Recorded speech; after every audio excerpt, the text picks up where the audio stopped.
Welcome to Flat Earth Debate Uncut and After Show. I'm your host Nathan Oakley, and if you are new to this channel, or you've not done so already, then be sure to subscribe. Hit the bell notification icon and join button if you'd like to become a Nathan Oakley 1980 channel member and keep up to date with the Flat Earth Debate. If you would like to support the channel, there is a super chat that runs alongside each of these shows while they premiere, and there's also a PayPal, Patreon, crypto and thanks button in the info box below the video. Speaking of Patreons, I'm going to do a quick shout out to all of you who do support me on Patreon. So, a massive shout out of thanks and appreciation to Giuseppe Montesano, Naughty Thumbnails, Mitch Kennedy, Original D-Rose, Rod, Twad Wazzle, Jason Hornsby, Christoph Fournier, Flat Earth Travolta, JMels24, Unimento, M, I'm26, Endless, Goldie McKiernan, Phoenix Rising 86, down, Retro Bill, More Books, Cannabear, Bogey, Michael Kahn, John Kays, Patrick Gunnels, Banter, Mel B. Styles, Troy Shuker, Harry Blade, Mobile Max 777, Rob W, Reese Pound, Del West Watson, Maria Nealand, Unbelievable Productions, Blue Ridge Ranger, Abraham Mohammed, Skeptic 936, Life is Short, Texas Mike, Tina Baker, David Wayne Foster, and Dank. So another massive thank you to all of you for supporting me on Patreon. Now I will hand over to whoever is in Discord and Google so you can enjoy their dulcet tones while I set up for today's live show. The latest Mitchell from Australia video, did you see that? I don't know that I did. I'll post it in Skype. It's Mitchell and Phil Bell, or Phil something. I'll post it in chat. You know, if you cover it, then that means I don't have to watch it later. Have you not watched it? What do I say? There it is. It's in Skype right now. We took this non-electric road bike and converted it into an e-bike using... I'll just go through one more time for those in the back. You have a 90-degree angle from the celestial body to the surface of the Earth. With a sextant, you measure an angle, two straight lines, from the celestial body to the visible horizon. And then you correct for the height, the dip correction above sea level. And upon doing that, that angle that you just took with the sextant is put firmly on the surface of the Earth. This is the #1 flat Earth proof. Don't mention 90-degree angles. Don't mention elevation angles. Don't mention parallel vertical lines. Those two, the zenith and the GP, two vertical lines, all only possible on a flat surface. It is a glorious time to be a flat earther. It is a glorious time to know the truth of our world, to be involved in this conversation right now. Because globe believers don't want to be involved in this conversation. They don't want to add things to the conversation. They just want to add harm. They want to insert logical fallacies that we're already living on a globe. Make no mistake, we are pulling the strings. The talk, the narrative that we're talking about right now, the sextant, is only here being talked about by flat earthers and by anti-flat earthers because we wish it to be talked about. We are pulling the strings. We called it the #1 flat earth proof. And they bit hard. The last couple of months telling us all about the 90-degree zeniths, the 90-degree GPs, only available on flat earth. Telling us all about elevation angles, only available on flat earth. Telling us all about not needing the horizon or a dip angle correction. Because guess what? If you don't need a dip angle correction, if you're using something like a bubble sextant, if you're using something like the artificial horizon, you are measuring a geometric flat plane above the surface of the geometric flat plane that we dwell upon. And we're going to go through that with 10th Man next week. Also got someone else, Professor Phil Bell. I'm hoping you just heard the terms of joining the stream. No ad homs, no logical fallacies, and no over-talking. Professor Phil Bell, what can I do for you today? Well, first of all, can you hear me? I can hear you, Professor Phil Bell. Wonderful. Okay, so Mitchell, I'm interested in the image that you had up before with the ship, the one that you used to describe the This one? sextant. Which one would you like? The one that one. that has the Right. zeniths, or the one that has the dip angle correction, the one that has actually shooting the angle with the sextant? Which one would you like? Well, they're all relevant. So why don't we just start with the first one? Absolutely. Okay, the 90 degrees for the celestial Yeah. bodies. Yeah, okay. Okay. All right, so while you've got that up, Mitchell, you said something about the sun earlier on. And let's say, would you agree that this image is trying to portray that ball up there as the sun or a star or something like that? Yep, that's what the image is for. The sun that we're shooting the angle of the sextant for. Awesome. And do you know how far the sun is? No, we have no idea. It's only an apparent size, an apparent angle, an apparent location. Do you know how far the sun is? Well, I'm just trying to find out from you if you know. You said you don't know how far the sun is. Oh, no one knows how far the sun is, but you definitely claim that we have a distance to the sun. Do you know how that's derived? But you do too. I know how it's derived, absolutely. I know how the distance to the sun is derived. You actually do have a claim on that you know the distance to the sun. Oh, do I, Professor Phil Bell? How far is the distance to the sun? Well, shall we work it out? What do you mean? You said it's my claim. What have I said the distance to the sun is? Let me share. Would you like? May I share something with you? If you would like to share your screen, go ahead. As long as it's not rude. So Mitchell's too sharp.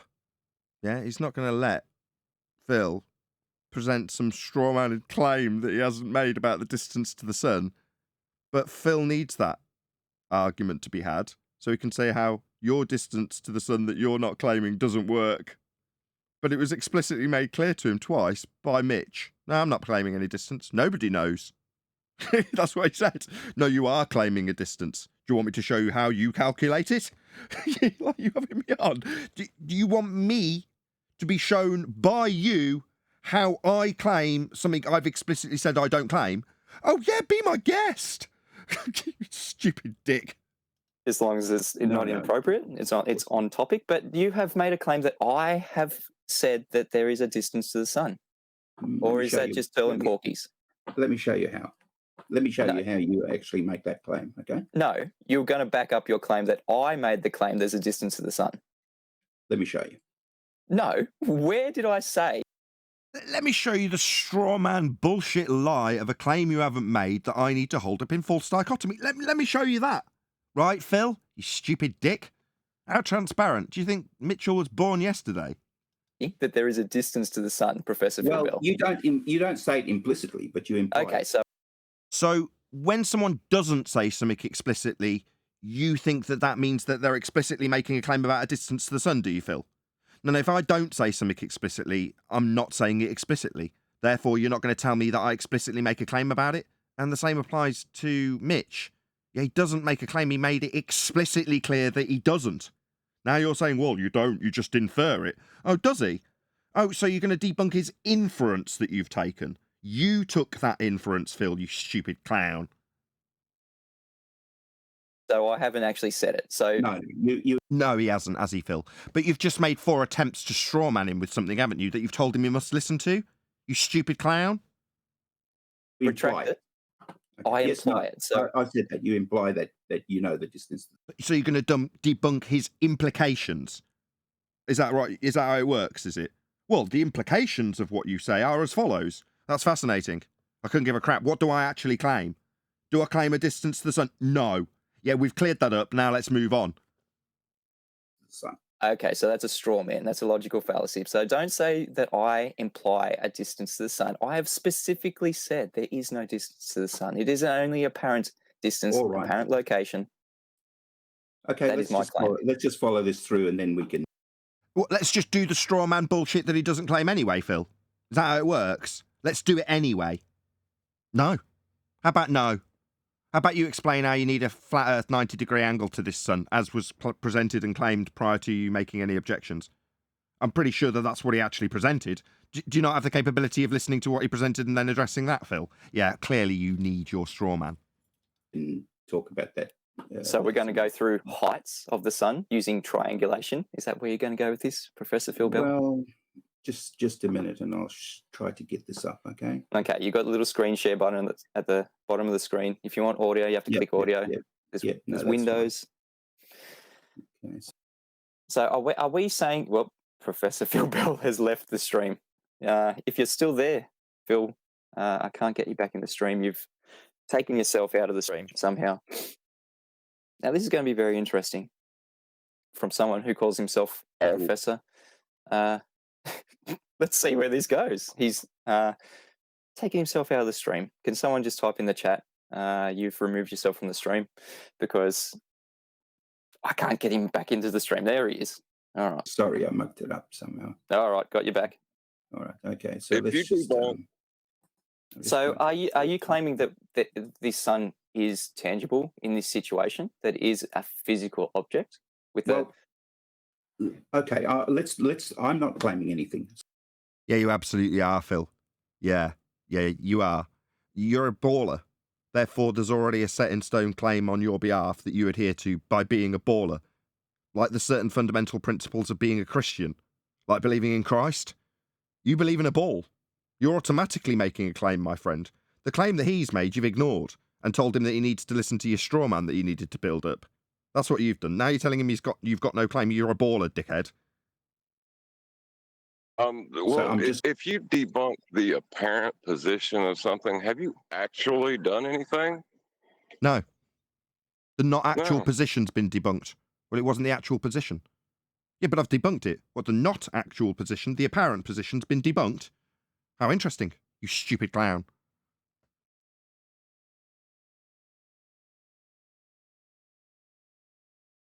Good point, John. Just going to have a discussion with you about what you have on the screen. Okay, is that okay? I'm not going to make any claims at all. So if we've got distances to something, it must be tangible.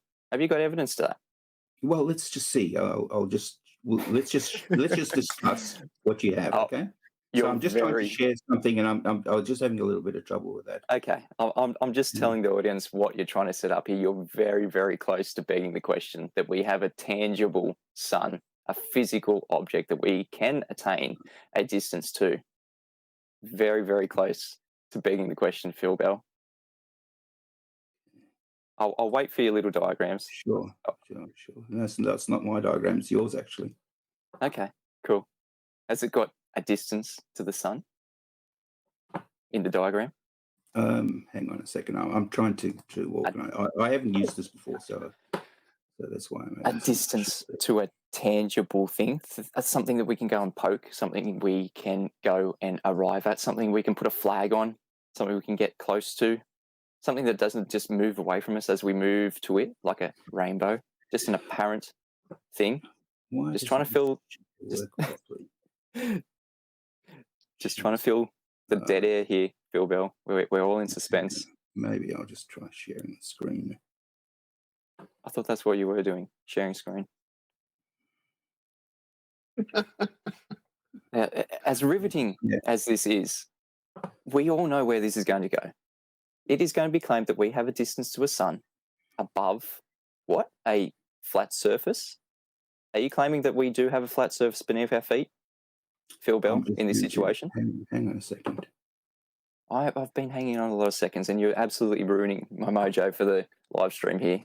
I'm sorry. I apologise for that. Okay. Well, would you like to come back in when you're actually ready, or are you ready to go? All right. I'll just keep. Just a minute. Okay.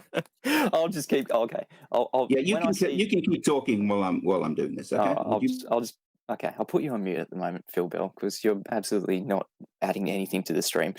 So I was just talking about how we are controlling the narrative. We are controlling what is being talked about here, measuring a horizontal plane with the use of an artificial horizon. That is the claim on the table at the moment. Did you want to add something, Tenth? You got your mic open, and I just went to grab a coffee and left it playing. Yeah, I do. Go to Master B for a minute. I got 4 slides to back up what our dear friend Mitchell is saying here. Okay, I'm on the first one. Yeah, altitude or elevation. These are synonyms for the angular height of an object above your horizon at any given moment.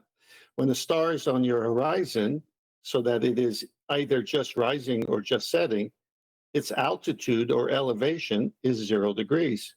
And when it's directly overhead at the zenith, its altitude or elevation is 90 degrees. Keep in mind that this is an angle, not a physical distance. And it shows a diagram below. Next slide.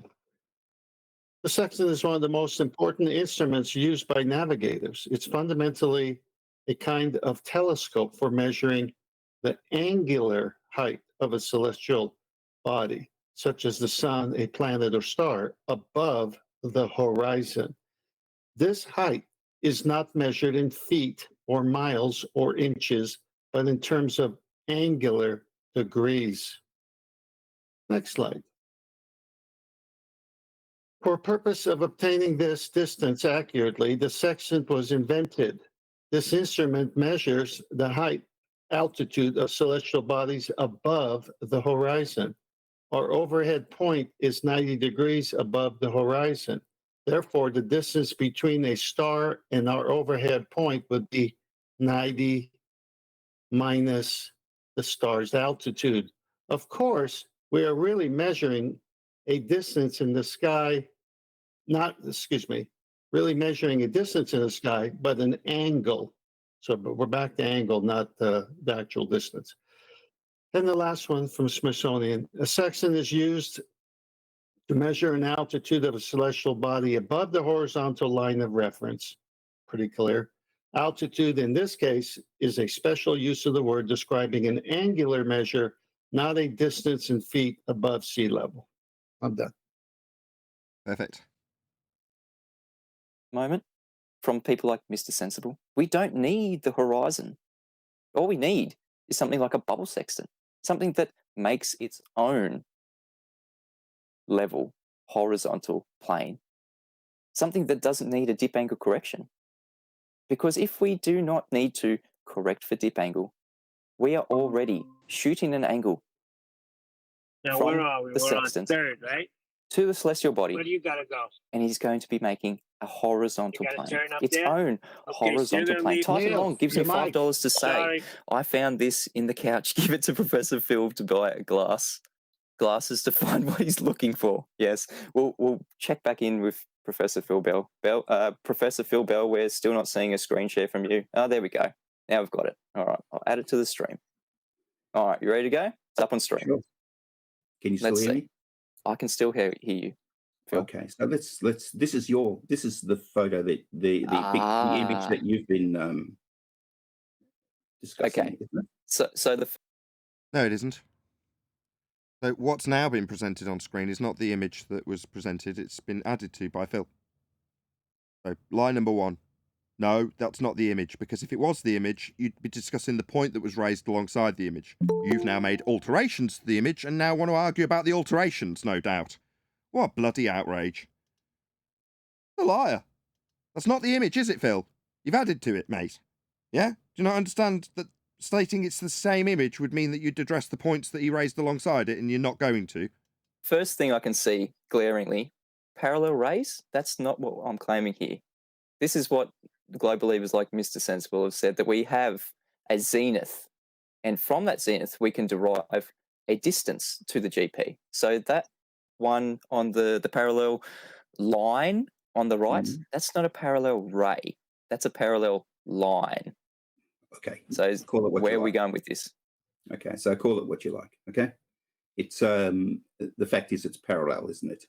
It's To the parallel one at with GP, right? yeah. So we've got two 90-degree angles only that- possible on a flat So surface. on a Someone was explaining to me the other day that their parallel light negates them acquiring a triangle at all. Now, I've forgotten how it was explained to me, but I can't remember who it was that gave me that information. I'll have to chase them up on that. There's some discrepancy with parallel light not working full stop with triangulation. I can't remember how, though. Can anybody on the panel remember? I can tell you that the lines will never meet if they're both 90, so you'll never be able to triangulate the position. However, to measure two 90-degree angles, he's assuming they're flat. Phil Bell is. Yeah. Yeah, it's just a cluster screw. It's stupid. I mean, Flat it's surface. obvious that if the star's zenith is 90 degrees over the Earth, and that's GP of the star, and it's, say, 3,000 miles away from the observer's GP, who's also got a zenith at his 90, that's two 90s. How do you do that on a curved surface? Surface to 90 degrees must be parallel, right? Correct. Okay, terrific. Okay, so the other thing that you said, probably on the last stream that you did, and you agreed that every degree of latitude is 69 miles. Oh, no, that was something else setting up people like Sean Hawkins for. We absolutely do not see 60 nautical miles every 1 degree. Have you seen the video by Sleeping Warrior of the stars I when don't they get closer to the... I don't listen to idiots, okay? Okay. So Okay, we're as an not ad hom- idiots. We're Aussies. Ad hom number 1. Please don't ad hom We're anyone. not. No, I'm not ad homing you. No, it is an ad hom, and I don't appreciate it in the stream because I'm making Okay, the example so, of someone... All right. When Okay. we view stars closer than 15 degrees to the horizon, we absolutely do not see, for every 1 degree, 60 nautical miles. That's not what we can arrive with under 15 degrees to the horizon. So that is definitely not a claim that I've made, because I know the observations in here in reality, we cannot use observations closer than 15 degrees to the horizon for So 60 nautical. Not strictly true. It's avoided, but it's not impossible to use stars that are close to the horizon below 15 degrees. That's not strictly accurate. You Well, don't hold think- on, but you don't get 1 degree equals 69. Oh no, miles. you You know, have I'll to take that alter- back. You're right. you have No, to- I immediately take that back. I missed the point, and I'll take it back immediately. His point was, no, we don't get 1 degree for every. We don't get 60 nautical miles for every 1 degree below 15 degrees. That's correct. Take it all back. My bad. Mitch, you're ahead of me, so good on you. that the staple, you don't think the staple of 69 statute miles per degree of latitude is a thing Just covered that. I missed it. So did Phil. that's been used for hundreds of years, that just doesn't exist. Is that your claim?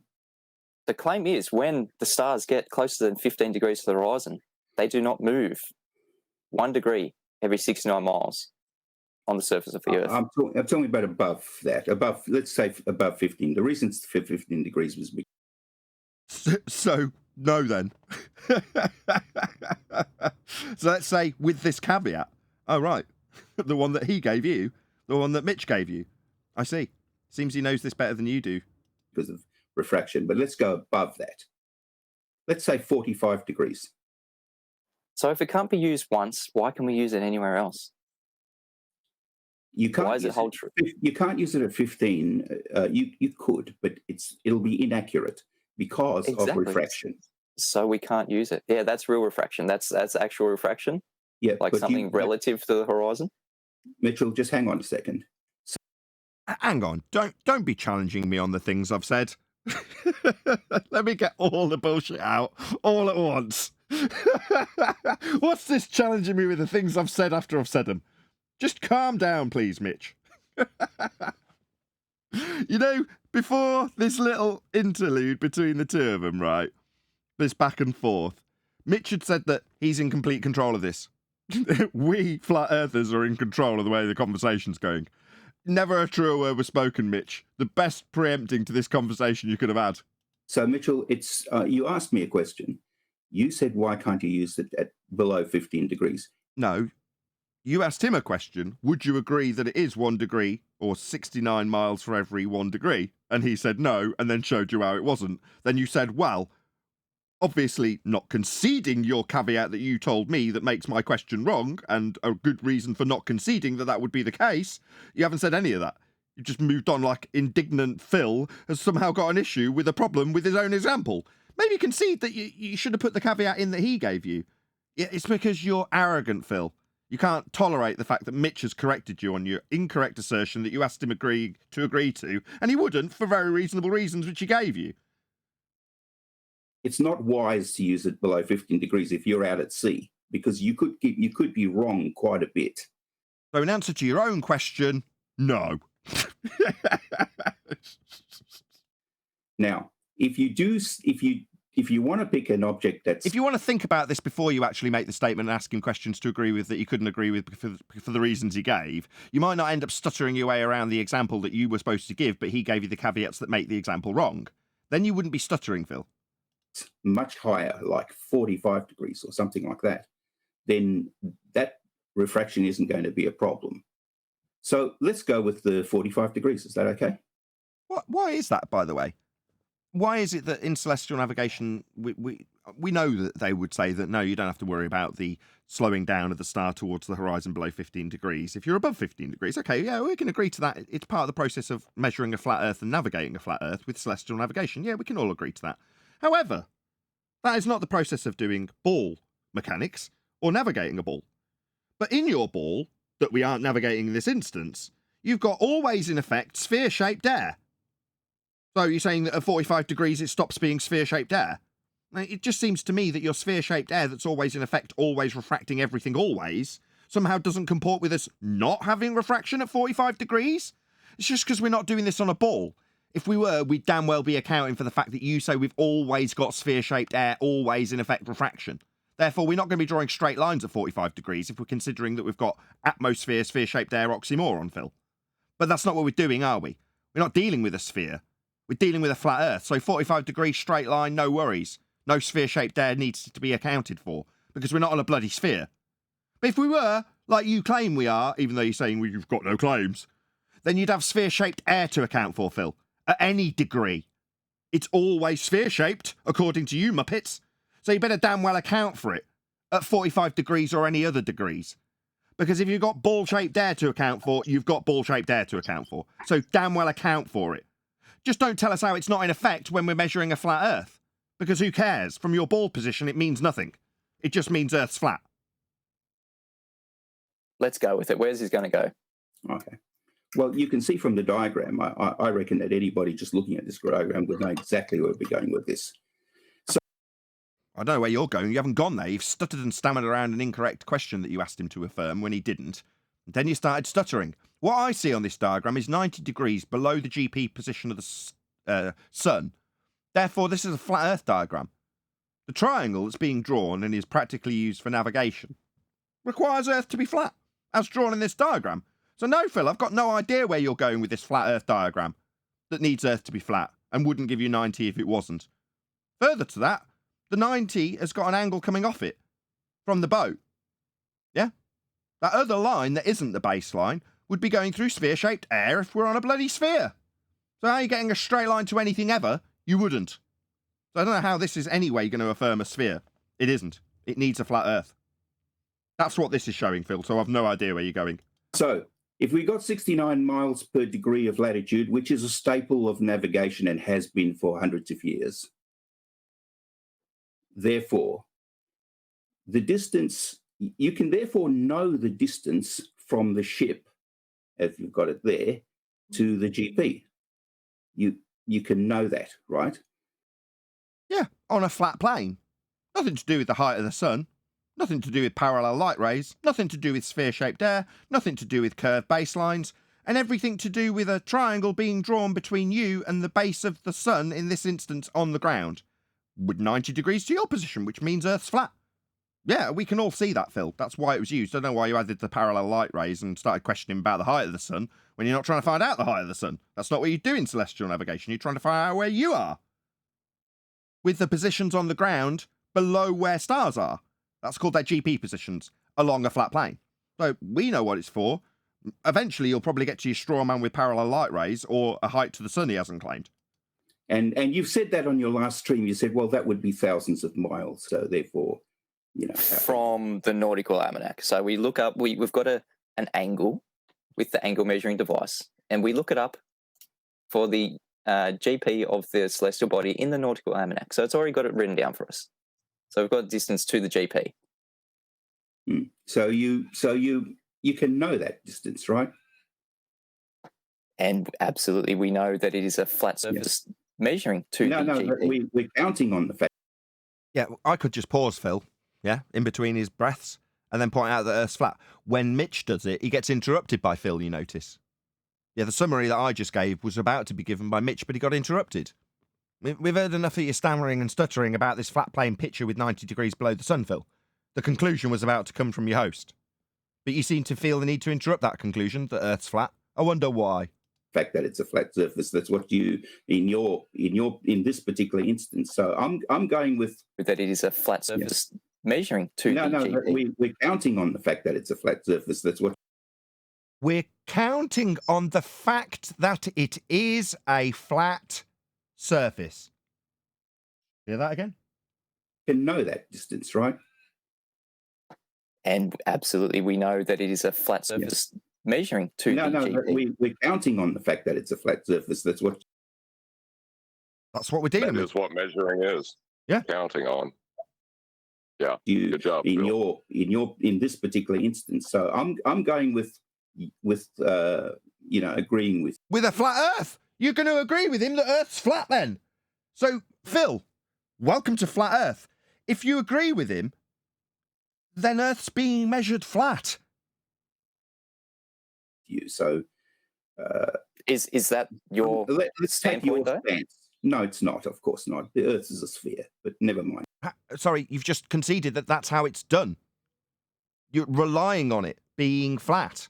What, the ground position, your position on the ground, your distance measurement along the flat surface, the triangle, the angle, the 90?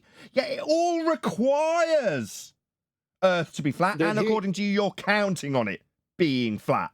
But what, Earth's a sphere? Now, that's just the statement of a complete clown. You know, after showing us and demonstrating how Earth's going to be measured flat, to declare that it's spherical is absurd, Phil. It's also a baseless assertion. It's a fallacy that he should kick you out for. Go on. Yeah, Nathan, did I just hear Phil Bell say that the sextant basically necessitates a flat surface since it measures angles, but he knows he lives on a sphere? Yes. He knows it needs to be flat. He's relying on it being flat. Earth is needed to be flat to do this, and it can only be flat to get the measurements. He's relying on that fact. But Earth is a ball, according to Phil. Yes.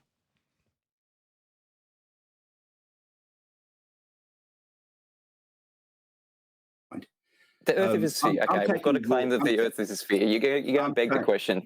You're begging the question. I'm taking begging. It's not begging the question fallacy, right? It hasn't begged the question, made a statement, and then the statement assumed the outcome in the first instance. It's a baseless assertion. It's got nothing other than flat Earth proof behind it. So how's he begging the question? You can't beg the question that Earth's going to be spherical, and then you look at a geometric horizon you assume is Earth curve. That's begging the question. This is using a flat Earth and then making a baseless assertion that Earth's spherical at the end. That's not begging the question. That's a baseless assertion fallacy. Because what's he based the spherical bit on? Nothing. There's nothing spherical in this at all. So it's purely a baseless assertion, not a begging the question fallacy in this instance. Begging the question, Phil Bell. You can't just come on here and say the Earth is a sphere and just mindlessly parrot things that everything's. Oops. To calculate the distance to it. But the problem is... If we've got an angle to something like a rainbow, can we calculate the distance to the rainbow? I'm using your diagram. This is your diagram. No, it isn't his diagram, Phil. It's the diagram you amended. Yeah? Do you need to continuously lie about it being his diagram? Did he put these lines on, these parallel lines that you need to make your straw man argument about distance to the sun?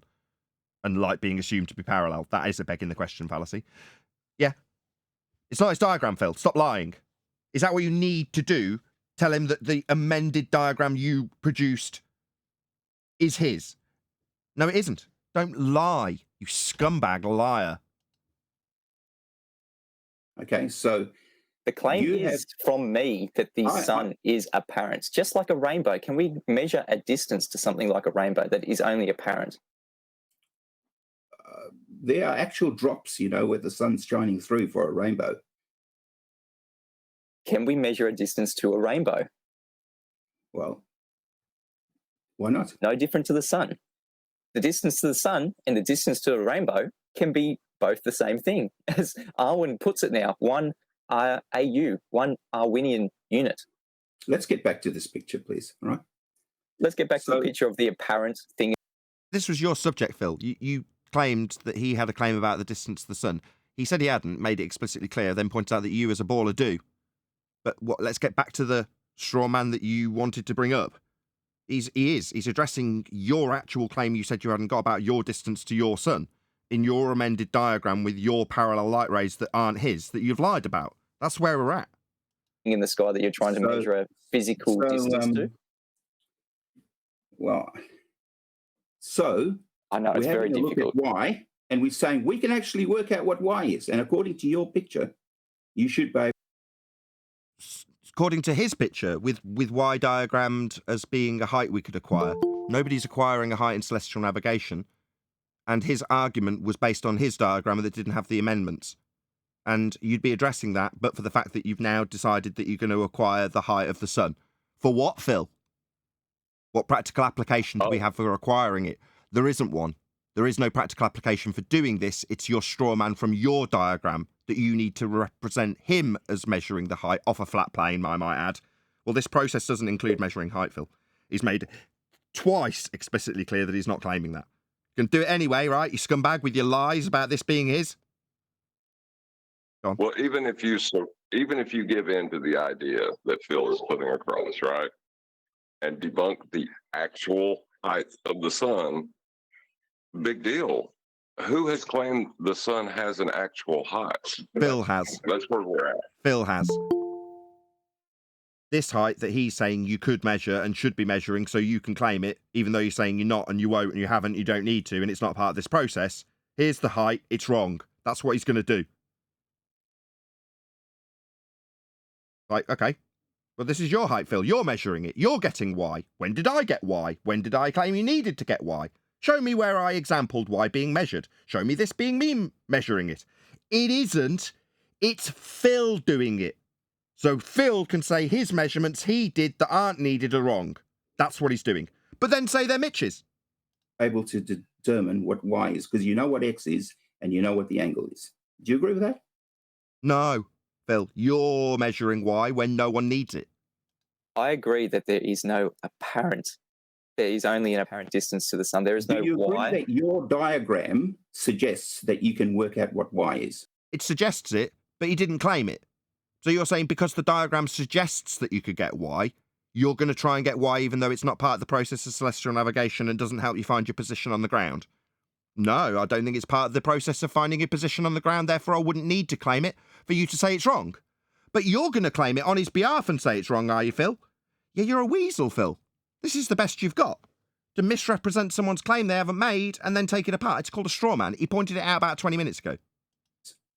No, it is an apparent How can you distance. say no, Mitchell? Because it's an apparent distance. Phil Bell, No, Mitchell, why do we have to I'm keep talking going about over and your over? diagram. Can you, if you had a value for x on He's not claiming to measure Y, Phil. It's that simple. You need him to so you can say he's wrong. But who cares? Even if it was claimed to be measured by him and you said it was wrong, would that affect how you measured a flat plane to get your position on a flat plane with 90 degrees to the ground position of the sun when you measure its angle? Because that's how it's done. The angle's measured, not its height. your diagram and a value for theta on your diagram, would you be able to work out y? Would you be able to? Yeah, but he isn't. He hasn't claimed to. But you're asking if he could, and would he? Would it? You're begging him to do it for him? Yeah? Would you do this for me so I can debunk it? Would you do that for me, please, Mitch? Would you do it for me? On your diagram. No, he wouldn't, because he doesn't need to. If it's an apparent object that we're Just trying answer to... the question, please, Mitchell. Yeah, this is my stream, Professor Phil Bill. You're not going to tell me what to do in my stream. I'll come on your stream for 5,000 Australian dollars and you can dictate what we're going to be talking about. But what we're talking about right here is the distance to an apparent object. Godzilla37 says, did you see that? Professor Phil Bell almost caught clue. Better luck next time, Professor. And there's one more super chat. Just bear with me. Resident Felon gives me £4.49 to say Mitchell is a legend.com. All right, Professor Phil Bell, can you just give us any evidence to that sun being tangible and physical to derive? Oh, plenty of evidence for that. Plenty. Okay, let's go through it, and then we can get back to the first of all, claim. the sun outputs It's 3.9 by 10 to the 26 joules per second of energy. And that lends tangible physical evidence to a sun? Absolutely. Cannot do that unless it's a tangible physical object. Do you know the distance to the sun in your... And? So, does that mean you've got distance? Because you're the one claiming it, Phil. He's not. He's made it explicitly clear he's not claiming the distance. Now you're saying, well, I can justify how tangible it is, therefore what, you can get distance? So let's hear your method for getting it, not your non-method that Mitch didn't claim for how he can't get it. Your claimed heliocentric model and how we got it? Well, the claim is it's 93 billion miles, 150 million kilometres. Right, so now we've got a claimant with a claim. It's you, Phil. Yeah, not your straw man that you tried to burn and failed. Even within Go on, John. Even within their measurements, they claim only an apparent position and an apparent size. So, like, what has Phil Bell done? Well, it's a non sequitur. He's denied heliocentrism. Yeah, it's a non sequitur. The subject is celestial navigation. It's never about the distance to the sun in feet or miles. So why isn't he sticking to the subject that the whole thing started on, which is celestial navigation? It's angular distance. It's never for the feet or miles or distance to the sun in those terms. I'll read out the Smithsonian reference again. A sextant is used to measure the altitude of a celestial body above a horizon line of reference. Altitude, in this case, is a special use of the word describing an angular measure, not a distance in feet above sea level. So, let's focus on a couple of words. Sea level. What does that mean? Well, it means Earth's flat. Because you wouldn't get this 90 degree below the sun to your position if Earth wasn't flat. Furthermore, the Smithsonian makes it explicitly clear that in the subject matter being discussed and debated, it's not measuring a, quote, distance in feet above sea level, end quote, the Smithsonian. But Phil needs to tell Mitch that he is claiming it. Not relevant, Phil. It's just a straw man you need to burn. Why do you need to burn it, you ask as an audience member, Phil? Well, because you've got a claim of height and distance. 93 million miles, you just told us. So you said you hadn't got any claims, but lie number 2, you absolutely have. You've just made your claim of your height to your sun that you strawmanned him with explicitly clear with a number that you can't prove, and we can definitely debunk. Can't we, Phil? Because you'll need an R value derived also from a flat plane to extrapolate out that 93 million miles. You'll need Kepler's third law of interplanetary motion to give you scale, and you'll need to superimpose the R value you got from a differential equation from sea level and eye level to superimpose onto Venus to use Kepler's third law to give you distance in his scaling values. Once you've got all of those presupposed values in place, you can then declare, based on a whole string of nonsense presuppositions, that 93 million miles is the distance. So, as I say, we can debunk your claim that you are making and had to lie about while you misrepresented something your opponent was not claiming, to say that he was claiming it and you were going to debunk it. Fail. But you lied about having a claim there, Phil, didn't you? You made it explicitly clear you had no claim. Yes, you do, you lying shit. You claim 93 million miles height. Mitch doesn't claim a damn thing. He shows how celestial navigation proves Earth's flat. You ignored it, altered the image, and then asked a new set of questions about your strawman claim he wasn't making. This is what you've got to do to be a bluff. Lie, cheat, scam, strawman your way to victory. But you don't win that way anymore, do you? Mitch is smarter than you, Phil. So he's caught you at every single chance you've taken and thrown it right back at you, exactly as you deserve. Good on you, Mitch. Phil's a clown and you're showing it. Did you know that we had to first presuppose that we're living on a spherical Earth with a radius, and that light in the sky, Venus, was assumed to be more than a light in the sky. It is assumed to be the exact same size as Earth, the sister planet, if you will, with the same radius.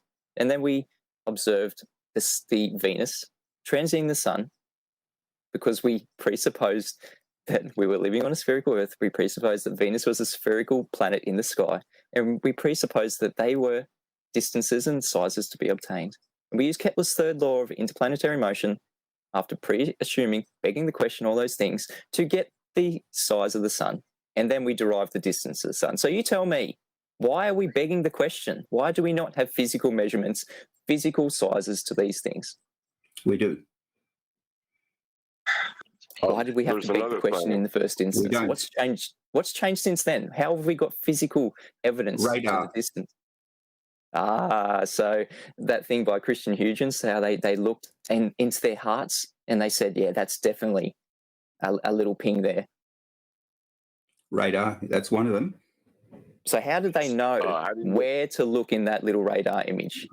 Did they have a good idea? Did they have a good idea using what I just said, begging the question of If you want 93 million miles? to get the details, go and look it up.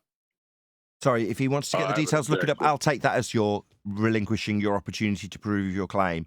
No, the radar return rate would also be based on a heliocentric presupposition to give you the timings that you were looking for.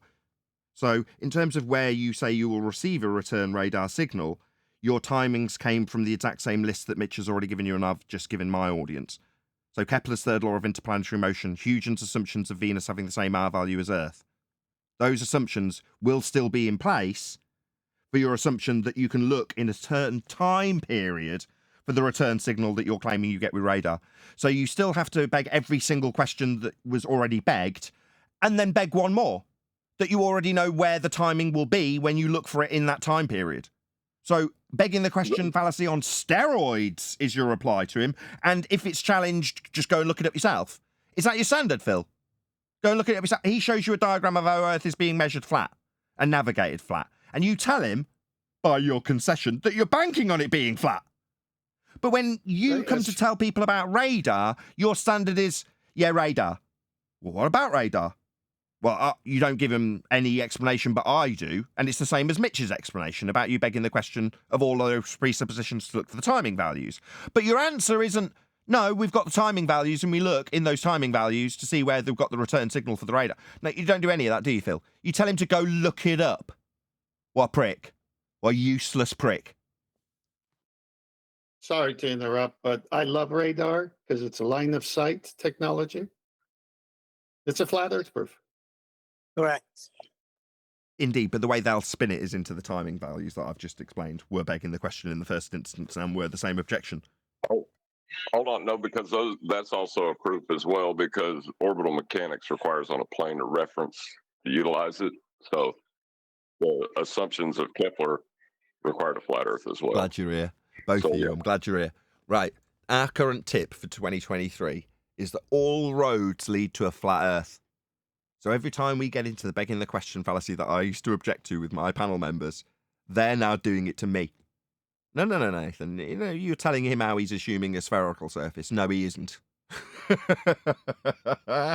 He's assuming a flat surface. Same flat surface he's assuming in this diagram, by coincidence. I've looked it up. I'm detailing You it. asked me the question and I gave you the answer. That's right. You didn't give him an answer. It was another baseless assertion fallacy, Phil. Telling him to go look it up himself is a baseless assertion. Detailing it to a T. I know it's uncomfortable for you to go through how we got No, the distance. not of the sun. uncomfortable at all, Mitchell. Okay. Well, then why didn't you do it? You told him to go look it up. Now he's grabbed the mic and taken the opportunity to humiliate you. And let's go through I'll it. give you have a little bit of a chat. I'm actually interested in this image that you put. I know. That stuttering, lying bastard Phil Bell has to say is his when it's not. What were you about to say? That you put up on screen? No, Phil. You altered it and then gave it him back. So you could make your little straw man argument about the height of the sun that no one needs it. Remember? Right? We got the Smithsonian reference up on screen and read out a very specific part about altitude. Altitude in this case is a special use of the word describing an angular measure, not a distance in feet above sea level. But what's that you say you could calculate for y in this here diagram that I altered? Right, Phil? Straw man using asshole.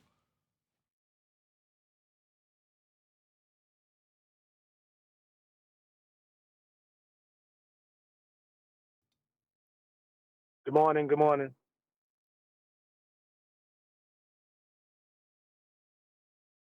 No, hello from Discord. Good afternoon, guys. Oh, Tim, Oh, well, there we go. Tim said he went to go get something to drink. Very good, very Tim went to good. get some shit. At least got a Good hello. morning. Good morning. Better late than never, Mighty Mush. Thank you for saying hello. Any scientific evidence of gravity? What's gravity? Claim that all things go in a downward bias? No, clouds. No? Any single the question. viable hypothesis from any of the fields of astronomy, cosmology, or astrophysics? Not science. You mean from those pseudoscience categories? Yes, the pseudosciences.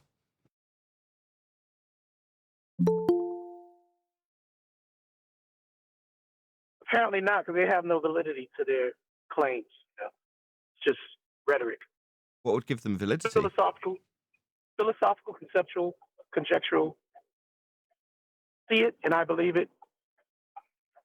Okay, who can answer me this? Why would we ask for 4 straight years now for scientific evidence? Why would we ask for any single viable hypothesis from any field of astronomy, cosmology, or astrophysics? Why would we ask for a hypothesis / scientific evidence? They're claimed to be natural science. Because they claim to be natural science. Okay, very good answer. Didn't think we'd get that quickly. What is natural science?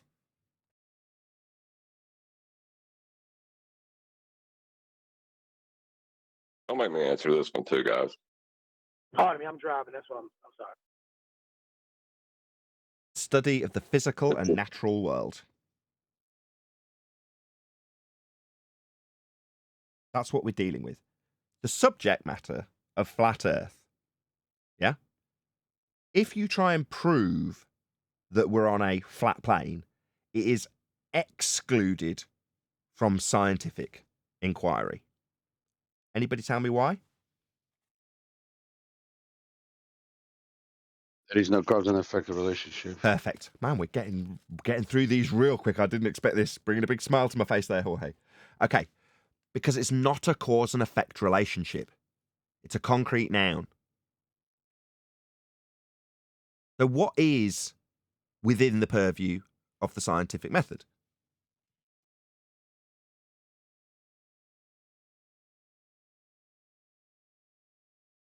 The empirical method. Yeah, what's observable? Maybe it's the word purview. Observable. What is the repeatable? What would we testable, utilize the falsifiable, scientific method for? to validate cause and effect? Perfect. He's answered. He's got there. He's got there. He's got there first. He's got there. Hello. Say that again, please, Jorge. To establish a cause and effect relationship. To elucidate the cause of an effect. Okay.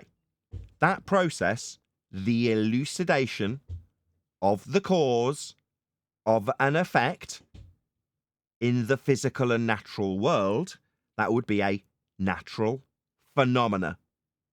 So, science is the elucidation of the cause of naturally occurring phenomena. Flat Earth is not a phenomena. Globe Earth is not a phenomena.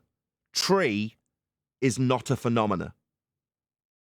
A phenomena is something happening, an occurrence. Something that you can see occur and go, I wonder what caused that. That's where science comes in. Okay, so with all that being said, the next statement will offend some people. Science is very, very narrow. That is to say, there are a finite amount of things that you can actually put through the scientific method itself. Because very often, concrete nouns, man-made objects, cannot be put through a method that is trying to elucidate the cause of natural phenomena.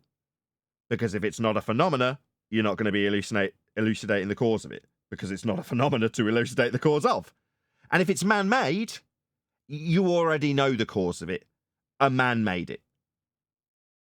So all you can put through the scientific method is naturally occurring phenomena so that you can find out the cause of it.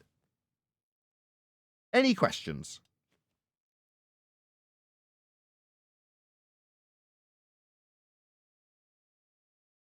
No? Fair enough. Hello, Armin. Today, we're going to be doing another Mitchell from Australia video. So big shout out to you. Going to share your link in the live stream chat. Go and let Mitchell know with the most positive intonation in your chat that you can provide him with that at Nathan Oakley 1980 sent me.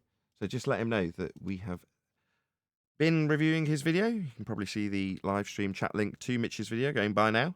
But just leave him a couple of kind words. Help him in the algorithm. We help enough ballers in the algorithm. It's nice to do it for one of our own for a change. So yeah, let Mitch know at Nathan Oakley 1980 sent me. Give him a like. But we've been covering a bit of this in the pre-show. And yeah, check that out if you remember after the recording ends later on today. Or if you're not a member, check it out in 2 or 3 days' time on my second channel. There is a link to that as well. So if you don't want to spend the money being a member, which is perfectly reasonable, there is no intention to paywall the information away from everybody. Although I do want money. Please smash the super chat. The intention is actually to get you to potentially subscribe to my second channel and get the same exact information 2 or 3 days later. So, you know, it's not being held back from you, but it does assist me if obviously you become a member, and then you do get the added bonus of getting the information 2 or 3 days earlier. So check that out. Where we will continue from was discussed in the pre-show. If you remember, you get to catch that. I'll just let Adam in, and then we'll continue with Phil Bell and Mitch. Hey, Adam. Afternoon, guys. Hello. No, you are. You're interested in assigning a physical. Now, I've got another one, Mitchell, because we're not really getting anywhere. So, no, we're definitely not. And you, now, Phil is not getting anywhere, but Mitch is holding you to task on your crappy straw men. So you're not getting anywhere. But you know, in terms of the flat Earth evidence that was put on the table, the only time the conclusion came for a flat Earth being concluded, you talk through it.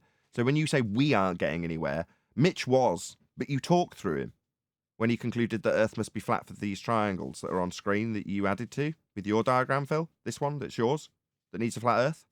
Your diagram, Phil.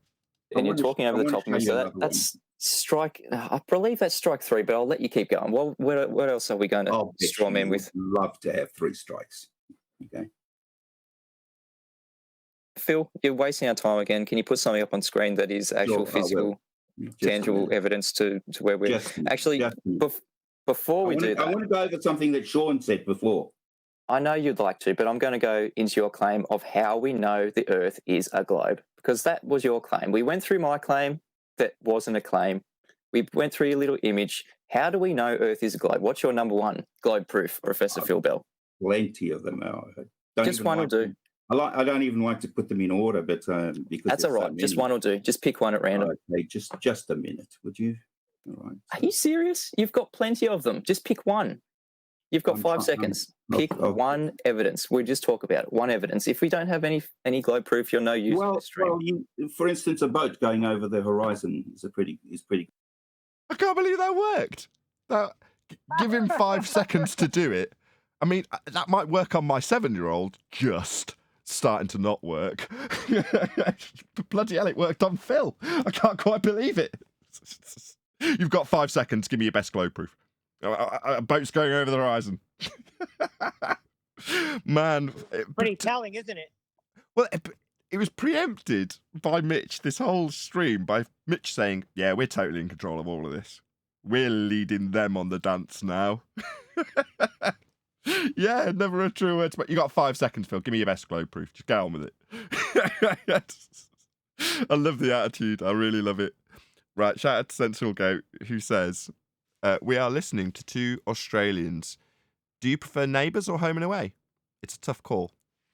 I don't know. I went off Home and Away when they changed... what was the name of the mom in Home and Away, hun? Pippa. When they changed Pippa. So you come back to the show and Pippa's no longer blonde. She's a bit more chunky. She's got long brown hair and she's a totally different person. But they're all calling her Pippa. And you're like, I thought they adopted children, not new mothers. with the same name. But there we go. I mean, that was home and away for you. Neighbours, on the other hand, had Kylie, it had Jason, it had the Lassiter Centre. I mean, it had everything. Neighbours is far superior. Thank you for the super chat. Good evidence. Awesome. Black Swan debunked it. Do we have a physical? No, you didn't. What? How many words did he get out? Black Swan, it debunks it. Immediate interruption from Phil. Yeah, Phil. Yeah, we're not getting anywhere here because I'm not going to allow it to for you. I'm going to make sure that I get 5 attempts at a straw man that I've already had pointed out that I'm not representing a claim you've made. But there we go. 5 attempts, few straw men, few ad homs in between, lots of logical fallacies, a few lies about images he's created, lies about claims he's not making when he said the distance to the sun. That was debunked. But according to Phil, we're not getting anywhere here. How did you debunk it? Black Swan, he just said. The distance to the horizon on a sphere of radius 3959 miles can be no more than 1.22 times the square root of the observer's 1 feet. We see in the Black Swan footage and image from a 1 foot observer height, a 10-mile distance to the horizon, in excess of 10 miles. What is that radius to that Earth from a 1 foot observer height, 10-mile distance horizon? 264,000 miles. We do not have a physical Earth curvature at 1.22 times the square root of the observer's height in feet, Professor Phil Bell. It has been absolutely debunked that we have a geometric horizon. Well, I'm afraid you're wrong, Mitchell. I know you're afraid, Professor Phil Bell, but tell us how we're wrong. Okay. Can you see my screen? You've still got the image of the ship up. Oh, okay. All right. Looks like I have to undo that first. So you better give us something quick. Brian's logic gives me £4.99 to say, will 2 45-degree angles and 2 46-degree angles give you the same sun height? Radar uses the speed of light. One-way speed of light doesn't exist. Yeah, we don't probably need to go back into that. You may not want to, Mitch, but I'm going to. So what Brian's super chat was pointing out, excellent super chat, by the way. He knows how to spend his money, tight sod. Excellent use of your money, Brian. Anyway, that's not true at all. I have no idea if Brian's tight or not. It's a racial insinuation by stereotype that he's tight. He's probably not. Anyway, my point is definitely not. He's just giving Mitch money. Anyway, that aside, what he's asking is, if I observe the sun and it's, say, 40, what did he say, 45 and 46, and it's 46 degrees above the horizon with a sextant measurement, right? He even threw in another person that's also coincidentally measuring the exact same sun at the exact same time from coincidentally a similar distance away from it and also getting the exact same angle.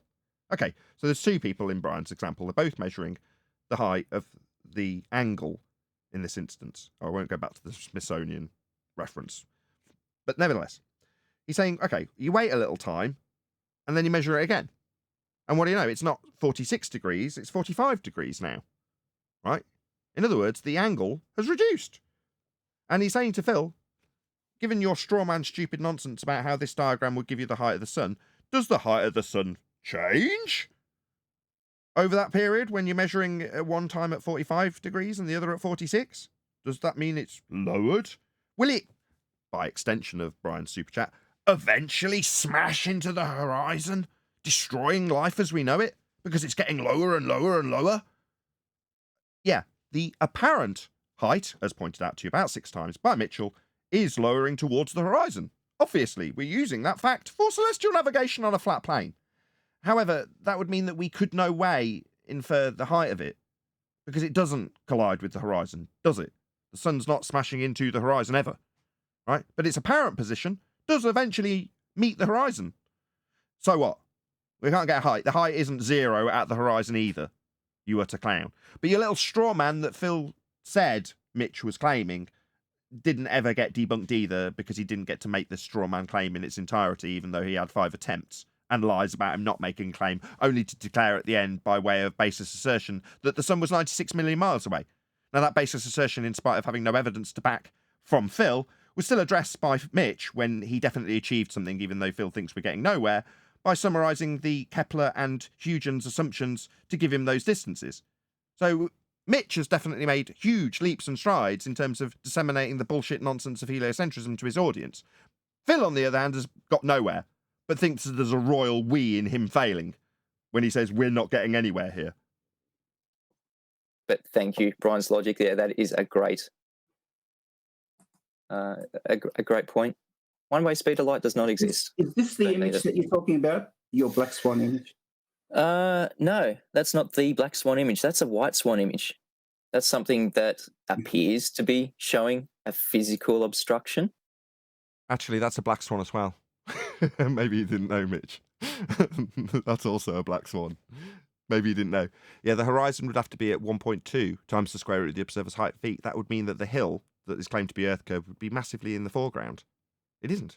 This is also a black swan. I don't know. I would still object, even if you could show the horizon at 1.22 times the observer's height in feet away, because it's not below sea level. Boom. Absolutely never correct. That's a flat Earth assertion when they claim that there's a physical geometric sphere edge horizon marked with an X and labelled horizon below the differential calculation that is surface level and eye level in their Earth curve maths. So when they calculate the differential between surface level and eye level, they assert that there's a second horizon that appears below surface level at 1.2 times the square root of the observer's height in feet. That's right, John. So they'll need a flat Earth for that assertion too. All roads lead to a flat Earth, ladies and gentlemen, including their assertions of physical geometry and Earth curve edges. They need a flat Earth to be asserted too. Nathan, isn't that in respect to the horizon? I have no respect for the horizon. It's owing me money for quite a significant period of time. Go to Master B, please. The Viking quote. No, the last slide I just put there. Very last one. Let me see. Okay, yeah, got it there. Yeah. All right. So forget the dingleberry globe. Forget the atmosphere. Look at the eyeball on top of the supposed globe, and look at the horizon line. Horizontal, right? Now let's read. By the actual sunrise, we mean the actual crossing of the horizon by the sun. Figures show the actual apparent position of the sun with respect to the horizon. Refractive index of air with respect to free space. Oh, I thought it was Earth curve. No, it's free space. It's in the air. It's due to temperature. Due to this apparent shift in the direction of the sun is about half a degree, and the corresponding time difference between actual sunset and apparent sunset is 2 minutes. I thought it was Earth curving away. No. Not anymore. That's why in the housekeeping it's formally known as Earth curve. The ballers may think they've got Earth curve. The anti-flat earthers who have it pointed out that there isn't tell us we wouldn't expect to see Earth curve. Nobody's expecting to see Earth curve. Who's claiming the horizon's Earth curve? Earth curve only exists in the maths. That's what we have been told as a result of pointing this out to them. That's where we're at. But here it says refractive index of air with respect to free space. Prior to that, it's respect to the horizon. So it doesn't even their own stuff debunks them. Right. But the black swan image breaks that physical obstruction limit. So why are they different? Why are they different? Because of conditions of the day.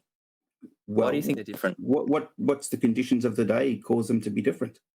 Do you know what a black swan analogy is? I certainly do, Mitchell. So where eye level meets the sky is different from where eye level meets the sky on another day. How does that help you? That the horizon is not Earth curve. Yeah, it's eye level. You're still dealing with a flat plane. Whether you're seeing further on a flat plane one day and less far on a flat plane the other day, it's still not helping you assert the Earth's curving. So why bring it up? Because he doesn't realise, like we do, that all roads lead to a flat Earth. He thinks that somehow will be used later on to infer sphericity.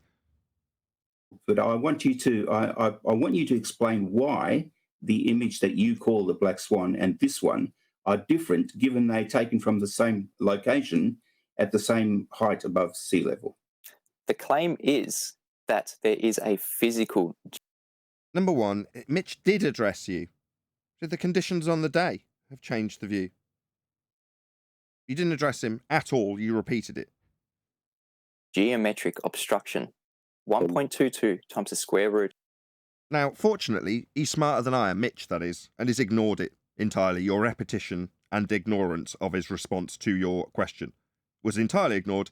He's just ignored your repetition of it and then reiterated the claim in which you responded to him about something non sequitur and then repeated it when he addressed it.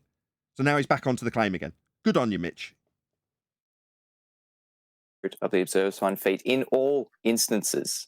When we observe the black swan image, when we observe the other black swan images, other ones I'm going to bring up on screen in a second here, that absolutely debunks the notion that it is 1.22 times the square root of the observed feet. The black swan analogy is that the claim I've told is... you why it is. It's because of refraction, Mitchell. Hang on.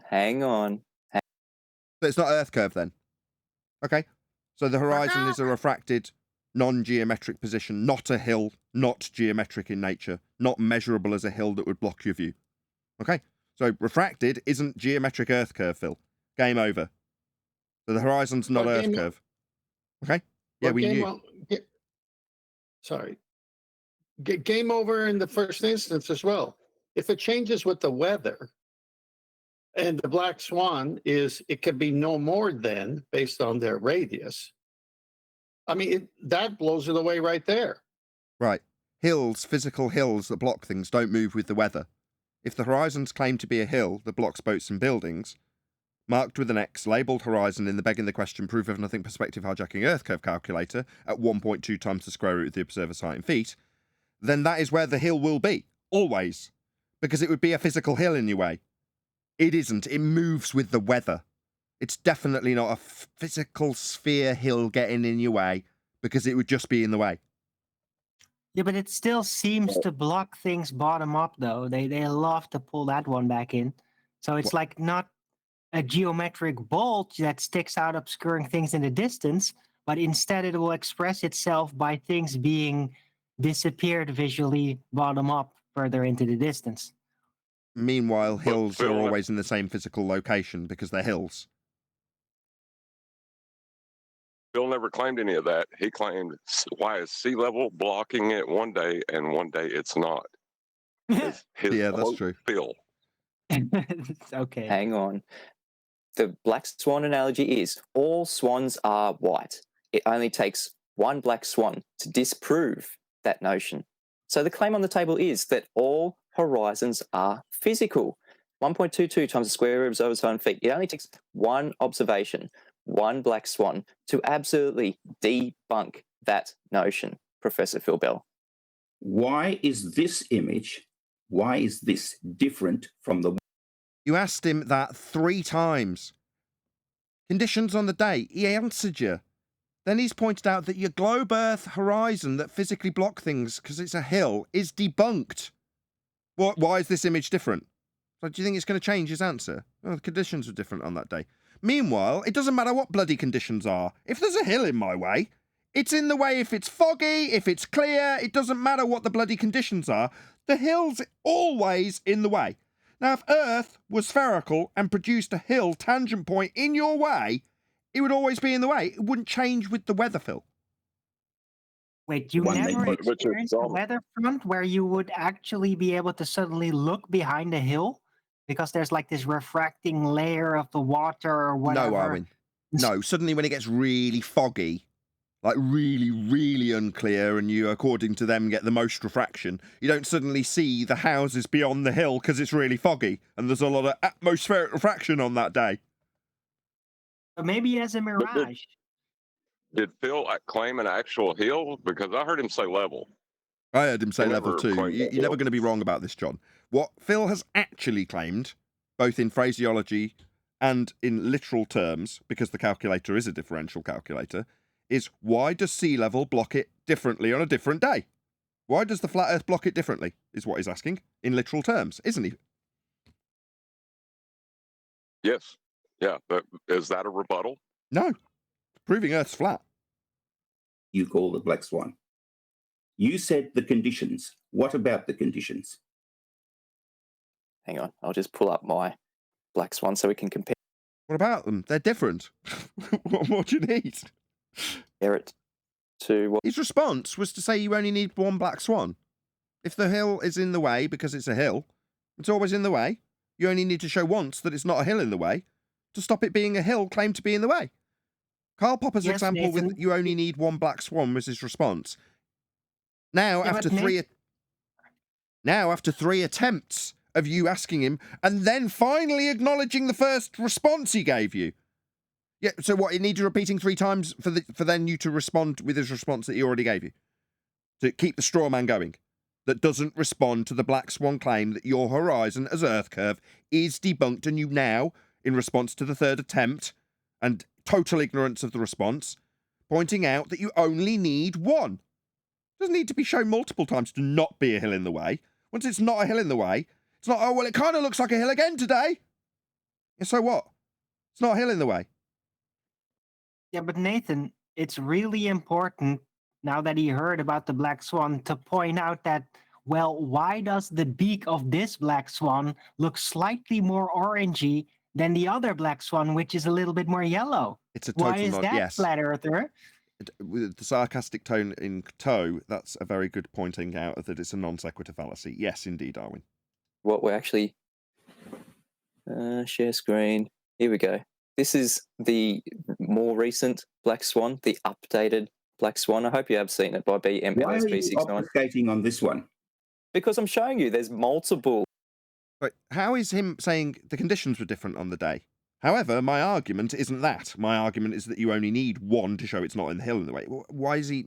You somehow think that because he addressed you directly and you ignored it 3 times, then finally addressed his repeating of it's the conditions on the day, that you think he didn't address it. No, he did. Now he's moving on to a different one. Black swans, Nathan. isn't there? There's Yeah? Can you look at my last slide in Masterbeat for just this topic? Sure. Go ahead. What's right there? The railroad tracks. One day you see all that, the next day fog, you don't see as far. Was that Earth curve blocking it? Right, no, the things that are beyond the railway tracks and beyond the hills are now in view on the right-hand side because of the super terrestrial, begging the question, sphere-shaped air. Super refraction on the right? No? Oh, my bad.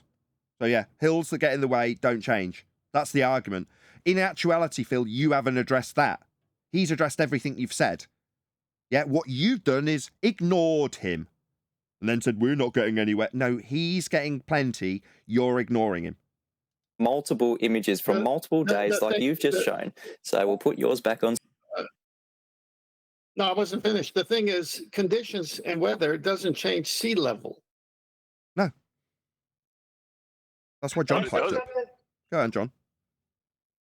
But it does change where it renders with the sky, or where it appears beneath the sky. The conditions on the day does change where sea level renders. Doesn't change sea level. Correct. Correct. So Phil Bell has conceded this argument and doesn't even know it. On screen. Yeah. This is yours. Mm-hmm. This is the more recent one. Why are they always changing? Because of the conditions. Yeah, what about the conditions, Mitchell? So the conditions, so when there's less refraction, we can see further, like we're seeing right now. We can see from 1 foot observer height, 31.82 miles. Yeah, it's cornered you into making a claim you didn't need to make there, Mitch. It's the only mistake you've made so far, so we'll swiftly move on. To Anacapa Rock. New radius of your refraction, can't you? You can actually see the evidence for the refraction in that photo, can't you? Yep. Taking advantage of that mistake straight away, hasn't he there? Good on you, Phil. I'd have bitten on that too. You can actually see the physical Earth curvature, can you, Phil Bell? That is question on the table. But Mitchell, why would you pick something that's obviously so distorted? Because it absolutely destroys the notion that you have a physical Earth curvature. Yeah, but Mitchell, the beak is all orange. Yeah, he needs the non sequitur, Arwin. Absolutely. Point to the Earth curve. Phil Bell, point to the Earth curvature. Yeah, he's right. Mitch is absolutely spot on. He said the argument on the table is about the leading edge of your sphere. That's the argument. Oh, why is it so distorted? Right, the argument's about the position of the horizon, though, isn't it? Your Earth curve edge. That's your primary claim being challenged head on. What about the bendy cranes? What about the orange sky? No. The horizon is the argument. The horizon's supposed to be at 1.2 times the square root of the observer's height in feet because you claim it's a hill getting in the way. Earth curve, you call it. It isn't. It's miles beyond where a hill would be getting in the way. What's that? The hill is getting in the way, but not where it would be on your image. Your black swan, Phil. Well, the horizon wasn't at 1.2 times the square root of the observer's height in feet in that image either. So what about the conditions? Yeah, it's changing where your hill is, Phil. That's the argument on the table. Mitch has just pointed that out to you and you just chatted and chanted through him. Where is the horizon? Go back to my straw man that hasn't got anything to do with this argument you're making. The picture that I... Where is the horizon? Is that 1.22 times the square root of observer's height in feet, Phil Bell? Yes. That is... Sorry, did you just say that the horizon in this black swan is at 1.2 times the square root of the observer's height in feet? Because that would put the horizon at 1.2 miles. No, Phil, the horizon's beyond 1.2 miles in this image. You're wrong. This is a black swan also. Further to that, I'm going to say all of them are black swans. Because we haven't got a geometric horizon below surface level. It is. So why are we not seeing that here? Why is it being broken here? Why can we see further? Refraction. So it's not Earth curve then, Phil. You keep barking out this word refraction. So it's not that an Earth curve hill gets in the way of stuff. The conditions on the day change, like refraction, according to you two. Not that I'd be making this argument, but that's besides the point. So the conditions on the day, not Earth curve then. Refraction. So the less refraction that we have is the more that we can see. So, but not whether or not we're higher or lower with respect to the hill of Earth curve getting in the way then. Just the conditions on the day then that you now want to argue. You now want to argue about the conditions on the day, don't you, Phil? The refraction, right? Not about the horizon, your Earth curve, your primary. You don't want to argue about that Earth curve horizon, do you? You want to argue about the conditions. So what, segue away from your primary claim that the horizon's a hill called Earth curve that isn't getting in the way? Shying away from that, it seems, Phil. Why? Can we see further with less refraction? Okay, because that's got nothing to do with it. So what refraction does is lift something that's behind that you normally wouldn't see beyond the horizon up. An object? An object? Right, so refraction lifts things from beyond the horizon up. That's a begging the question fallacy. So you're saying that things are below a flat plane? That you were arguing about needing it and banking on it being flat? So what, now we've got things that are below that you banking on it being flat plane? No, things aren't below the horizon, Phil. Things don't dip below the flat plane. It extends out for thousands of miles when you measure the GP of the stars that you were navigating earlier. And you made it explicitly clear, Phil, that you're banking on it being flat. So how could it possibly be the case that your assertion that things are below the horizon could ever be true? It can't, can it, Phil? Because when you're banking on Earth being flat, there's never a below the horizon. Because it's not a sphere Earth edge hill getting in the way, as shown in these images you're ignoring when you ask about the conditions. And refraction, not Earth curve, the primary claim that you should be defending, and is debunked by the Black Swan. Go on, whoever wants. Yeah, but Nathan, the ironic thing is that when he says that, yeah, we know things are displaced in relation to the horizon because of refraction. However, that's not any issue. The issue is that the horizon itself is not in the geometrically correct position in relation to the globe Earth model. So he's basically strawmanning himself. Yes. It's like, terrestrial refraction is supposed to be the horizon itself that's displacing, which cannot happen with refraction, the real refraction. But so he got his own terrestrial refraction wrong. Yeah. Basically supporting the Black Swan. Sure, he can only support it and make it seem like he's saying Mitch is wrong, because he can't now, after the Black Swan's been illustrated to the audience, and obviously to him in debate, that the horizon is Earth curve. He can never say that. That's why we've got a list of quotes from people like Tim Osman and Planner Walk and Rumpus, where they tell us explicitly that the horizon is not Earth curve. and we wouldn't be expecting to see it. Like, why the hell do you tell us boats are blocked by it then? Why'd you say that this building's got 5 feet missing because hill, earth curve got in the way? Oh, it's because when we show that it isn't and it's been moving with the weather the entire time, so can't possibly be a hill getting in the way, you tell us, oh, no, the hill is still getting in the way, but when it isn't, it's things being refracted up from beyond the hill. Oh, I see. So when you walk up to your local hill that's normally got things obscured by it, there are occasions when the things obscured by the hill are in front of the hill. Because of refraction. No, absolutely not. Physical hills don't behave that way. And that's what your earth curve is. It's just debunked, so you can't take the positive claim anymore. Mitch has taken that away from you because he's very much in control of this conversation. The one you have to keep straw manning him, lying about your claims, lying about your diagrams that you've made, affirming that you're banking on Earth being flat, all those things are the tactics of a baller that's losing. Yep, and there's nowhere to go because you already said, yeah, things displace in relation to the horizon. Well, that's very cool, but that still means the horizon is not in the geometric correct place. So Black Swan still stands. It might have an orange beak, it might have a yellow beak, but it's still a black swan. Absolutely. Before you got here, Arwin, he made a bold declaration when shown how celestial navigation requires 90 at the base of a star or sun that you're using to navigate with, that he's banking on Earth being flat. It's required to be flat. They need it to be flat to measure it flat. He made all those disclaimers. Wow. Amazing. Sure. Relative to the horizon? Anything. So why can we see the horizon being moved relative to the horizon? That is non sequitur. Why? Because the horizon, there's water at the... Good point, Mitch. So Mitch is now saying, we've debunked the geometric horizon. Your response from Phil is that, well, the horizon that we see is refracted with respect to the geometric horizon that we don't see. So now he's got 2 horizons and Mitch has caught it before I did. Well done, Mitch. The horizon, it's an object.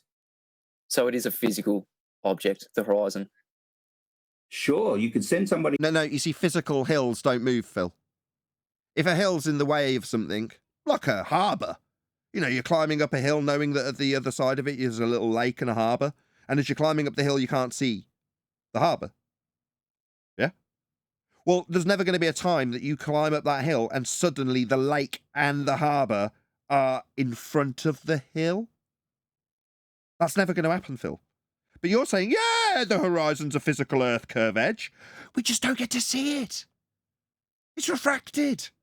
So definitely not the claim that it's blocking things with its physical nature, its physical Earth curve bally nature, marked with an X and labelled horizon in your Earth curve maths. No, definitely not that, right, Phil? Yeah, we know. Out there. If you're claiming refraction, we do not have a physical Earth curvature. Are we looking at the geometric horizon ever, Why not? Professor Phil Bell? Why not? Because refraction isn't a hill. Hill, getting in way, that's something physical. Refraction, that's not a hill getting in the way, Phil. Why not? Are you dumb? They are different things.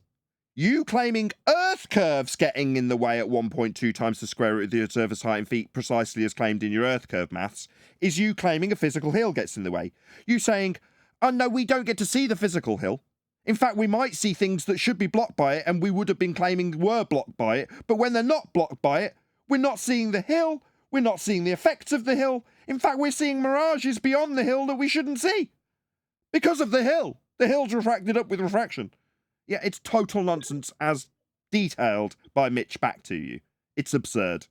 You have just said refraction. The hill just flattens out, just like that. Yep, Like, the hill oh, just now the hill disappears. is flat. Oh, it's formed into a hill again. Yeah, the hill that was blocking it, it's not a hill in it. It's not blocking it. It's just how it works in the world. That means we are not looking at the physical Earth curve edge. Mitchell, it's no different than... That's a yes, Phil. That's right. We're not looking at the physical Earth curve edge then, marked with an X, labelled horizon in your Earth curve maths below the surface level. No, we're not looking at that, are we, Phil? You're just a weasel and failed to concede. Earlier you said we're not getting anywhere. Mitch is getting plenty. It's just you're a weasel who can't concede when you're wrong. So when Mitch points it out to you, you don't concede, you move on immediately. So the horizon's not Earth curve, Phil. I'll reiterate it till I'm blue in the face, over the top of you ignoring it, and point out to my audience that Phil's a complete coward. That when the logical inference is drawn by Mitch, He ignores it because he's a coward. What he's got is to maybe assert that nothing's been done here. And if you climbed up a hill, you would see further away. But if you climbed up the hill, would the things behind the hill be in view? Because that's what you're saying is happening, Phil. It's kind of the same thing. Kind of, other than if you're climbing up a hill with a lake at the top of it, you're never going to have the lake between you and the hill you're climbing up. It can't happen, Phil. But that's what you're saying's happening. The Earth Curve Hill that blocked boats and buildings back in 2014, 15, 16, 17. It's just moving with the weather. It's not actually an Earth Curve edge, and when it's pointed out to you that it's not Earth Curve, you just stutter and stammer your way around to a different subject. Are we still looking at the physical geometric horizon when we climb up a hill? It's water, isn't it? It's coming back. How do you think you... Is that stuttering bitch Phil Bell not answering the question? No, it isn't, Phil. If it was, it would be marked with an X and at 1.2 times the square root of the observer's height in feet, as your maths says it will be. It's marked with horizon in your maths. But we've got two, have we, Phil?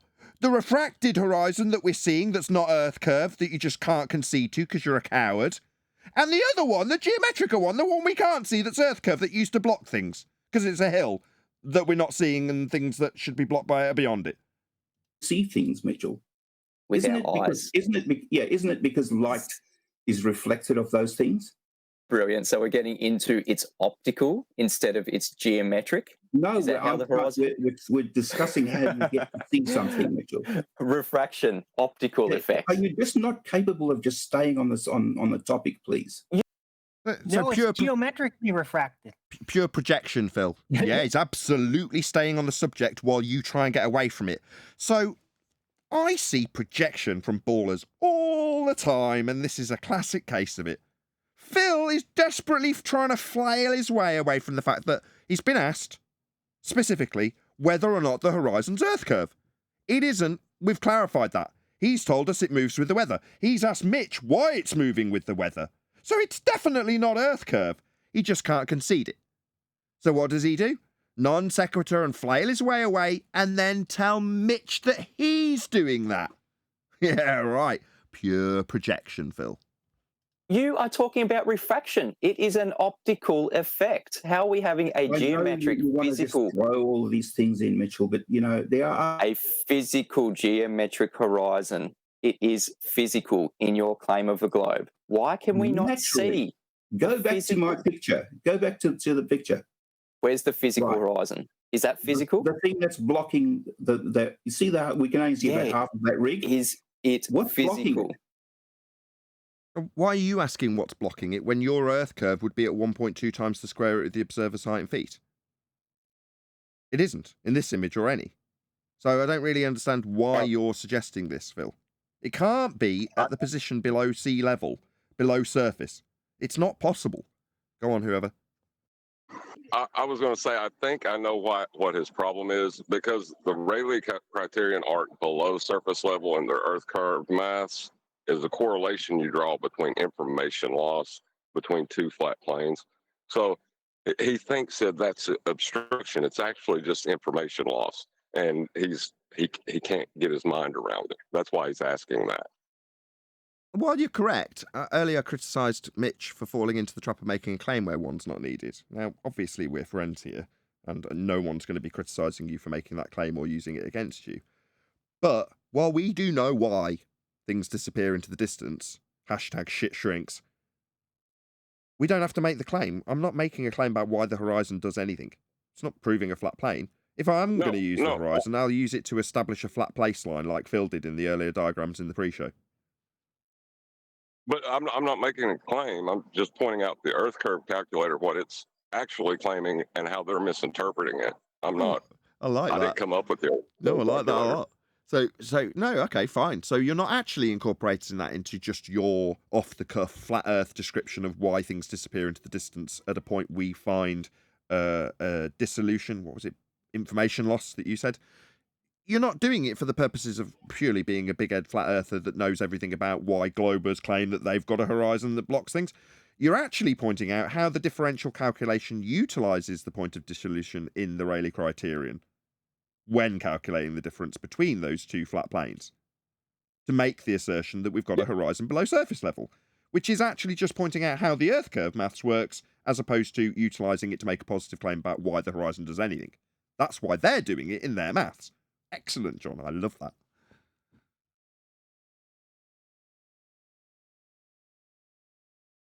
Is it physical? Is it an Earth curve? It's physical.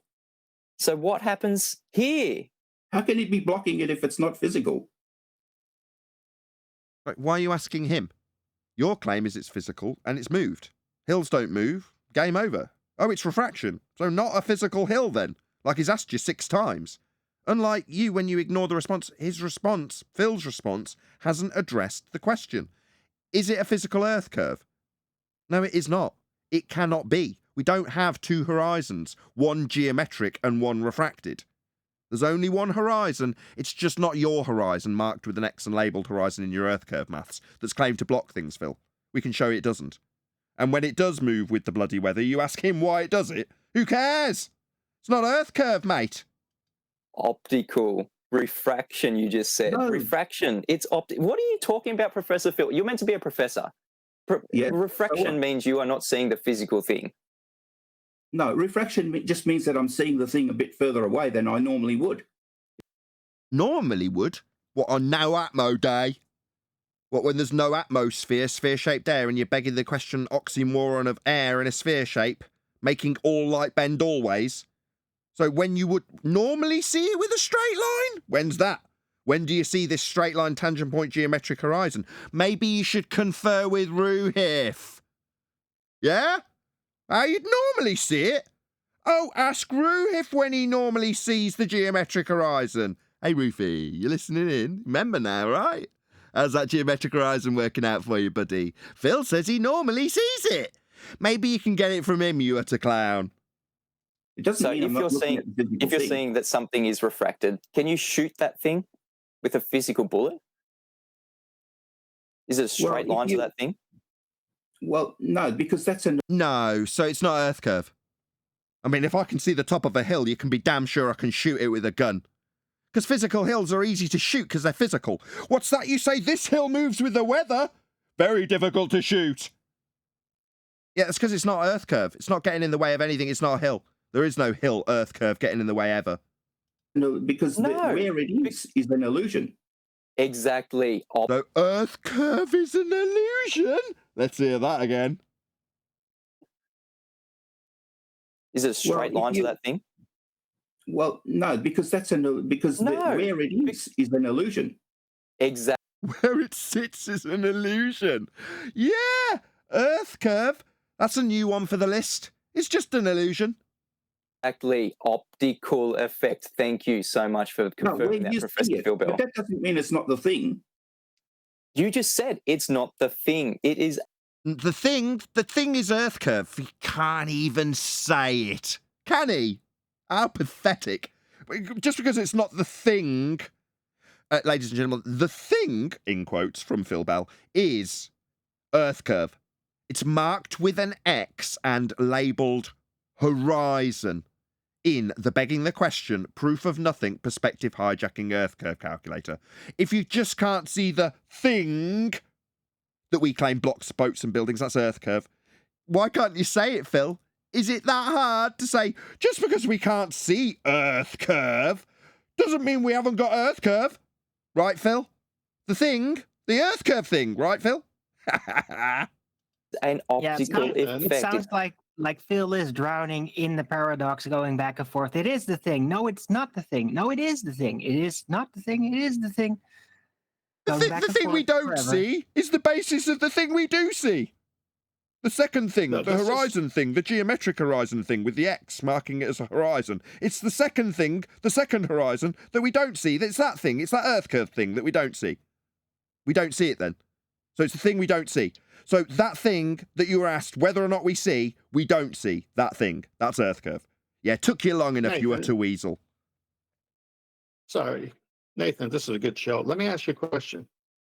Does their Earth curve math support illusions? Support what, sorry? Illusions. No, they claim there's a physical Earth curve hill marked with an X labelled horizon getting in the way of boats and buildings with a quantified feet and inches value to say how much it's blocked boats and buildings by. Until it moves with the weather. Then when we point out it's moved with the weather, they'll ask us why. I gives a shit. It's not Earth curve then, Well- mate. Well, if their math based on the radius can't support the illusion, then it's a thought experiment because it never could be seen as below sea level. Yeah, and when we point that out to them, they affirm. Planar walk. Nobody's expecting to see physical geometry, end quote. Or AB science. We cannot see the geometric horizon, end quote. Or the rumpus. The geometric horizon only exists in the maths, end quote. What's the geometric horizon? It's that thing that Phil couldn't say. It's Earth curve. Only exists in the maths. Nobody's expecting to see Earth curve. You can't see Earth curve. That's the quotes we get back from them.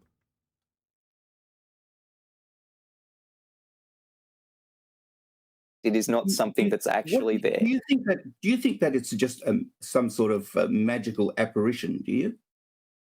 Again, projection, Phil. No, you think it's an illusion of your Earth curve that's a second horizon we can't see. The thing that gives you the horizon we do see. So there's a second horizon that we can't see. That's the Earth curve horizon that we can't see, that according to you now is your basis of your non-Earth curve-based refracted, weather-based, non-physical horizon. Okay, Phil, we're all clear what's going on here with your gaggle screw. We can keep up even with your nonsense. That's what a refracted image is. You have just said that. It is an apparition. Mitchell, It is why do apparent. you think? Yes, he has, and he needs to interrupt when it's pointed back out to him, doesn't he? Coward. Yeah, it's pointed out that you said it was an illusion. It's having it pointed out back to you that needs your interruption, does it, Phil? Utter coward. Losing means you need to be rude, does it, Phil? Chant straight through the devastating conclusion that's being made to you? Maybe you should tell him that we're not getting anywhere while you get absolutely hammered by him. And just chant through it. Maybe chanting through it means you didn't lose, Phil, you total coward. Shout out to Elvis Kavovic. He says, is there any evidence of an illusion formerly known as Earth curve? Thanks for the super chat.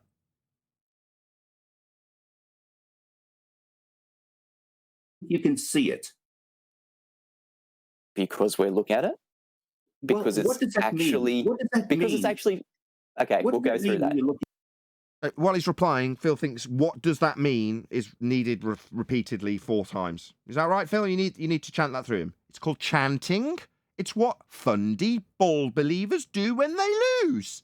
Chant. Yeah, at it. it's the rumpusing That is phase. actually Yeah. physically there. It's obviously physically there if you. So it's marked with an X, labelled horizon in the begging the question, proof of nothing, perspective hijacking Earth curve calculator, where it's claimed to be at 1.2 times the square root of the observer's height in feet and physical. Here it is on screen, demonstrated not to be the case, and Phil has just said in circle jerk fundy, typical style, yes, it is physical. No, it would be at 1.2 times the square root of the observer's height in feet, and here it is beyond that. You fuckwit. It's on screen! You're looking at it. So, looking at it beyond 1.2 times the square root of the geometry claimed Earth curve edge in your maths? No, we're not looking at your geometry, Phil. He's asked if this is the geometry of Earth curve that we're looking at. Obviously not. It's being held up as a black swan. Welcome to Flat Earth, Professor Phil Bell. I'm going Exactly. to shout out Titan Long, gives you $5. I think Professor No. needs some help from... What the Okay, refract- don't... No, I need to tell you that I won. Phil, you're a muppet. don't overtalk when I'm shouting out one of my awesome patrons. Titan Long, I think Professor Phil Bell needs some help from Baldwin. He debates quicker and more intelligently. I agree, Titan Long. Professor Phil Bell, what else do you have to bring to the table? Where is your globe evidence? Because we've absolutely debunked the notion that... No, you haven't done anything of the sort. All you've Okay, done is just- obfuscate. When he said that if the Earth was a sphere with a radius of 3959, then every distance to the horizon could be no more than 1.2 times the square root of the observer's height in feet, and then gave you 2 examples, including a third that you presented, where the horizon was beyond the limitation of a sphere Earth radius 3959, and you now claim that all he did was obfuscate. No, when you talk through him, Phil, it wasn't you not getting the information. It wasn't him not delivering the information. It wasn't an eradication of the information that hammered you. It was you chanting through him so that in your deluded pea brain, you could state now, with some deluded belief of being true, that he obfuscated. No, he didn't, Phil. He concisely ripped your stupid ball belief to pieces. You, on the other hand, told lies that you hadn't got a claim. 93 million mile sun, Phil, is that a claim that you made? Yeah, you fucking liar. You're just a liar. That's all you are, Phil, demonstratable. No claim. I've got a 93 million mile sun. After spending a significant period of time telling a man who made it explicitly clear he had no sun height claim about what his claim was going to be.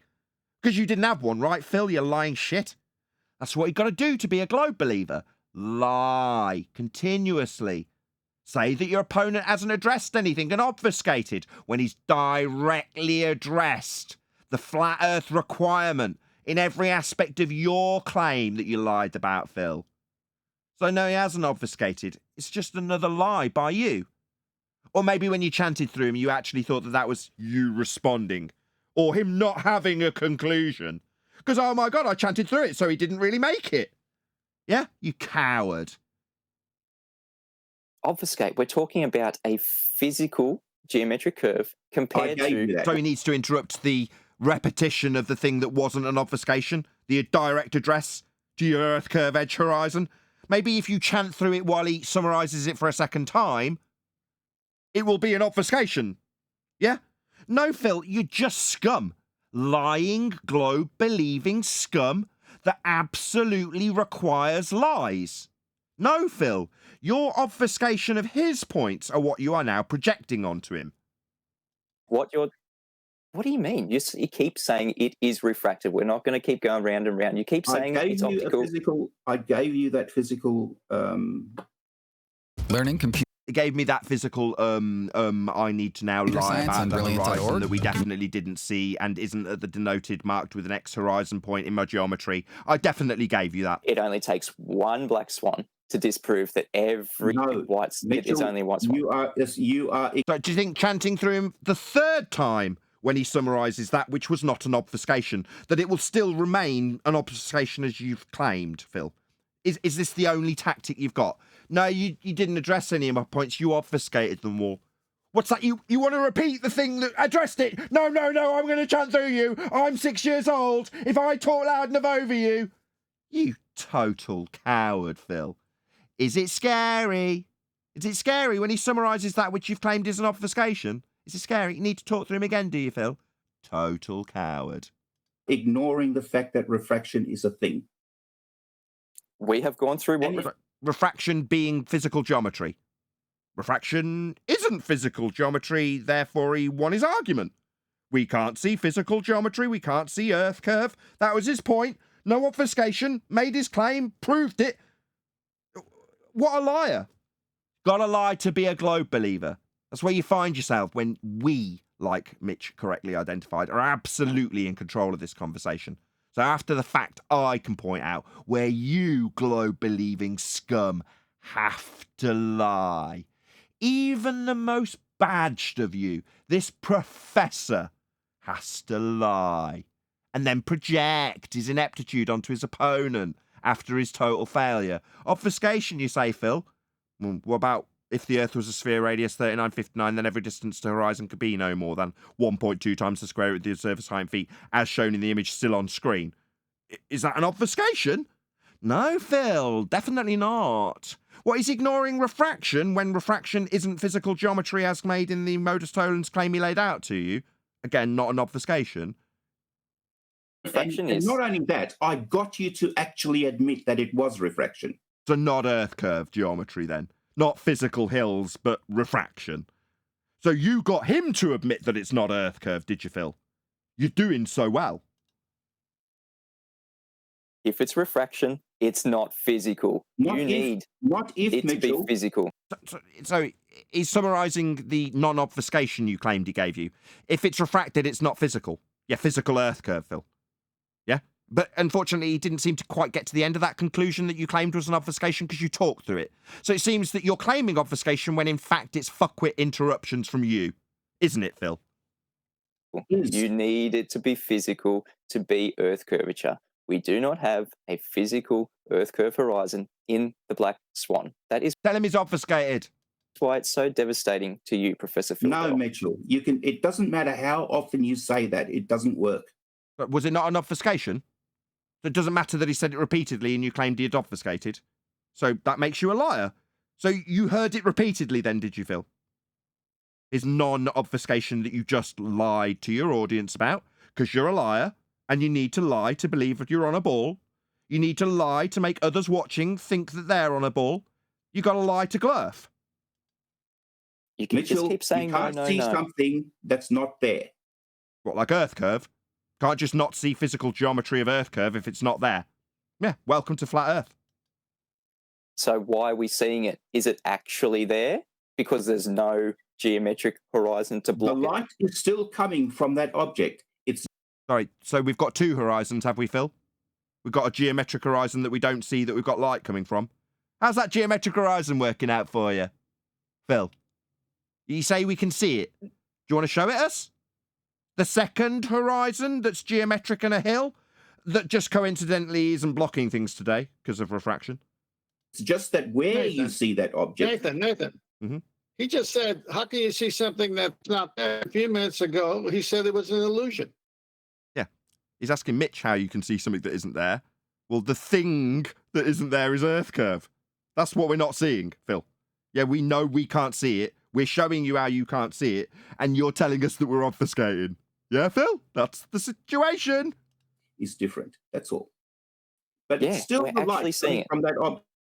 Us as flat earthers can see that object because it's coming straight to our eyeballs, not because it's refracted. It's not because coming it's coming straight to you. It's not. It's coming from. It's coming from so every Ben's area. lines. So not a straight distance, not a straight measurement when we're using the horizon. So what's the sextant used for, Professor Phil Bell? Going back to the find- sextant. It's it's used to find your latitude. It's used as an angle measuring device. First, That's one use of it. On a flat plane. Right? Angle off a flat plane to Polaris, you mean? Yeah, that would be definitely measuring a flat plane and the elevation angle measurement from you to Polaris. Flat Earth required, Phil. Of course. so when we're measuring an angle from the horizon that you have just said is a bent line from you to the horizon, we need a flat, straight line. We no longer have that with the sextant. That's nothing to do with. Maybe you'll call it an obfuscation later after hand waving it, Phil. No. He's pointing out that you're claiming the line's bent. And yet earlier you told him that you banked on it being straight. Flat. The Earth, that is. As opposed to curving away from us and also having an apologetic for why things aren't where they'd be if we had a hill in the way by saying the lines are always bent. So now he's saying, given that you say the lines must always be bent on your globe Earth to apologise for why the horizon's moved today, how are you getting a straight line for your sextant? And you're saying it's not relevant? It's absolutely relevant, Phil. Coward. How to use the sextant. We're looking at the horizon. You just said You look at the horizon and Maybe interrupt him pointing out how it's directly relevant to you, you complete coward. You said it's not relevant. He's pointing out it's about the horizon. How could it not be relevant? We're talking about the horizon, your Earth curve, the one we can't see, the horizon that isn't being seen, the one that's claimed to be Earth curve. But moving on, what do we do with the horizon? You've already told us you're banking on it being flat, right, Phil? Yeah, it's definitely relevant, but what we'll do with the horizon isn't assume bent light, isn't assume we've got a horizon that's Earth curve that we can't see, and not assume that we've got bent lines through atmospherics when we establish straight, flat baselines, Phil. It's completely relevant. you measure the dip angle to the horizon. And the reason that you measure So you're telling him how relevant it is then? that is because you actually want a tangent. We don't want a tangent. So You want a tangent for your Earth curve, but you haven't got one anymore, Phil Black Swan. We just covered this, didn't we? You need a tangent because that's what Earth curve has. But all lines are bent now, aren't they? So you're never going to get one, are you, Phil?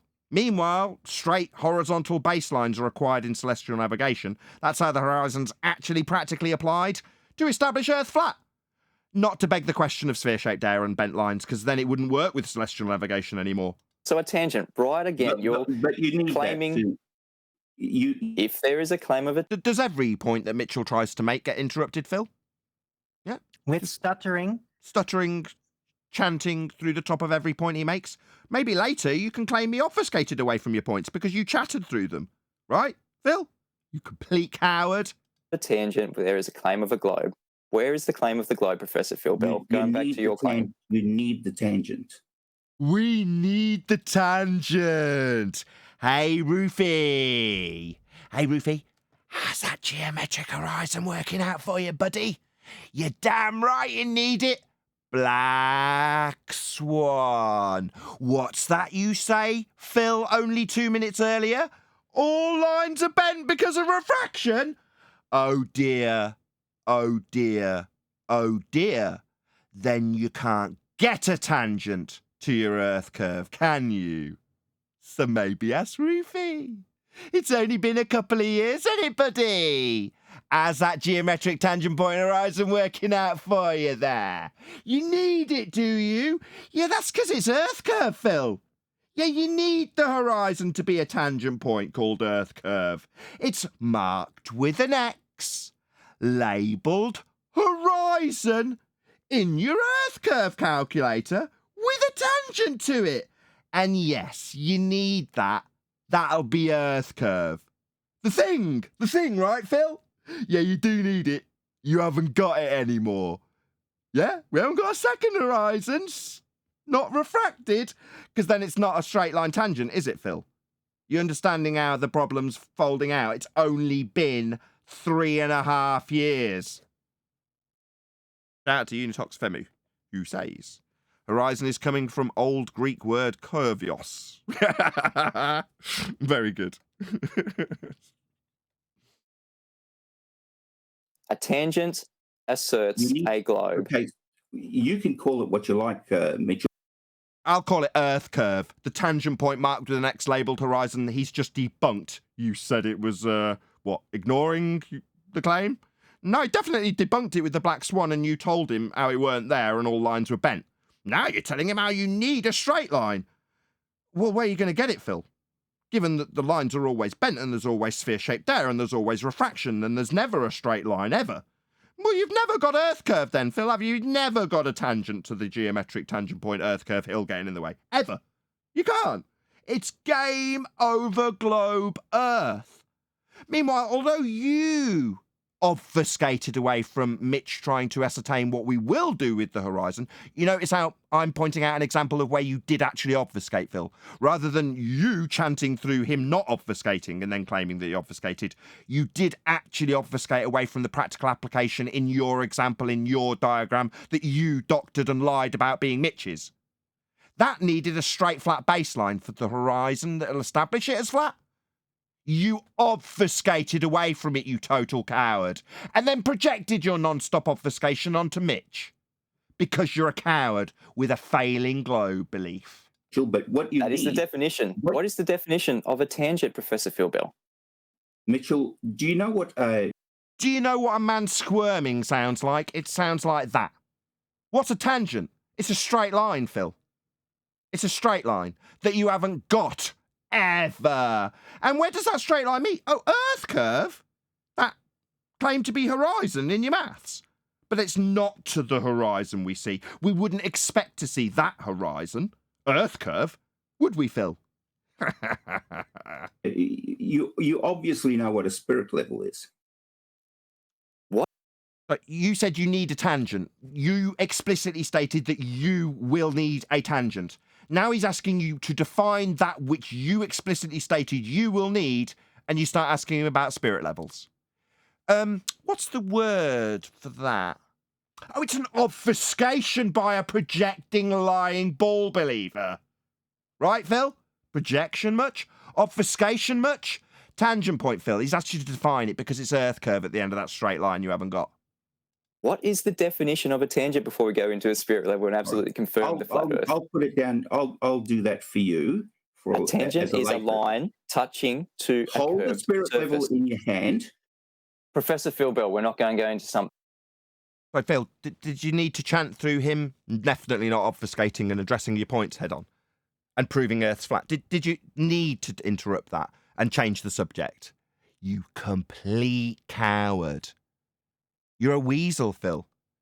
It's going to be documented till the ends of time how weaselly you were in life. So in death, we can remember exactly how big a weasel you were.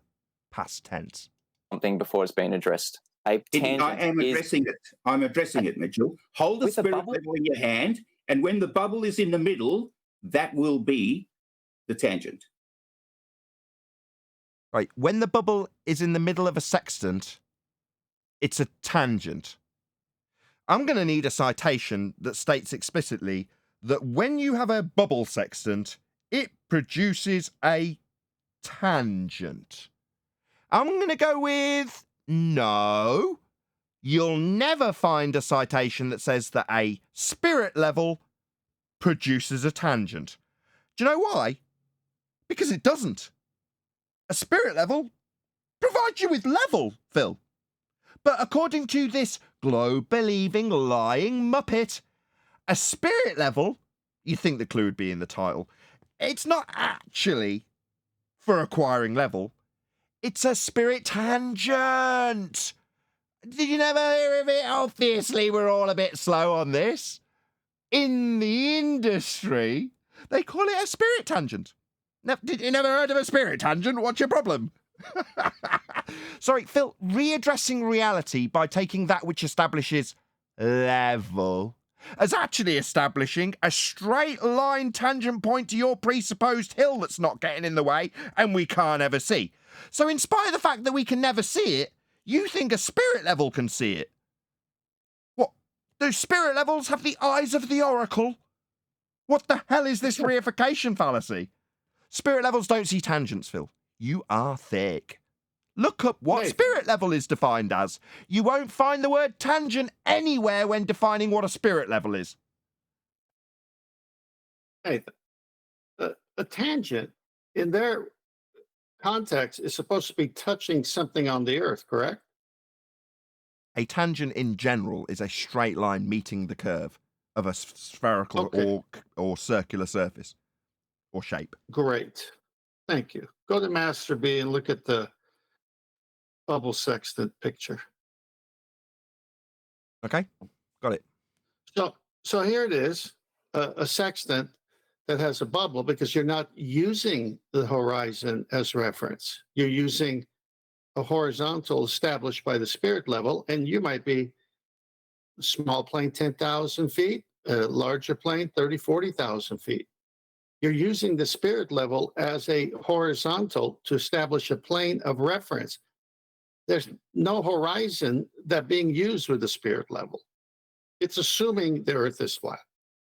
Well, you, as I say, assume that it would be self-explanatory when you say spirit level. And in this instance, this guy's holding a bubble sextant, i.e. a sextant with a spirit level in it, and establishing a level with the spirit level, as on this diagram here. Really clear, really obvious, makes sense, using a level to establish level in lieu of horizontal from the horizon. So you don't need the horizon with the spirit level because you're already getting level from the level. What's that you say, Phil? Correct. It's the spirit tangent? No, Phil. No, this is what you've got to do to be a globe believer. You've got to lie. You've got to tell people that spirit levels establish tangents. That's just a lie by a globe believer, Phil. An outright, overt, mistruth lie by you to an audience. Because that's how you'll be remembered, Phil, as a liar. Yeah? After you're dead, you'll just be remembered as a liar. Can I slam dunk, Phil, please? Spirit level, bubble sextant, you don't do dip correction. But when you use the horizon with the Mariner sextant, you must subtract your height of eye where you have the sextant aimed at the horizon when you bring the sun or star down to sea level. That's why there's no dip required if your eyes are at sea level either.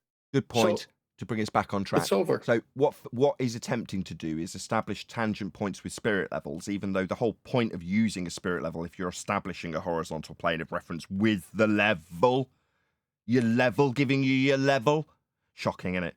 Well, he's saying, no, actually, tangent points acquired from the non-needing to do dip correction, because that's where he led in. Dip correction. No, you're negating dip correction when you use spirit level. So, yeah. Again, you've got to lie to be a globe believer. So, yet another lie from Phil. So, when doing dip correction with a level, you don't need to, Phil. Ignorance or lies? I'm going to go with lies based on the amount of lies he's told so far. We can only assume that one does as they do. The beast does as it thinks makes itself successful. And in this instance, lying continuously and projecting one's own lies onto one's opponent is how Phil does this. That's his MO. So that's going to line up with the horizon? The bubble level is always going to line up with the horizon? It won't line up with the horizon because the horizon is dipped below that. That's why you have a dip angle. So we've got two. Another lie. So you don't have a dip angle when you use the bubble, Phil. I've just pointed that out, and as did 10th Man first, preemptively, before I would have obviously got there as well. You don't need to do dip correction, so it's a complete non sequitur. Well, we'll just call it another lie from Phil. So when utilising a bubble, you're going to account for the fact that the horizon's dipping away from you? No, you're only using the bubble because you don't want to be using the horizon. For whatever reason. So no, Phil, definitely not. I mean, they might use it above the cloud line in a plane when they establish the angle to the star to figure out their position along a flat baseline that they'll establish with the bubble when they can't even see the horizon, Phil. So it's done to negate the need to have a horizon. But you're saying when you use the bubble, there's a dip to the horizon. Who gives a fuck? You lying, scummy old ball-believing liar. Two parallel planes then. Using the bubble level, we've got a parallel plane above the surface of the parallel Earth. Two parallel flat planes. The spirit level that you're holding in your hand, that spirit level is giving you the tangent that you're looking for. No. We heard your baseless assertion the first time, Phil. Then we all laughed at you. No, the tangent is a straight line to the edge of a curved surface. That's not what a spirit level is doing. What do you think the spirit level is doing? Sorry, who cares? You claimed it was ascertaining you a tangent point. Black Swan. If the Earth was a sphere with a radius of 3959, then every tangent point could be no more than 1.2 times the square root of the observer's height in feet. And the claimed to be tangent point of a sphere Earth in the Black Swan is beyond the limitations of a tangent point on a sphere Earth radius 3959. Do you notice how I changed Earth curve or geometric horizon into tangent point, Phil? It's because they're all the same thing. You haven't got a tangent point. That's his argument that you are, what's the word, obfuscating away from, Phil, you projecting asshole. The spirit level is giving us a horizontal flat plane. That's and obviously, that's all we want. Horizontal flat plane. Brilliant. And we've got a horizontal flat plane beneath our feet. All we want is the horizontal, yes. That's right. So no tangent points dipping below surface level to imaginary horizons that we can't see and aren't blocking things because of the weather. Yeah. Earth curve has been undone, debunked, killed, shot in the face, buried, and is now being pissed on. So the tangent isn't... Nathan, yes. Nathan. A minute ago he said Earth curve is an illusion, and now he says all we want is a horizontal. Yeah. Cognitive dissonance is a bitch if you're a baller and you're having to fight with us. Because you're having to concede left, right, and centre how Earth's flat. How all we need is the horizontal.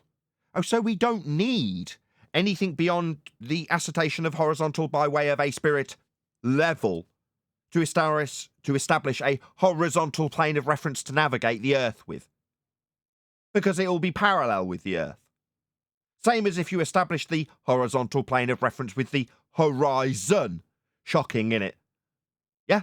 Well, that's not going to be providing you with a dip tangent point when you've got bent lines to everything always. Because you haven't got a straight line. And the tangent point exists below surface level in your maths. And according to you, it's an illusion. And according to all the other people who have the Black Swan put to them, they tell us that we wouldn't expect to see the Earth curve horizon. That it only exists in maths. It's because we haven't got Earth curve as a horizon. Earth's not curving. If it did, we'd have a hill in the way. Exactly as you claim. And later deny and call illusion. Going to where the bubble level is pointing. The tangent is a straight line to the curved surface of something like the Earth here.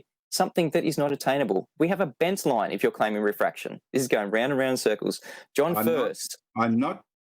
Furr gives me 20 Canadian dollars to say, thank you, Phil. Every alleged globe proof leads to the flat Earth. Absolutely. I'm not talking about the water, Mitchell, okay? What are you talking about? You just said the horizon is the water. Line. How do you get a horizontal? How do you know that it's horizontal? It's look at the bubble in the middle of your spirit level, right? Absolutely. Horizontal. How do you know that it's level? The clue's in the title. How could it be level when it's a tangent bubble, right? Phil, is that your logic? It couldn't be possibly level because this is a spirit tangent. My God. Is defined by now. All right. Now, from that point to the object in the sky, that's the angle you're interested in. What, from the point on a flat baseline to the object in the sky? Yeah, that's proving Earth's flat, Phil. Brilliant. So we don't even need the horizon? No, you actually don't need a horizon. You just need level. Can you just put that into a sentence so we can trim it out, Professor Phil Bell? You don't need the horizon. We can to attain an angle of elevation to a celestial body. You heard me. No, just please, just you. Sorry, I'll let you talk. I'll put that in your comments. I'd like you to say it right now. You don't need an horizon. For what? Sometimes have you ever that horizon would be Earth curve. That we established earlier. You were apprehensive about saying that, which is Earth curve. Yet we don't need that Earth curve, do we, Phil? It's not needed. What we do need is to establish a horizontal plane of reference so we can navigate it. That'd be Earth, flat, horizontal. That's right. That's what we do need. And you said you were banking on it being that way earlier with Mitch. That's right. All we need is a flat Earth, Phil. Because what we don't need is that Earth curve horizon, because we can't see it. It only exists in the maths. You can't measure it. Your lines are always bent to it. You haven't got a tangent. So we don't need that. We just need what you were banking on earlier, Phil. The flat Earth is all we need. Nathan? Yes.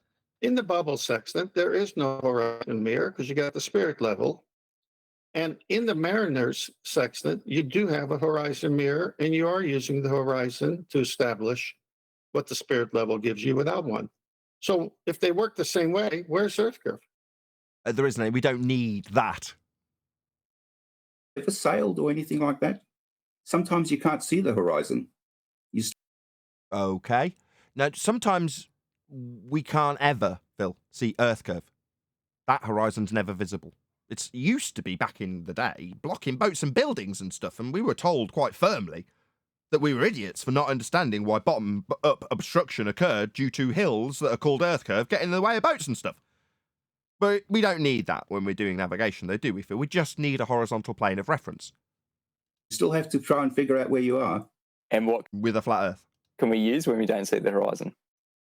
You can use a mirror. You can use a you can use a spirit level if you want. Or you can use a bubble sextant is pretty good. You can use a bubble sextant that will give you level, or you can use a spirit level. What was that? Say again, QE? No, tangent shooting spirit level. Yeah. In his mind, that's probably what he thinks he's saying.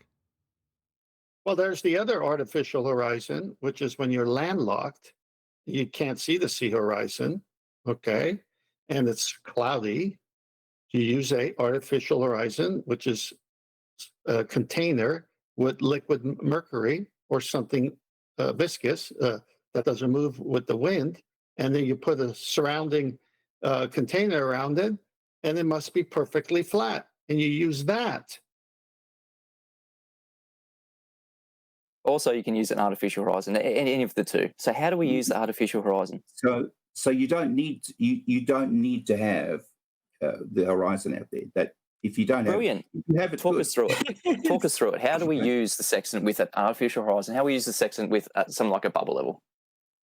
Well, the bubble level tells you what the so hold the sextant in your hand so that the bubble level is right in the center, so that you know that it's horizontal, and then measure your angle to the star or whatever. If you know it's horizontal, where's the tangent? Yeah, and how are you going to use that bubble on an open ocean and on a rocking boat? Good luck with that. Well, if it's horizontal, and according to them, their assertion in geometric terms is that you're on a sphere with the ground falling away from you at 8 inches per mile squared. Therefore, in order to see the physical geometric sphere edge obstruction, either you can model it with you leaning back on your ankles, or you can depict it as they claim, which is you standing straight up at the top of the sphere Earth, looking down at the dip of the horizon. Well, he's just told Mitch that you use the bubble to establish horizontal. Okay, yeah, with respect to the ground, it's parallel with the ground. The baseline that you're establishing with that level is parallel with the ground positions of the stars that you're measuring on the ground below. If it's obviously falling away, what's the use of establishing a horizontal with a bubble if all the ground positions are moving away at 8 inches per mile squared? They're not. You can establish level because it's parallel with the ground. Go ahead. Nathan, it's a concession. It's a concession to flat Earth because the spirit level isn't accounting for 8 inches per mile square or curved surfaces. It's a horizontal. It's a flat baseline.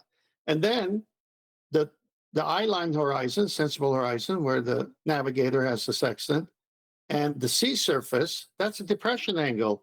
And so dip is really height of eye correction, and you bring your eyeball to the level of the water, and you match what the spirit level did up in the airplane without using the horizon. So telling that sea surface is flat all the way to GP to star, just like the spirit level and the plane's telling you the same thing with the spirit level. Yeah, but Nathan's question was right on point. Then why do you need a tangent? Correct. Why do you need a tangent once you establish horizontal with your level? He's right. Nathan got him. Why do you need a tangent then, Phil? You retard. Double speaking idiot. You've decided to shoot to. That's exactly how we use the bubble level and exactly how we prove that the Earth is absolutely flat beneath our But you feet. haven't. Parallel plane. How did that prove that the Earth's about?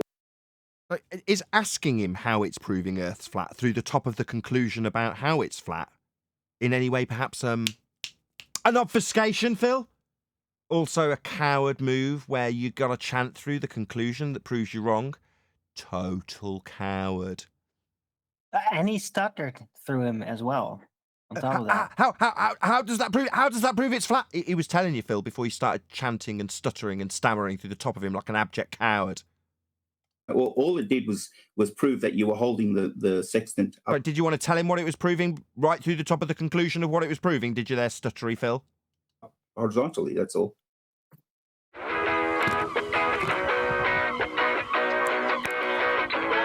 Did you just say We'll go back all to the it proved images. is Nothing you're else. holding? Yeah, I think we should listen to that again. Plane.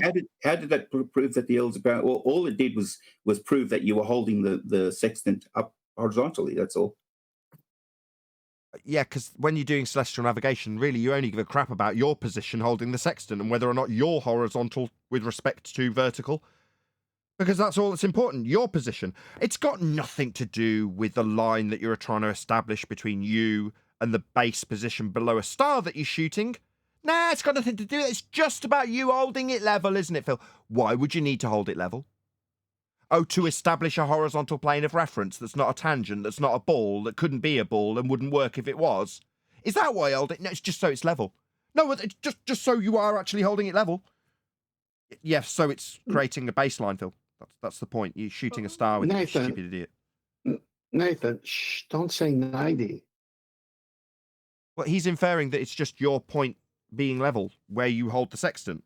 No, Phil, you're holding it level so that you've got 90 to the base of the star. And then that line runs between you and it. Level. Yeah, like you establish with the tool to establish level with a bubble in this instance. That's why you do it, Phil. So you've got 90 at the base of the star, so your maths is right. So you can not die at sea if you're lost. very important that you establish a flat Earth with the spirit level, Phil. Of course, you chanted through the top of Mitch stating that. Maybe it's because he obfuscated your points, you total coward. Also, right angle triangle. If you go back to the Amelia Earhart slide showing the bubble sextant, the star in question would have to be directly over the Earth somewhere, and that creates a right angle triangle, which they deny. We'll go back to the images. Nothing else. Go back to these images. I don't have it right here. We'll go back to the images that I had before that when we're using this sextant with the horizon, remember those images that we had up before that you put on screen? Yeah, absolutely. Yeah. So when we're actually accounting for dip angle correction, we're putting that onto a flat geometric plane. And if we have you've got that upside down, buddy. And if we're using something like a bubble level, something like an apparent horizon that doesn't need a dip angle correction, we are measuring a parallel flat geometric plane above the geometric plane of the Earth. Sacred No Ledge, aka Universe says, can we see the original Black Swan image? Yep, I'll put that up very shortly. Sleeping Warrior says, Professor, refraction accounts for 1/10 of a mile in your model. It does not account for, where's that gone? It does not account for the distance evidenced. Please explain why. Yeah, we probably don't need to go there, but thank you for explaining how a bubble level, how a artificial horizon is used. Bloody hell, Anthony. Even when you're not here, you're begging the question for them. So if we assume Earth's a sphere and we have got radial value, and that radial value does transpose into 7/6 of a radius, then you've only got a little bit of refraction. Wring his neck, even with his super chats. Bloody Anthony. Got to beg the question with him, haven't you, Anthony? To measure a geometric flat plane. Hey, do you like it being directed towards Anthony rather than you, 10th man? Sorry, I was doing research on something else. I missed that whole segment. I was telling Sleeping Warrior off. Spirit level. I was telling... Oh, my bad. Go ahead.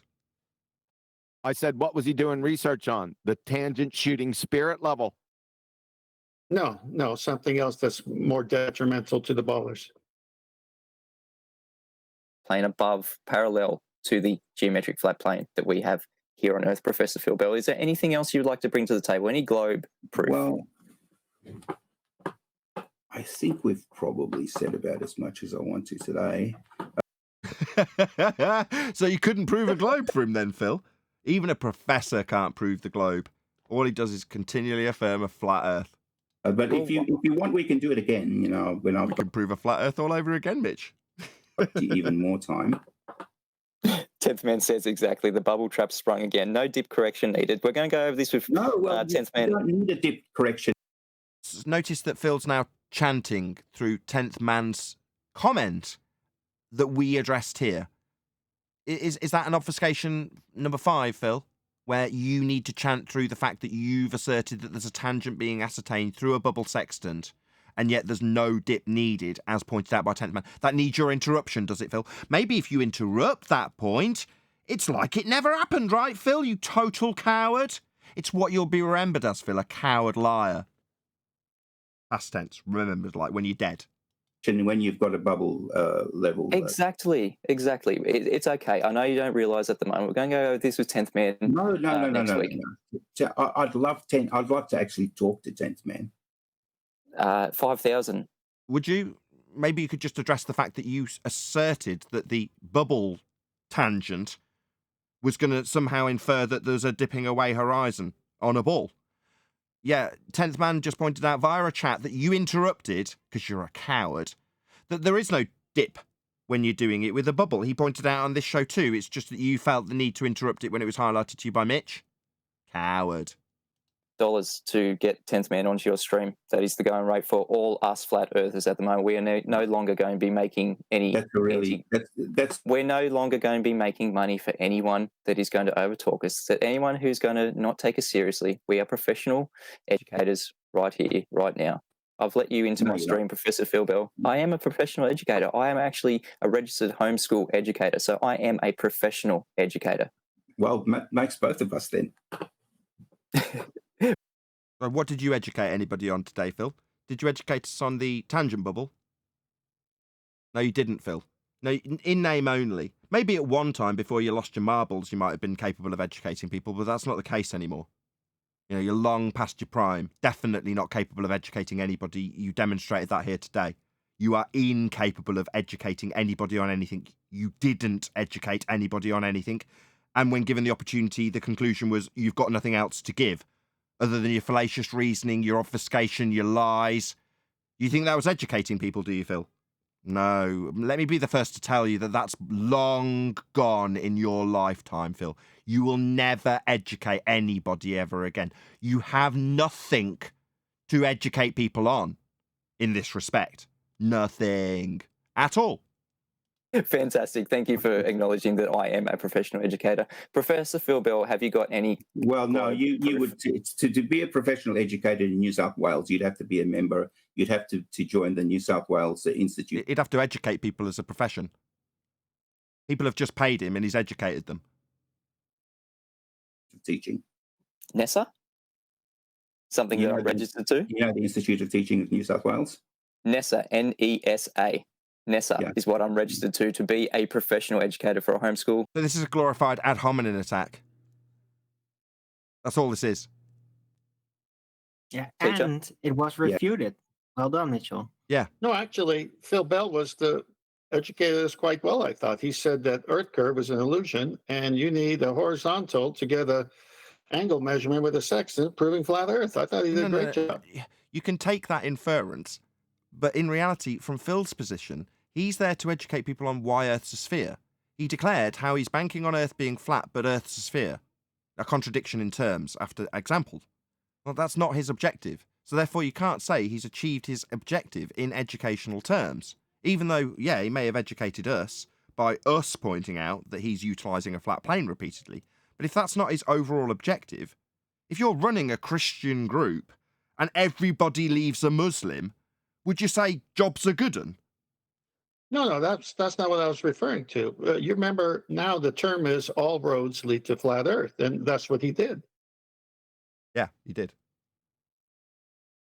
Yeah, okay, so thank you, that doesn't Professor make Phil you a Bell. professional teacher, okay?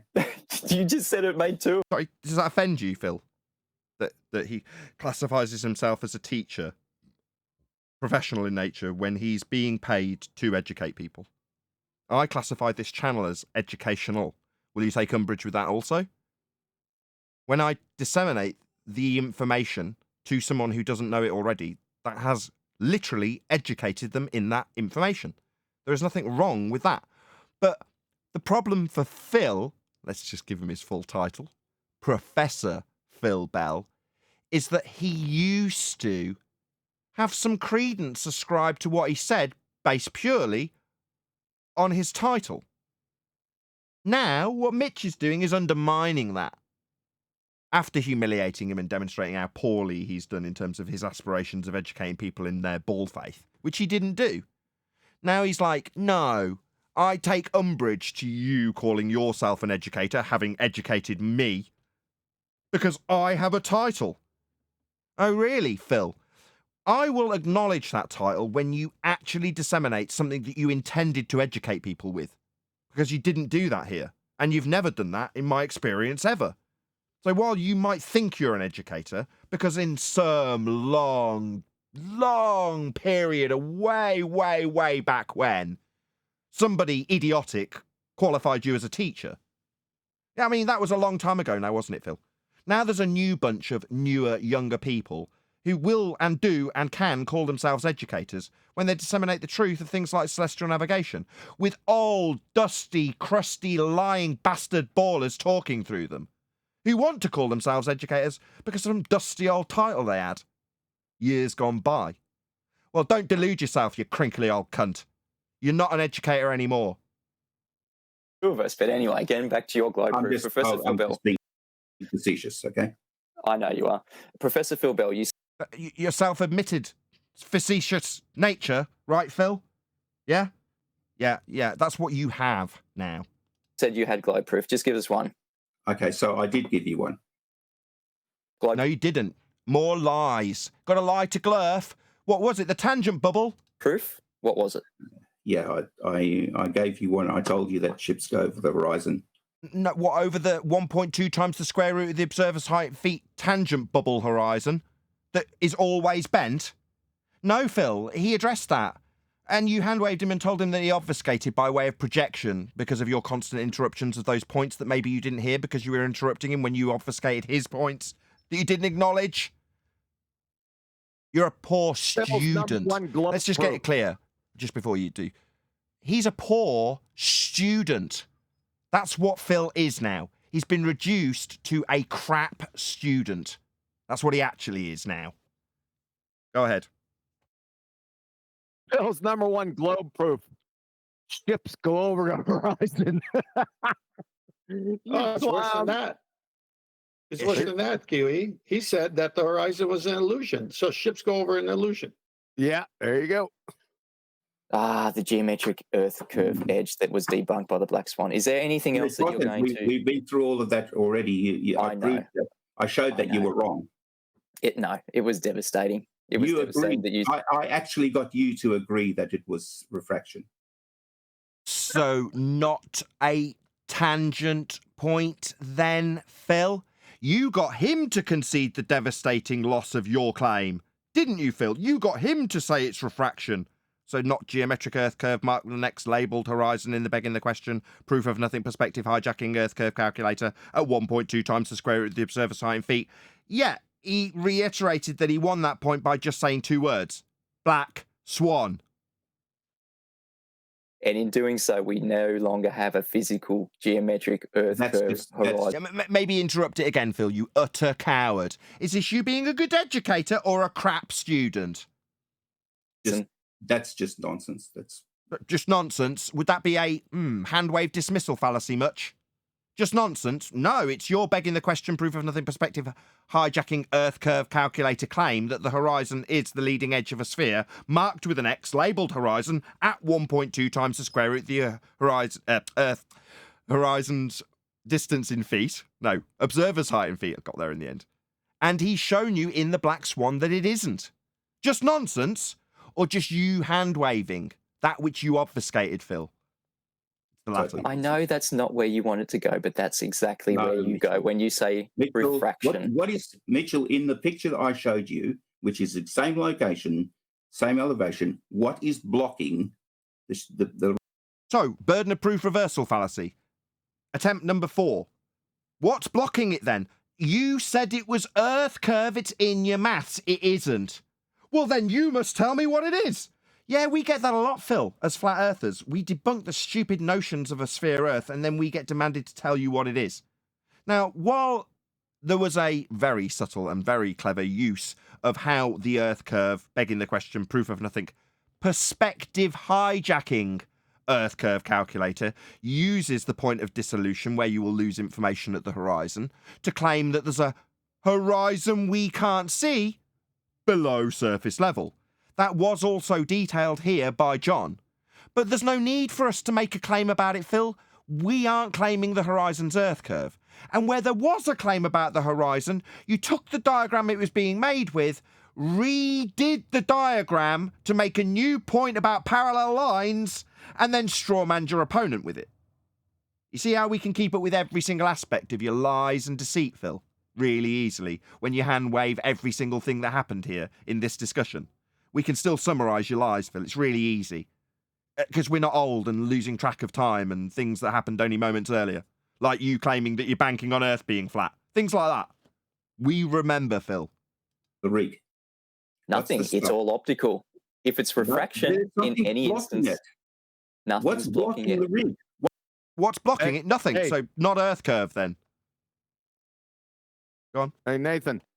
Yeah, there's two photos. His photo that he keeps in his dossier that he keeps running around for the past 3 years, right in Discord. That's his photo. You could post both of them. Go over them real quick. Yeah. I'd love you to go over the latter because he presented a similar picture and claimed it was a white swan and that what we were seeing blocking the boat blocking platform habitat, the oil rig, was Earth curve.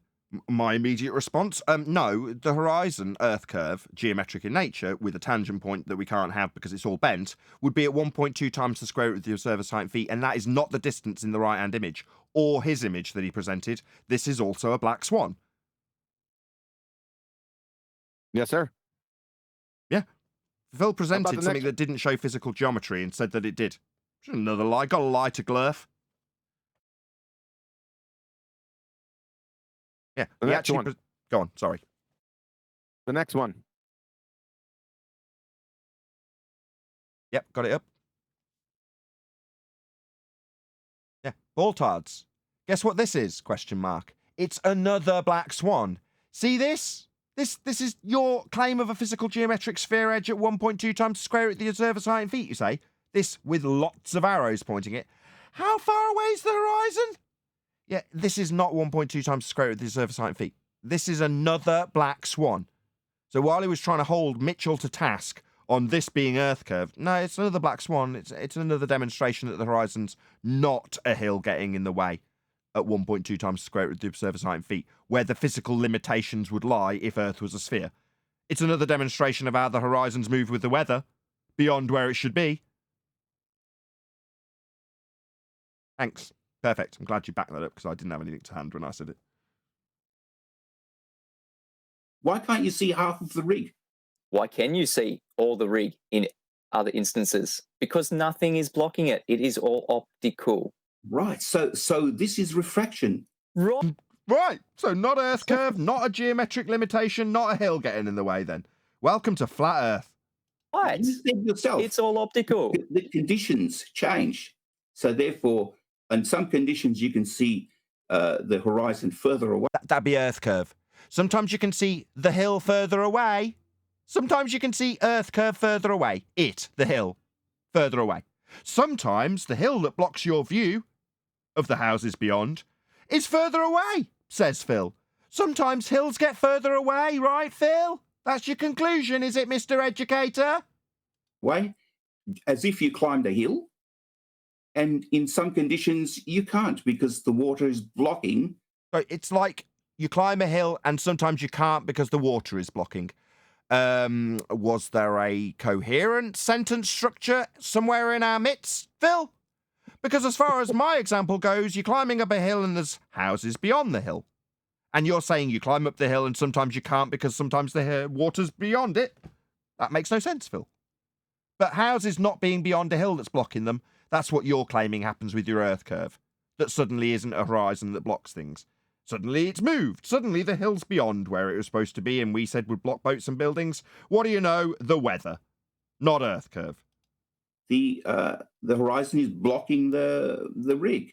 That's why you can't see it. That's a Optically physical blocking? thing. It's a physical thing now. So you said absolutely it is an optical blockage, and then you said it. So it's a physical marked with an X labelled horizon with a tangent point to it, is it, Phil? No, Phil, you told us the lines were always bent, so how could it be a straight line tangent point? Is it no Atmo day on your sphere? Yeah, not bent lines always. It's now your tangent point physical horizon again, is it, Phil? Just going to keep going around in these circles, are you, Mr. Cognitive Dissonance Educator? It's a physical blockage. Wasn't it an illusion before? Yes. He's also said it's an illusion. It's water that's doing the blocking. The physical water or the refracted would you agree water? that it's water that's doing the blocking? Man, this is a far cry from the positive claim of Earth curve blocks it. Really? You think he'd be really positive about this? Did you hear him say, is it the physical water or the refracted water? Yeah, I had Mitch. Is it the physical water or the apparent water? It's physical water, you know, because you won't be able to see something that's... When it's refracted, is it still physical? You need an object to see it. When it's refracted, is it still physical? Of course. The cognitive pain is strong with this one. All right, we've been going for 20 minutes over what I usually go for. Professor Phil Bell, thank you for coming in. I may open it up to people to join my stream next week, but for now, I'm going to end the stream because we've been going 20 minutes over. Thank you, Professor Phil Bell, for coming in. If you feel like the Earth turns on you, turn to Flat Earth School. It is around us 24/7 since the beginning of existence. I've been Mitchell from Australia. He's been the globe defender who has failed miserably, who has confirmed the black swan is an optical effect. No geometric horizon ever seen. If you like my work, if you like to support my work, the links are in the description below. PayPal, Patreon, you can purchase my wife's book, anything you'd like to do. Thank you, everyone, for being here. Yes, 10th Man, he admitted that you need a horizontal plane to achieve an angle with the bubble level. It is brilliant. We're going to be talking about this next week with 10th Man. It is going to be an entire week just full of sextant proofs. Until next time, go out and experience your Flat Earth School. It is the best teacher we could ever hope for. Thanks for sticking around, guys. So there's a link going by right now. Let Mitchell from Australia know. At Nathan Oakley 1980 sent me. Leave him a positive comment. Let him know how well he did. To be fair, there was literally only one criticism of everything that Mitch did in that. I'm pretty sure if I was doing that, there'd be a lot more than one criticism. So I'm going to give him top marks for that. That was ace. Really well done, Mitch. Handled him beautifully. Okay. I want to see that tangent shooting spirit level. That's what Me I too. want to see. Definitely. But with that, I'm going to say if you are watching this on either Nathan Oakley 1980 or Nathan Oakley Premiering streams, then stay tuned as there will be an after show to follow. And grab onto some of these killer arguments, right? Yes, Neil. Hey, Nathan, that It's not show even was really arguments good. anymore, like John says. It's not even an argument anymore. Hold on, Neil. There's a much more important compliment coming my way. Go ahead. No, I was gonna say I caught the show. I listened to it like the entire show yet from yesterday. I was gonna say that was like a really good show, man. That was like spot on. Just congrats. You'll have to remind me what yesterday's show was about. I'm really sorry. What was it about? You were talking about science. Oh yeah, I clipped out a bit. Really good. I agree. You'll know I think it's a good show because I'll clip something out from it. So yeah, I even published it immediately, which tells you I'm ultra keen. Normally I'd keep something like that in my back pocket till the weekend, but I thought, no, it's too good. I've got to publish it. So I put it out to members, and then like 20 minutes later, I'm like, I want to put this out to the public. It's too good. No, yeah, it was a really good show. Like just everything. You were critiquing stuff, so it was like really good. But yeah, I owe it that's the all kind to of the panel. content that's good. All down to the panel. You were Yeah, it was good critiquing stuff. somebody's idiocy on the scientific method. Yeah, you were covering like that TED Talk video, right? It was like so right. good. It was really, really good. You should do more like that because you're pointing out like how you have these people who think they're important in a TED Talk and they're just teaching like straight up like pseudo, but that's the problem though, that everybody in the crowd, I think that's kind of like the way it continues to spread because they think they talked to someone that was really intelligent, so that person wouldn't be lying to me. Then they go off, and then that's why they believe the dumb shit they believe because they think that that's what real science is. I think if you could find more like TED Talks like that, where there's people just straight up spewing lies, like just wholeheartedly, like that would be cool to find more like that. That's kind of that's all. Cool. No, I'm glad you enjoyed it. Make your pick. I like them doing it because then they get mindless retards to come in and just it. And then I just take them to the woodshed. And well, not only me, but the rest of the panel. No, yeah, for Do sure. you That's what I'm think, saying. Like, if you guys can find more like TED Talks where you catch people just straight up lying to the crowd, like that would be fucking awesome. Just the way you guys did yesterday, that was fucking perfect. We should see more of that stuff. That's what I'm saying. You think We do it with ballers all the time.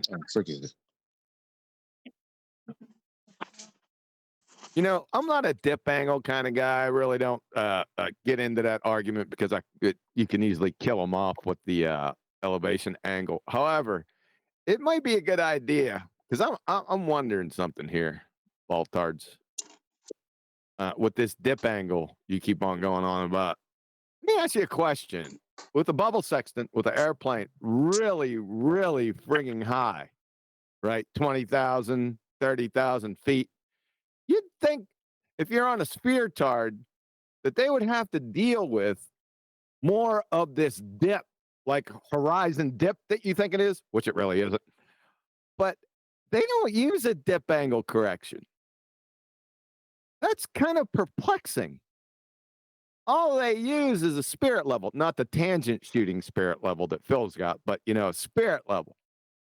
Why is that? Because Earth is flat. Thank you. Did you want I'd to like add to some- hear that answer from Baltard. Did you want to add something? The upside down Australian.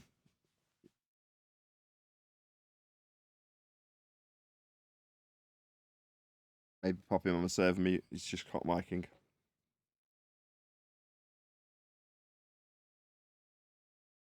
Thank you. I wanted to say something, but then a helicopter flew over. But I wanted to say that I thought that Mitchell was what really stood out to me is that I'm so impressed in how much live patience he really had. It's like dealing with a mental patient, and like, man, if he could do that professionally. No, but laugh.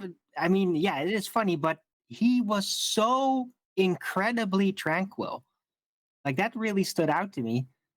And he picked up on most issues, I'd say. He was very strict to the flat Earth debate guidelines, as you could call it. And I think he did a fantastic job. He does, and he did.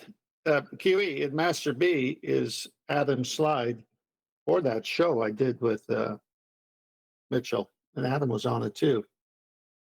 To dip or not to dip, that is the correction. Whether 'tis nobler for the sextant to suffer the limitations of artificial horizons, or to take the eye against the sea of troubles, and by opposing end them, to define a level. Okay, you could put new in there. That is the new direction. What? Make your own slide. This is classic. It would be better if it had a new direction in it. Like I said, make your own slide. The whole point is the artificial horizon, whether it's a spirit level, which falls under artificial horizon method of using a sextant, or a pool of mercury that has to be completely level.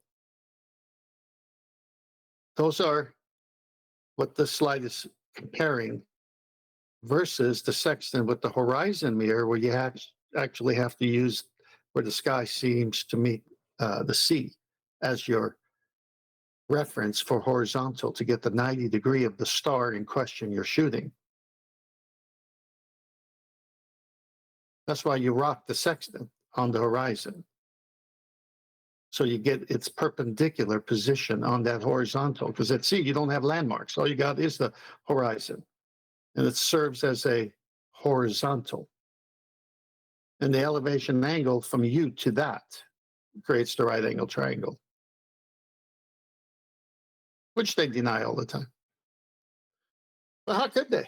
They could only subtract from 90. They can't subtract from more than 90.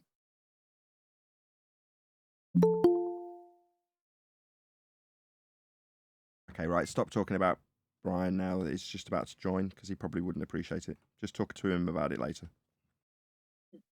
Yeah, well, Brian found everything a couple of years before we all did. That's what We don't want to antagonize him. Just drop it. Hey, Brian. Hey, everyone. Hey, Nathan. How are things? Did you hear my comment about good. you being tight? No, I didn't hear anything. I just joined. It was a complete racist slur against the Irish. No, clearly That's not. grand. I'm sure you're not tight. You were super chatting somebody, so obviously the irony being that you're actually giving somebody money to super chat something that was pertinent, very, very pertinent. You were talking about in a super chat, because you're not tight in the slightest, the angle to, I think you said the moon, although I then paraphrased it into the sun. Not that it matters, but you were saying 46 degrees, then 45 degrees. Where'd you get height, Phil? In a super chat? Did I? When did I do that? Maybe it wasn't a super chat. Tight git. No, but I do remember doing it. I do remember doing that because I remember correcting Phil on that. Mitchell yeah. from Australia video.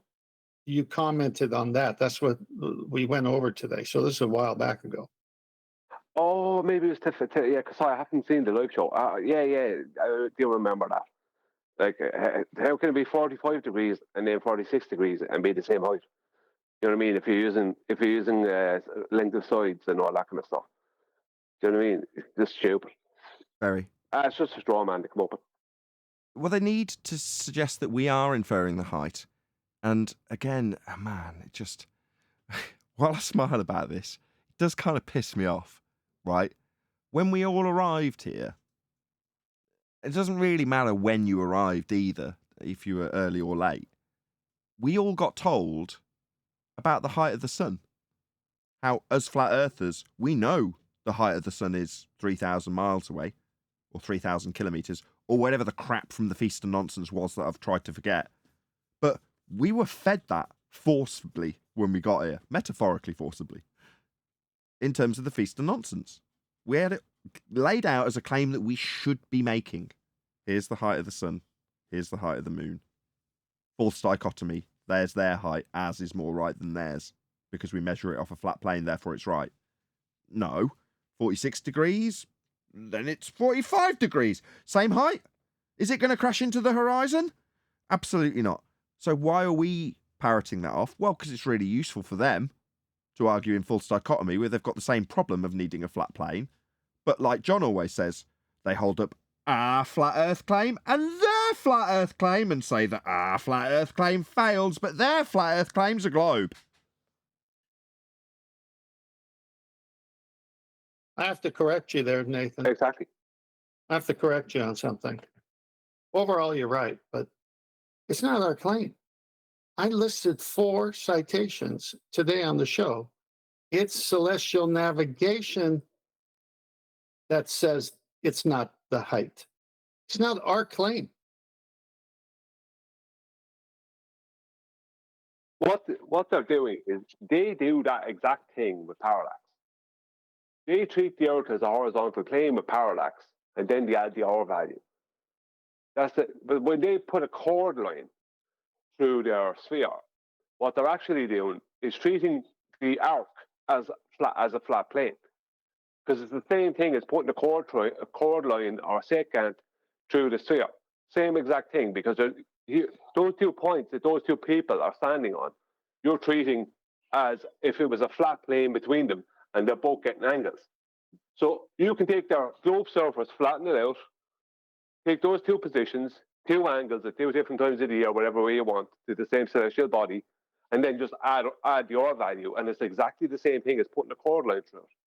So it's them that do this nonsense, but they hide it by putting a chord line through it.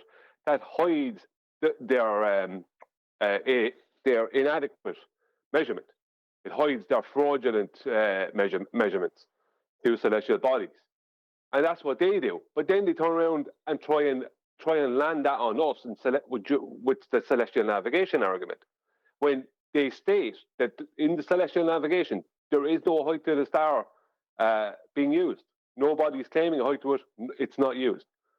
And what they're also doing is that why they're doing that is they are trying to belittle the triangle argument that we say celestial navigation uses triangles. And when they deny that, right, and try and say that we are only saying that, and we're only trying to, that we actually think you should be using the length of sides and claiming heights to the stars, which is their claim, which they use with parallax, what they're actually doing is denying the rocking of the sextant that gives you the zenith from the GP of the celestial body. So they're denying that there's a zenith from the GP of the celestial body.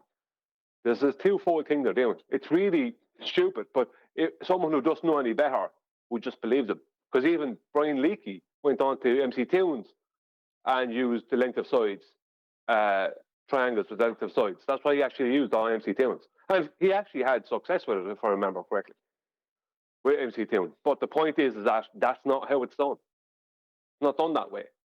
So, they want to just strawman us with something that they do when they're doing parallax.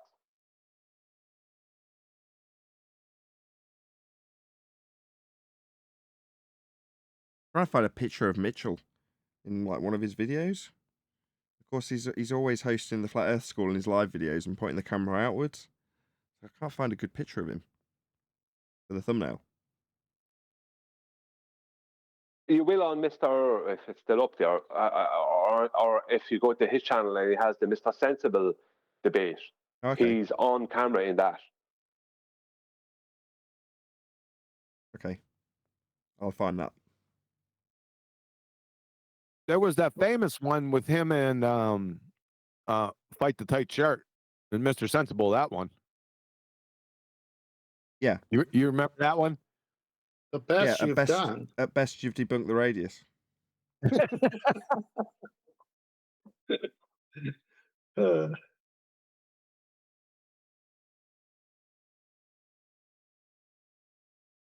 He's edited himself out. Then he got Mr. Sensible on screen. Does he not like going on camera or something? I'm sure I've seen Mitchell plenty of times. Yeah, he has blonde hair and he wears a hat. You need to go on to, I know you're going to have to get a shower after this, but you might have to go on Fight the Fight Curse channel. Get the original. Yeah, but then I'll be digging around in his videos. I'll just keep digging in Mitch's till I find one. Right. The audio, the clip that played from the Fight the Flat Earth show, does that maybe, no, that doesn't have the video or any link to it. No, does it? I don't know. You just try Googling Mitchell from Australia and go to images. Yeah, I've done that. I did that for Mitch. Spent 5 minutes. And I thought, I wonder how quickly I find Phil Bell doing the same exact process immediately. Yep. Did it have a tangent shooting spirit level by him? That's the one next to the plumb bob spirit. I found him. Sexton. Got him. You're a Remember handsome that lad, kid? Mitch. Gotcha. Here, you remember the Sexton with the plumb bob? Bob who? What? Yeah, I do. Unfortunately. They had a Sexton with a plumb bob. Now they got a tangent shooting Sexton. What's next? Now a tangent shooting spirit level. You didn't say Spirit Sexton. level. Yeah. Well, it's in the Sextant in the picture. Yeah, said- but you can't do it that way. You got to say. He said, "Do you know what a spirit level is?" Mitchell says, "Yeah." Says, "You establish a tangent with that. That establishes a tangent," I think is the verbatim quote. That establishes a tangent when specifically asking, "Do you know what a spirit level is?" Yeah, you can't extrapolate out 10th, even though you want to. Let's just keep it simple. Sorry. Find the whole thing comical. Well, why wouldn't you? It's Phil the retard Bell. I mean, this guy's dumber than a bag of hammers. My cat's litter box is smarter than this guy. He sure is funny, though. Oh, he is. By the way, Phil, Mr. Educator, you couldn't educate the bionic woman on hearing if you chained her to the back of a dump truck and drug her through a nitroglycerin plant. Clown. Nathan, you post the picture in the Master B, please, of the roadway.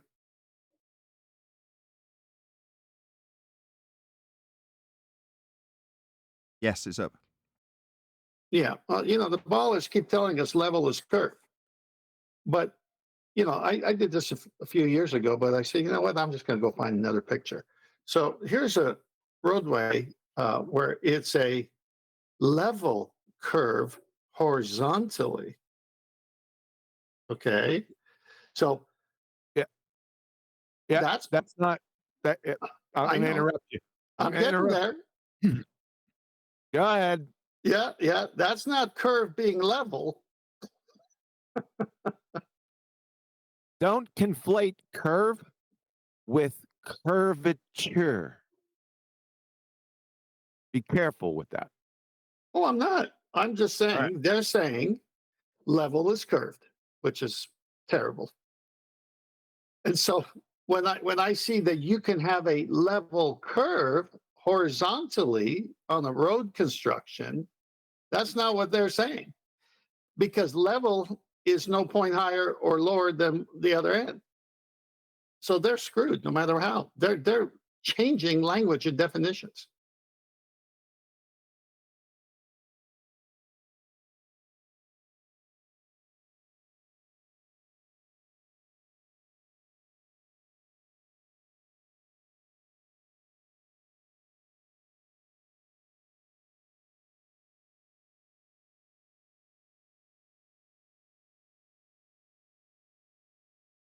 I remember when Mr. Sensible was confronted with with what he said to Mitchell about how the best you've done is debunk the radius. And he tried to get around it. He said, I was taken out of context or something like that, right? What I meant is it could be like a little bit bigger or a little bit smaller. You know what I mean? It's just like, no, he's referring to the black swan. I mean, it can't be just a little bit bigger. You know, he doesn't even understand his own model because it can't be even 1 foot, 1 inch bigger or smaller. Their model is stuck with the exact size it is. He also told me that I'd misquoted him because there was more to the quote. So I'm like, at best you debunk the radius. He's like, no, you've left off a bit. You're misquoting me. So I went and looked it up, what he actually said. And he actually said, at best you've debunked the radius of the Earth. That changes things. What a geometric nincompoop.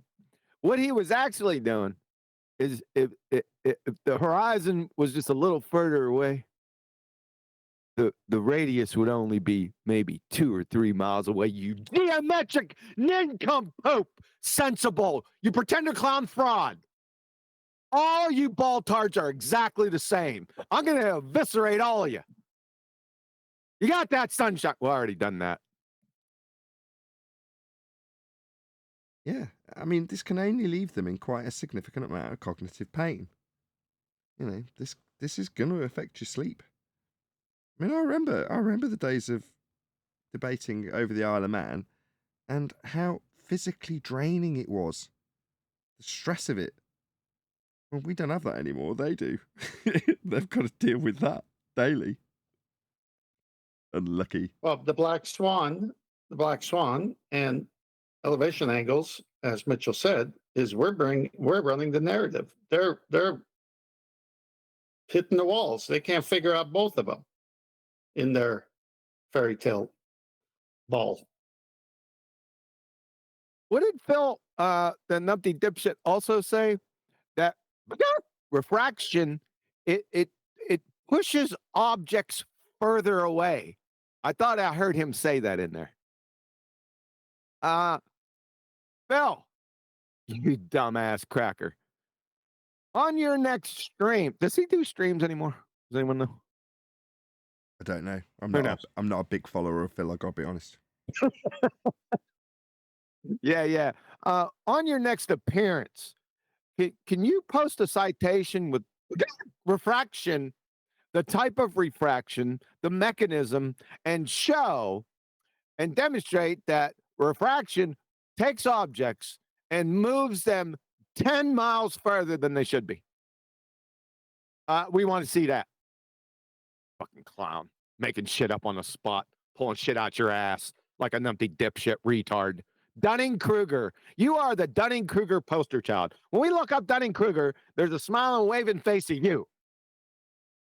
You crackhead. Check out my signature numpty clip on frigging Professor Phil Bell and listen to 30 minutes of abject idiocy from a numpty dipshit.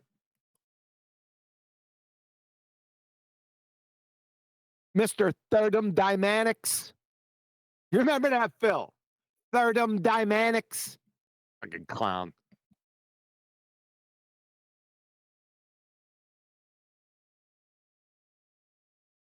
What do you mean, clown? He came on Flatzoid show and gave a whole class on second law thermodynamics. Really? Thermodynamics. I bet you they were lining up for that one. Actually, falling asleep for that one. Ask Nathan. He was there for 2 minutes. Nathan was there for 2 minutes.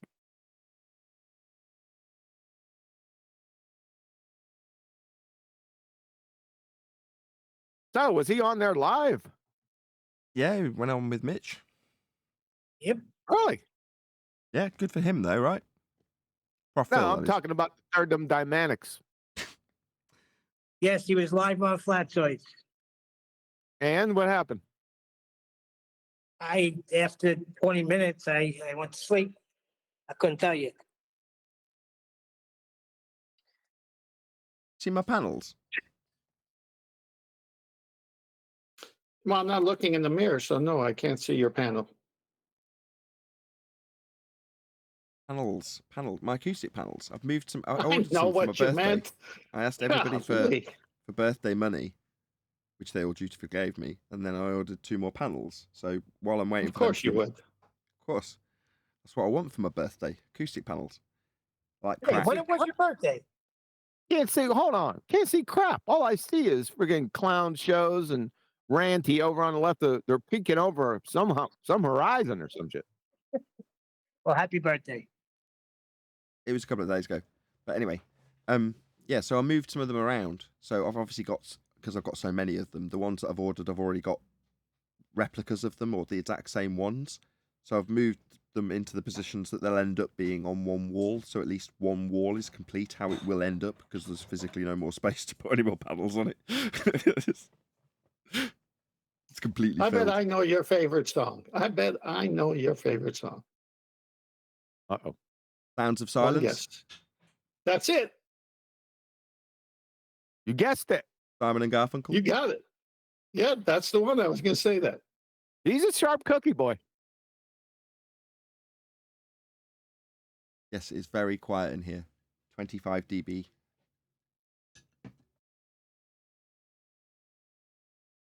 Yeah, most of my friends say that. Hey, how's your day going? 25 dB. Can't complain. What does that So, mean? when is this shindig tomorrow? What exact time? Central U.S. time, please. I don't know. Ask the guy. I don't know. It's Ask for the guy. Friday. Shut up, Neil. I need that time. So there's no conflict tomorrow, because I may do a treatment. That's no way for a father to speak to his son.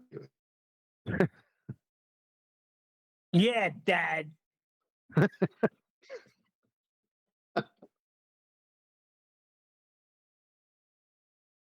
I don't sense a sense of urgency from you for getting me this time.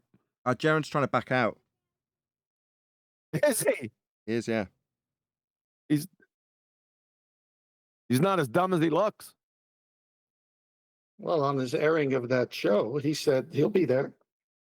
Now, I messaged your Procopon. He said 12 p.m. PDT, whatever that time zone It is. was just message me. Pacific. There's, Okay.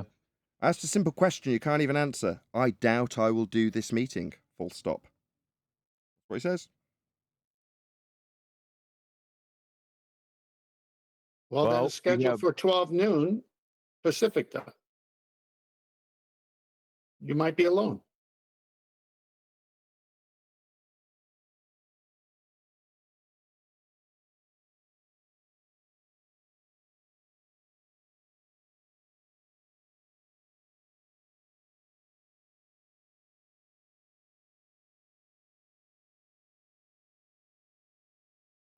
Did you say 12 noon Pacific time? That's what Righteous said. Oh, That's then what PDT means, yes. I'm in the clear. Yes, I know what PDT means. Okay, then yes. Ever since he got DDT, he knows what PDT is.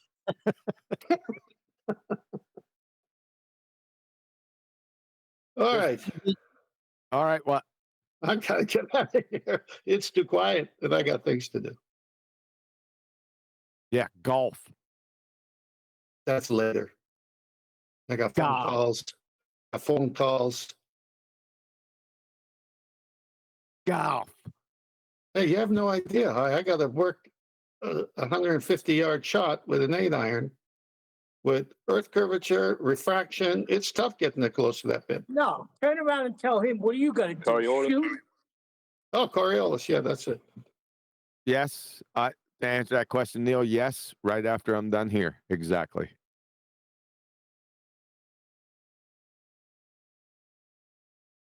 Catch you all mañana. Well, Yeah. At least it's Say that, better man. than see it, then. At least it's better than kicking carpet like I am. My knee is throbbing.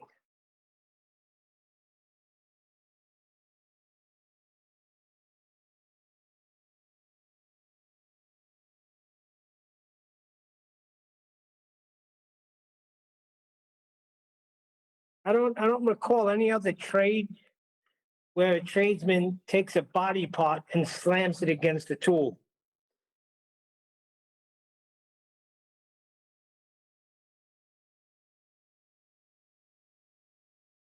Huh?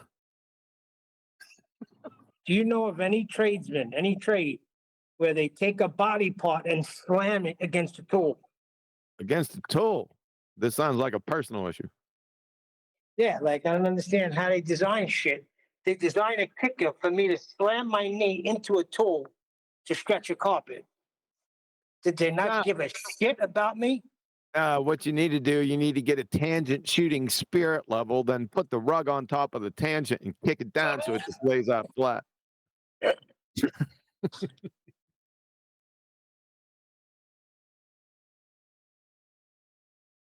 ever heard of knee pads? Yeah, but they get in the way when you're kicking. They don't protect like that. You're actually kicking with your thigh. So, but this shit didn't bother me when I was 20 years old. No shit. You're preaching to the choir, sunshine.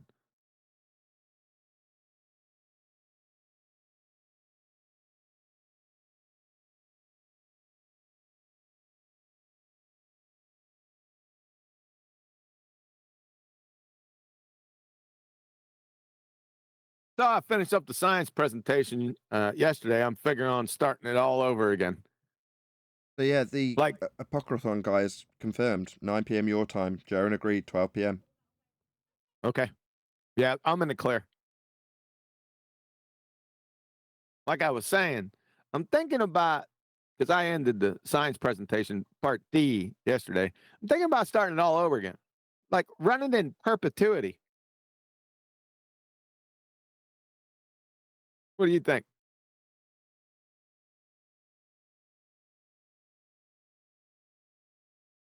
Well, thanks for that. I think that even though what you're doing is right because people aren't getting it, I think that what it will result in is people just being resentful.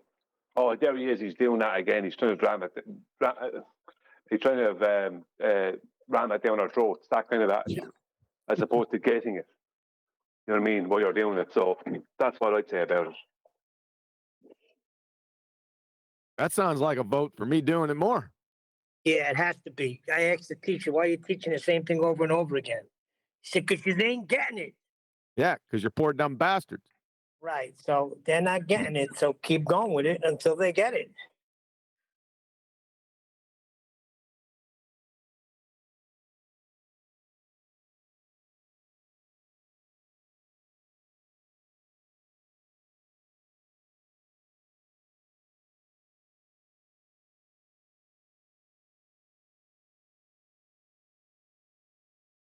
What's happening?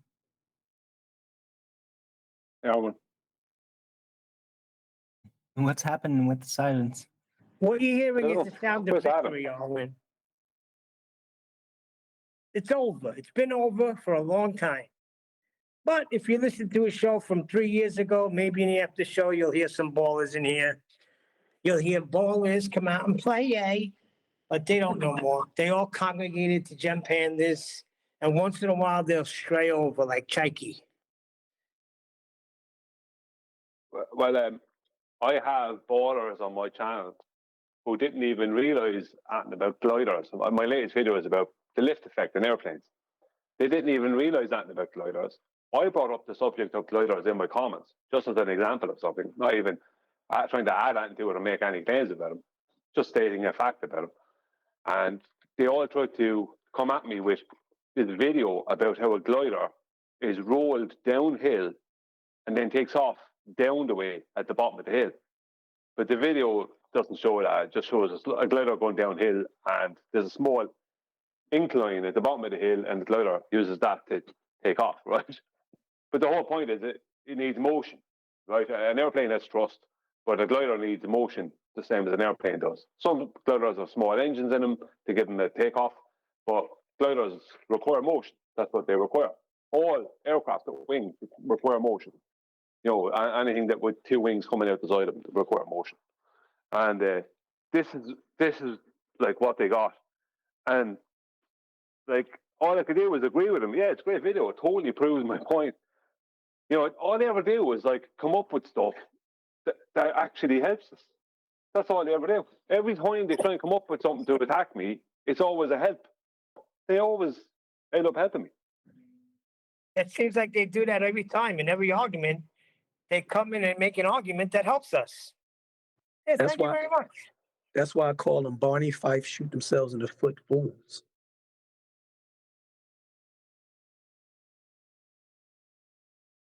Barney Fife, while you're dating yourself now, buddy. Andy!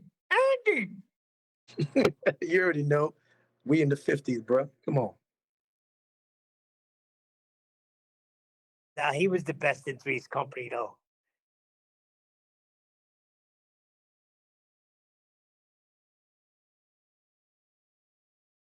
It was amazing. He took that character for decades, man, and always had that real fragile, nerve-shaking character and took it to the Three's Company. But if you watch him, you ever I watched had him no idea interview? that, what's his name, Kramer? Remember the guy who used to play Kramer on Seinfeld? Yeah. I had no idea he had a meltdown 7 years ago, live. Yeah, it was about the N-word and the comedy, stand-up comedy. Yo, I never knew that, man. That messed him up, man. He forget it. He ain't recovering from that. Yeah, career suicide. Yeah, because I seen him on Seinfeld. He does that comedians in cars, and he had him, and they talked about that. And then he went to when he went on David Letterman had him on, and he's trying to like explain himself badly, but you could tell he was distraught, and the people in the audience were laughing. Was that in him getting angry while he was Yes. at a person in the audience or something? At a heckler, yeah, he handled the heckler the wrong way. I didn't hear about that until South Park did a thing on it. I didn't hear about it till my brother told me yesterday. Now I heard Louis C.K. he recovered his career after he had a personal situation. Oh, and rest in peace, Pee Wee Herman, man. But really, that word, man, I'm sorry. Well, Pee Wee Herman, or rest in peace? No, the word that we're talking about really annoys the shit out of me.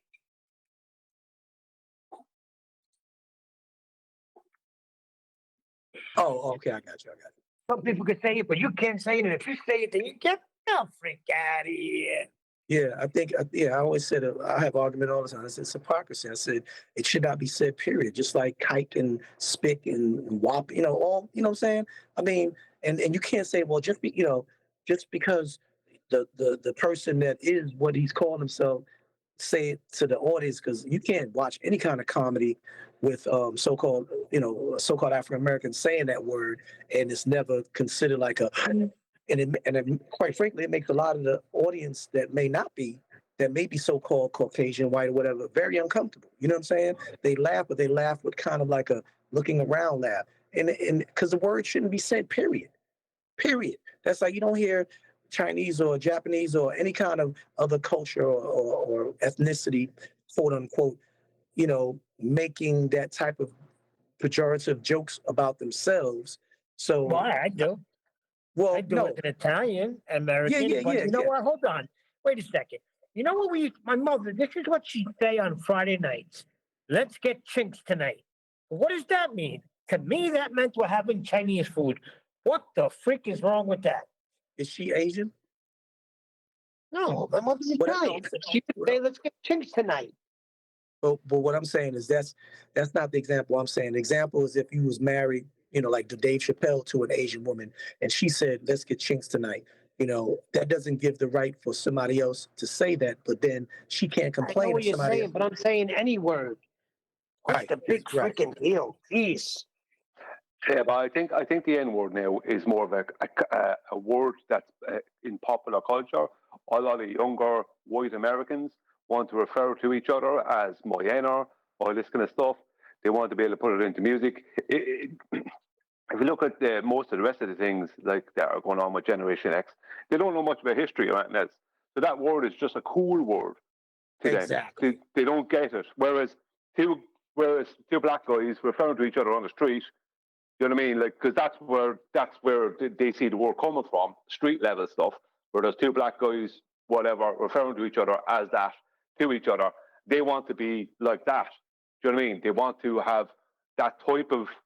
I don't know. Maybe not. I'm not saying they want to be gang members or they want to be street guys like that or rappers. Well, they do, I suppose. But let me speak on. You would be able to say that. They're basically trying to be trendy linguistically. That's what they're trying to be, trendy linguistic. That's all it is. It's just like women who, for the first time you call them a bitch, they're gonna have a heart attack. But they'll be calling each other that, in a jokingly matter of fact, a term of endearment as girlfriends. They'll do that, but it's really hypocrisy because that's like a feminist or a womanhood meeting. And they're saying, all right, bitches, have a seat. How many bitches here have it? I mean, they don't do that, you know what I'm saying? Because it doesn't make any sense. Pejorative is pejorative, period, point blank. You can't sugarcoat it. You can't, make it less, degrading. Words have power. So it shouldn't be used, period. And for anybody to say, well, we take the power out of the word by using it and we make it a term of endearment, then it doesn't be hurtful. Yes, it still is hurtful. It's hurtful to grandma. It's hurtful to your parents and that generation that didn't have that word to speak of terms of endearment. It was a word that was used to be, was it hurtful, to be hurtful.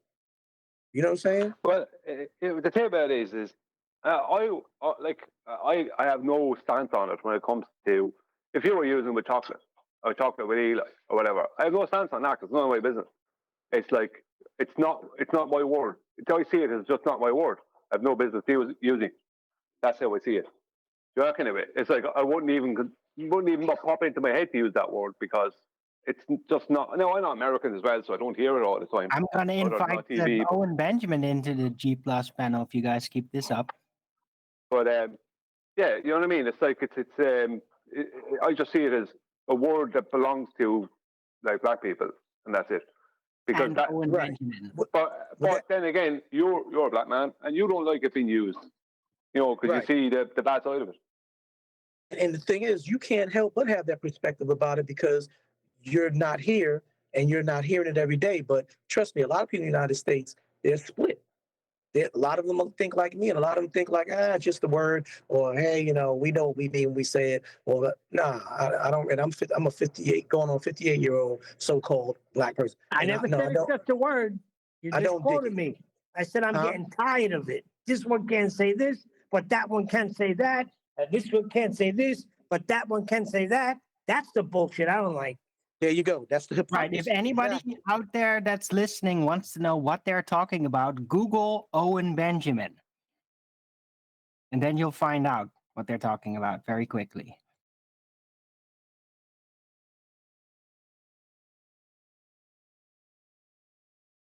Why would we go to Owen Benjamin? We're having a conversation right here. Well, he has absolutely no problem saying the word that you're continually talking around. Okay, well, it's good to know that.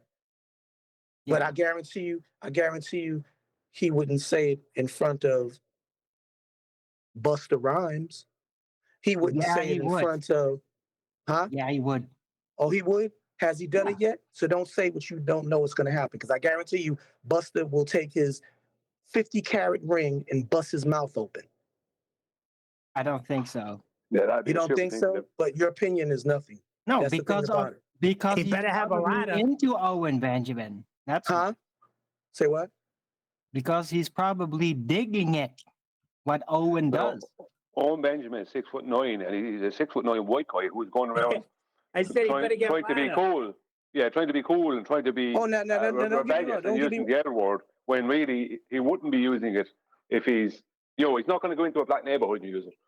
No, don't get me wrong now. Don't get me wrong. A black neighborhood, maybe, but he does it around his very much black friends on camera. Okay, well, that's because, you know what? Why is that? That's because he's considered like, say, Marshall, Eminem, or he's considered like, what's the other guy that played in Zebrahead? The cool ones. You dig what I'm saying? So the cool he's ones. a comedian, and he doesn't want that word to be taken away from him because of a public peer pressure. Well, what I'm trying to explain to you, as those so-called black people who know some so-called white people that may say that, it's because you're in the circle, and we know when you say it what you mean by it. Even though that sounds retarded and hypocritical, but that's the difference compared to someone that we don't know that may look like Owen Benjamin that says it. Then we would be like, okay, what is your intent for you saying that? Well, See, he's not Owen going Benjamin to say to a black guy to their face upon first meeting. Pretty sure. Right. He's not in the but if he's hanging out with LeBron and hanging out with all the ball players, consider he's 6'9", he must hang out, and if he's popular, he got to be hanging out with some ball players, I would say, if he's supposed to be so-called famous. So if they say, yo, man, my name, they know what he means. They know he's just saying my man, or that cat, or that dude, or bruh. You know what I'm saying? As retarded as it may sound, but there's, that's what they mean by that so-called term of endearment implication. As far as I know, the origin of the word, why it's an insult, is that what it was is that when they were calling people that word, it means that they were less than Negro. Because there was a lot of people who were Negro at the time, who were educated, and you would have found them in different parts of Europe and that, who weren't slaves. So it was like they were calling people less than Negro, if you understand what I mean. I remember reading about it before, and I don't know how true that is, but it makes a bit of sense that it's saying you're less than Negro. You're not able. You're not even able. Or how would I say it? No, it's Portuguese. You're not. You're speaking Spanish now. Negro. Yeah, but that's what. Just let me finish. What I'm saying. That was what I read. Is that it meant that you were less than Negro? Because to be Negro was a good thing. But if you less than Negro, you're only pretending to be Negro. It means that you were like a pretender, or that kind of thing. Because there was a lot of Negro people who were at the time who were educated in other parts of the world and that as well. Well, just for the record, I think, I don't know what you read, but just for the record, the word you're looking for is Negus and Naga, Naga and Negos. That was the regalia. Those were the emperors and the rulers and the regalia of that were considered Negro or Negros. Negros in Portuguese or Latin, and Negros in Spanish, but it was Negus or Negos or Nagas. So, of course, when you take that term and you use like the slang or the whatever accent the person is saying, is be like, and through generations, the word turned into being what is umlaut, with umlauts and umlaut and what is it? Epithesis, putting in changing vowels or something like that, the word naga, nigga turned into nig to nigga. That's really what happened in history. So, and that's what the culture knows of it as. It was a term that was twisted and put in due to dialect and the way people speak, who were the conquistadors, and that's when it, slowly evolved into being the nigger thing, and then of course evolved again to the niggas as this stupid, ass backwards, contradictive, hypocritical term of endearment that can only be said by those who understand it. I just wanted to interject that I think that Nathan. Hey, I just wanted to interject that I think that Nathan finds this like very troublesome. This conversation, him being a black lesbian Muslim woman. Oh, right. As a black lesbian, yes. As a black lesbian, I find this extremely offensive. As a normal, non-binary black lesbian woman, it's only reasonable that I found this highly problematic.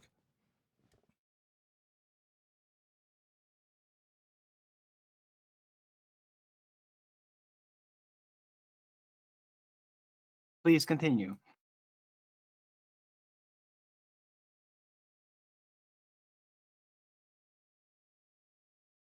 Nathan, did you mean like Nagas really mean niggers?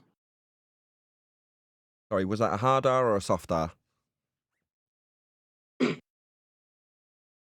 Sorry? Was that hard R Accent, yeah. or soft R? Was that AS or ER? The way you said that, because your accent kind of exposes you. Good subject. Hopefully it doesn't get me any grief from YouTube. Hopefully contextually I don't see any reason so far to get me any grief from YouTube. Nah. They play videos with the doggone word all over the place. I watched Subtle Infinity yesterday, and he was playing a load of like blaxploitation clips, if you want to call them that, from like the late 70s, early 80s. And there was one clip that he played where the guy is in trouble for some reason. He's going to court, and he, in front of the press, said, "I'm being treated like a black man."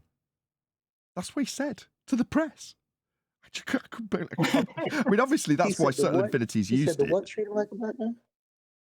I'll have to dig out the clip. It was yesterday's video from Subtle Infinity. If you go, it's about 20 minutes into it. It's about half an hour long of clips. And I was just listening. It was just all in the background. And then when I heard that clip, I was like, oh my God. So I rewound it, thinking, I wonder what the context is. It's maybe just someone that's been caught saying that because they're an overt racist. No, he's doing it at a press conference. I was like, my God, how times have changed. Now people just say it under their breath. Racists, that is.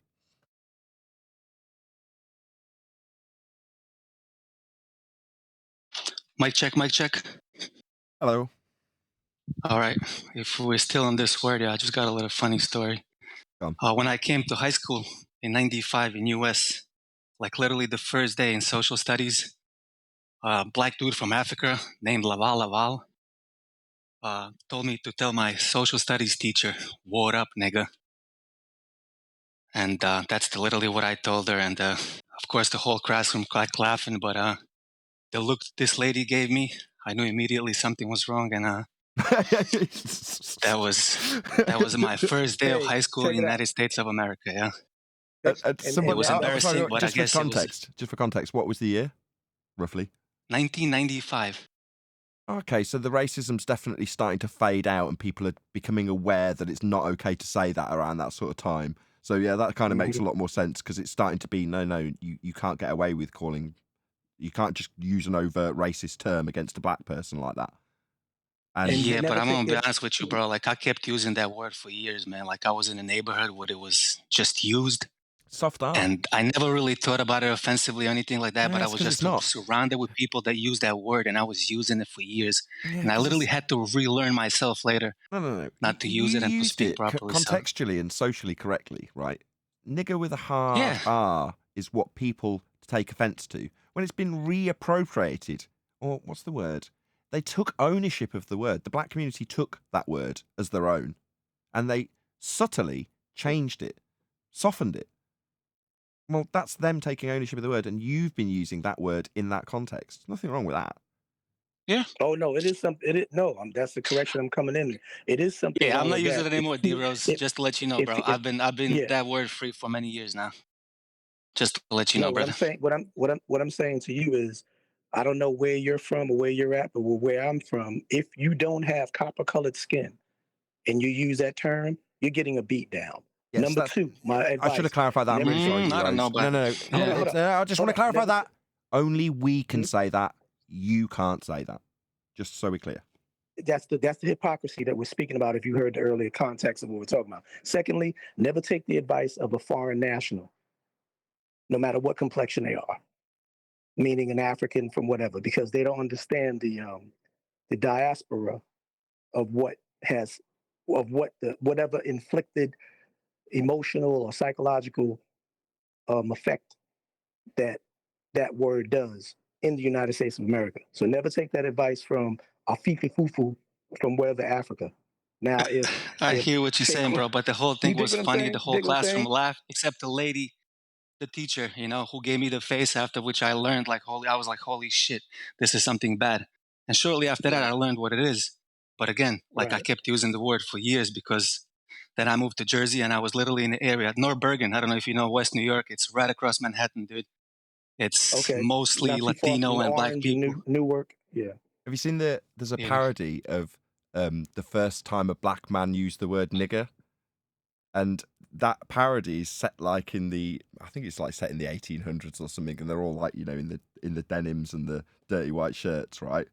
And the first guy who ever says it in that context gets a beat down from the other black guys in the community. But then slowly but surely they start warming to the idea over this 2-minute clip. It's really funny. You should check it out. The first time a black man used the word nigger.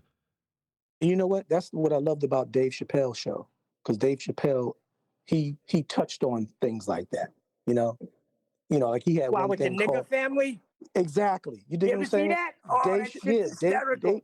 And that's what I loved about Dave Chappelle. He touched on things that people felt too sensitive to touch on in comedic construct. You know what I'm saying? Right, Just to let everybody know. He revealed to you how stupid we all are to get upset over things like skin color and name calling. You know what I'm saying? And that's what made him so unique. And he's still unique to this day, in his harsh comedic, like what he was saying about that. That community that you're a it's part of, easy Nathan. to read between the lines, right? Now, I'm not trying to diminish what Dave Chappelle did, and culturally, absolutely correct, right? Influentially, right in the middle of this time that this guy's describing what he said to the teacher.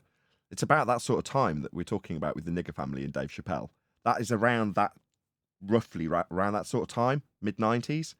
Well, Dave Chappelle's a comedian, and I've met plenty of comedians who work as a comedian. What they're looking for is something right on the edge of acceptability. Something that is going to shock you and then make you laugh. Not so far that you're actually offensive, but close enough that it shocks you and then you laugh about you being shocked. Now, primarily, that will be what he was going for. The fact that it had such a massive cultural impact, which he did, I'm not going to deny that, wasn't necessarily the intention. Only the shock and awe of this is right on the edge of acceptability when he wrote it. In my opinion, obviously I don't know, but that would be what I would suggest any comedian tries to do. They try and get right up against the edge. Yep, it's called pushing the envelope, shock comedy. And that's what Dave That's the Chappelle term. represented. Sorry, pushing the envelope. That was the term I was Stole it looking from for. Owen Benjamin, though. Owen 'Cause Benjamin he doesn't did push it the like envelope. 5 years ago. Right, let's get something clear. No, I like Owen Benjamin. Right, it's good, light-hearted comedy, if you want to take it as that. But he doesn't push the envelope, in my humble opinion. He steps over it. That's what he does. Just look at. He's more popular culture. Yeah, that's being called being able to predict the future and then being right. No, it's And a then dangerous everybody game. else Nah, steals your gag. comedians run a very, very, very dangerous game and a risky business when they get it wrong, right? And what I've seen of Owen Benjamin is very funny, until he steps over a line that isn't a line that I care about. And then I go, I know that will be offensive. Take what he talked about. Didn't he get kicked off for talking down to the Jews specifically? Well, he took it too far. That's why he got kicked off. He's Jewish himself, as you know. Again, maybe it doesn't matter. Well, Dave Chappelle's black. Does that mean he can get away with overt racism against black people? Of course not. It doesn't matter that he's Jewish if he is. I don't know if he is. It doesn't make any difference. Wow. Yeah, and that's the point I'm saying. But if there'll be some more, Will Smith, Chris Rock results, then comics will start to taper down or fall back a little bit on how they, step on that line but not cross over it. That was orchestrated, but that there was no line to be stepped over. There was a stage pre-rehearsed slap. Nathan, I don't want to get into that. I know that, man. I don't. You can see when you run it back. I mean, as much as we review videos, that's why I said that's why I love the analytical part. Exactly. Just like it's Hold on, Neil. What are you suggesting that was real? Is that what you're suggesting? No. That's what I love about how analytical you are, because I've already been through that. When it happened, I have a whole team that we already dissected that and saw how he hit him in the shoulder. And first to hear the sound of the thud and then just graze him. These are actors. Okay. And then you can see Will Smith's face in the freeze frame and Chris, they're both smiling. They have this look on their face like they're smiling. That was a straight up diversionary tactic. Because if you know about what was going on during the United States, COVID, you would see why that was such a big televised narrative propagated on national television. Yeah, it was the end of COVID. That slap rounded out COVID. She don't have no doggone alopecia, because I've had alopecia when I was in the Navy, and I know what it looks like. You can't have alopecia and have eyebrows. Okay, well, that wasn't necessarily. I was going to, yeah.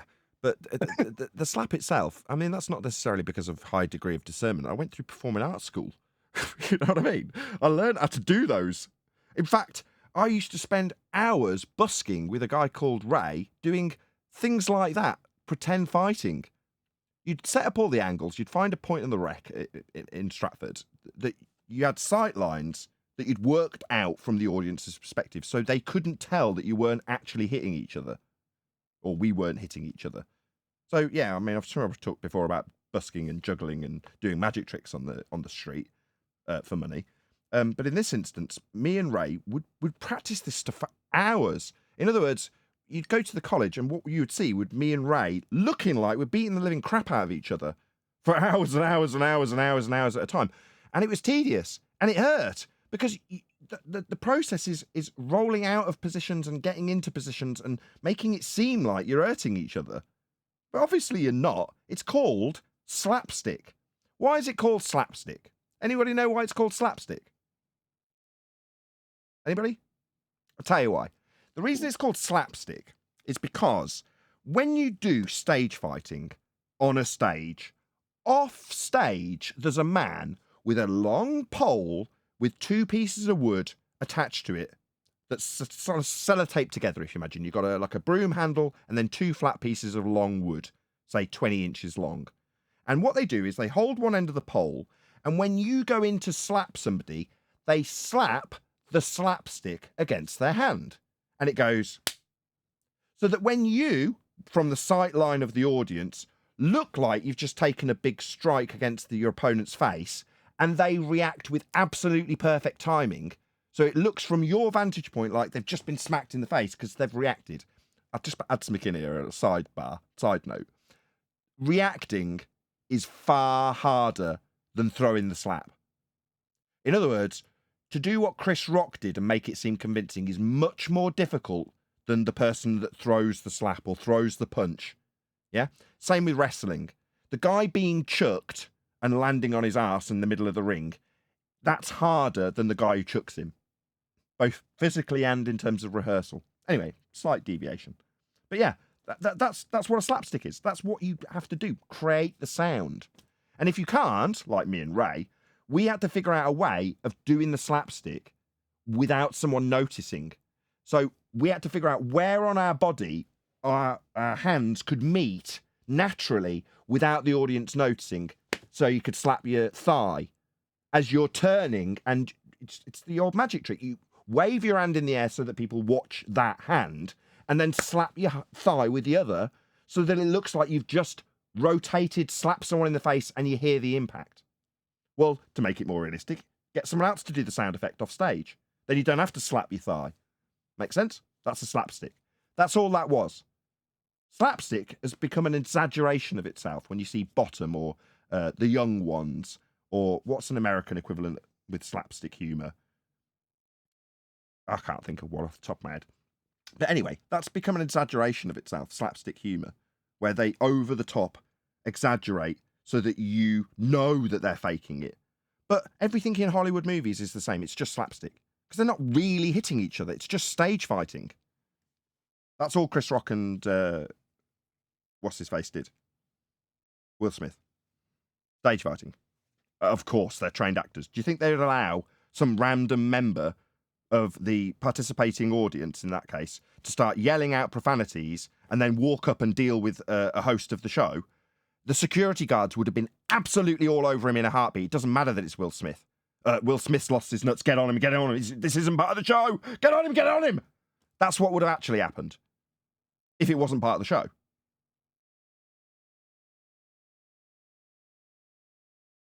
It was obviously set up. Yeah, Russian Vids Like was the their first to... attitude, not just, like, acted. Unless you want to imply that it's okay for you to just walk into the Grammys, get drunk, and do whatever you want to. I mean, No, it was supposed to be staged as the slap her around the world.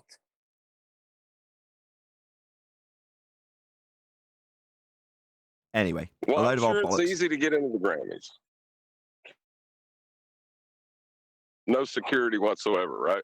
Lies on TV and the Yeah, truth you in know, like- movies. RV got this right. Right?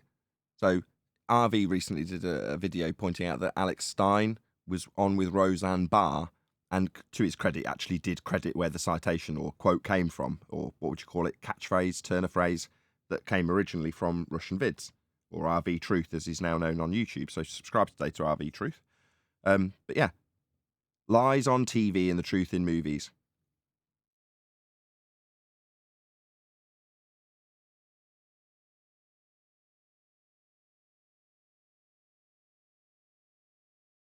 I remember at one point in time, there was some old timers when I was a kid that would call them the idiot boxes. Because anybody that listened to it was an idiot, was their opinion of it. That's what all four of my grandparents called the TV. All four of them called it the idiot box. All of them. And mine. There you go. Shocking, isn't it? How right they were. They were. Yeah. Yeah, that's. I mean, that's odd that in England and here, my grandparents and your grandparents all called them the idiot box, and we're about the same age. And that's apart. Because they saw the introduction. I know we don't matter. I know we don't matter, but it also happened here. So you know you don't matter, but what about the Irish? Sorry? I'm saying I know we don't matter, but it also happened here. It's like John excluded me because I'm Irish.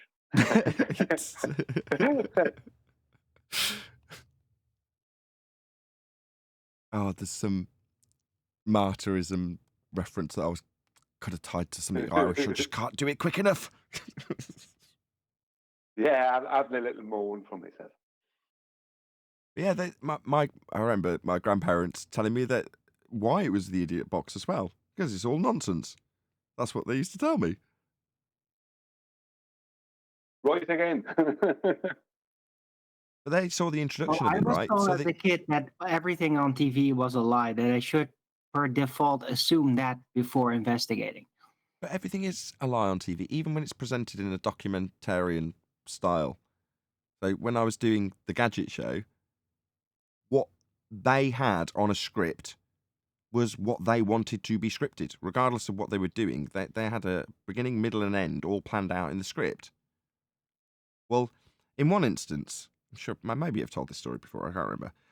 there was an event that they put on the Gadget Show where they did 2 parties. So there was our stereo, because it wasn't a studio system, it was a proper domestic hi-fi that you could actually put into a normal house.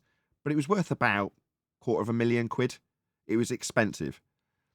That was in one room. By room, I mean one end of an enormous, great big space that was used typically to store taxis in. It was massive. But they split it off into 2, and on one side was our system, enormous. And on the other side, they had all of this ring of Sonos systems, like multi-room little boxes, plastic crap. But they had loads of them. Anyway, they go through the process of showing both systems, right? And at the end, they asked the audience, or the guest host, who was a celebrity, although he wasn't asked and he wasn't in the script, asked the audience to vote which one they thought was better. Now, that wasn't part of the plan, but it ended up getting filmed, right? And for whatever reason, I was there and found out that that was going to make it into the edit. So while that was going on, I bent the ear of one of the producers to change the outcome. I was like, this isn't acceptable. Look at the amount of work I've put in, right? No, I'm not going to have the crappy plastic boxes win. You've got to change this outcome. And they did. So what they did, right, to alter the outcome, because it had been filmed and obviously it was kind of incorporated in, they had to cut out a fairly sizable chunk to change the outcome. And what they did was they hacked out every little bit that he had done at the end of this process of looking at these 2 systems. And then what they did in the presentation to the audience was cut back to the studio. And then, in lieu of the celebrity saying something, they had a smoke machine that they just let off. And they went, and now we'll decide who the winner is. And then the smoke machine went off. And then they opened an envelope and went, and the court system wins. Well done, wonderful, the winner is. Because it had been somehow incorporated into the narrative by this stupid celebrity that it was a competition, and it really wasn't. Do you know what I mean? So there wasn't a necessity to have a winner, but suddenly there was. So that was a problem that I was like, no, you're going to be showing our stuff in the best possible light, and that's it. Not, is it better than a fucking £100 shitbox plastic piece of crap? No, that isn't why I put all this work in. So they just changed the outcome. It didn't matter that an entire group of people had decided we want to let the world know this stuff's better than the £250,000 stereo, which was absurd. They just changed the outcome. Why? Because they can. Because it doesn't matter what history actually said. We want this outcome. So they changed history, quite literally. Yeah, that irks me when they try and match up, just kind of, it's on topic, but it's a bit of a sidebar, where they're trying to match up some totally cheap version of something that's very expensive. And they say, the cheap version is just as good, maybe better. It's like, no, it's not. It's not. It's just not. Like, you won't find a Ford Focus that's better than a Rolls Royce. You just won't. Yeah, but they both do the same thing, basically. So the Ford's miles better. Because it only costs this amount, and it's basically doing the same thing. That was the logic that was inferred by the celebrity when he kind of egged the audience on in that instance. You're like, because, yes, you could stand in a room and go, it's making a lot of loud noise. You go into the other room, it's making a lot of loud noise a bit clearer. Well, one's £250,000. So the other one's got to be better. That's the logic. You're like, yeah, but that's not why I'm here. I'm here for you to say this is the best. not comparatively the cheap stuff's better. That's not what I'm here.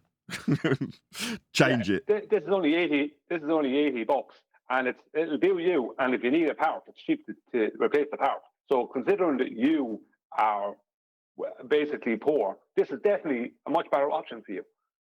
So that's better than that. My main point is that you can alter history quite literally if you choose to do so long as you've got the editing ability to change the material, slot in new material. You can completely alter the outcome if you've got the control of the narrative via the editing. Well, you decide what the outcome is. It's not the outcome we wanted and we've already filmed it. We can just film it again. Right. And they just change it from a competition to an advertisement with just basic editing. Yeah, if you want to promote one thing. History? Yeah, you can change history. Are you changing history or the way you report on history? In the mind's eye of the person watching, that is the history. That's how it took place, because it only took place when that narrative was presented. So while I see your subtle distinction, you can hear my annoyance. Because no, the history is what is presented. That is the history. Well, you're saying, well, that isn't what happened. That's not what I said. I didn't say that's. I told you what happened. That was what happened. Well, But it anyone became. that accepts reporting I'm nearly of there. Just information, one more sentence. It becomes history when that is what is reported. Then it is the official history of what happened, isn't it? What I say happened prior to it being published is irrelevant. That, as far as anybody is concerned, beyond my story right now, did not happen. Did it? well, the thing is, it becomes history if no one challenges it. Was it challenged? No. Then there's two histories, and you have to look at both to see. If it's challenged, then there's conflicting information. It's not history at that point. It's conjecture. Were you around when Paula was here the other day? No. Oh, you can make that change into history too. It's standard practice. That's standard media practice. The story's changed. It's now this. Yeah, I mean, if you accept the loose definition of history, like whatever they tell you it is, then I guess it is that. If that's what you accept as history. Oh, but that is what that's what you would call history. The documentation itself is the history, isn't it? Now, where you can question that and seek out primary source evidence to back the validity of the claimed history, it is still just what is presented. It in the same vein, one of the stronger in their mind proofs from a globe believer is the appeal to consensus. In other words, if I lose this argument as a baller with you, it doesn't alter that the world is still just standing on a sphere, because they are. Because that is their world, their history, and their future. So it doesn't matter that you've proved it's flat. The consensus is still on a sphere, therefore it is still a sphere. And that's how it's shown to be and reported as, and you can only do it, you only need Google search it, John. So we're on a sphere, aren't we, John? That's a very, very low standard, even historical wise. Like, you wouldn't.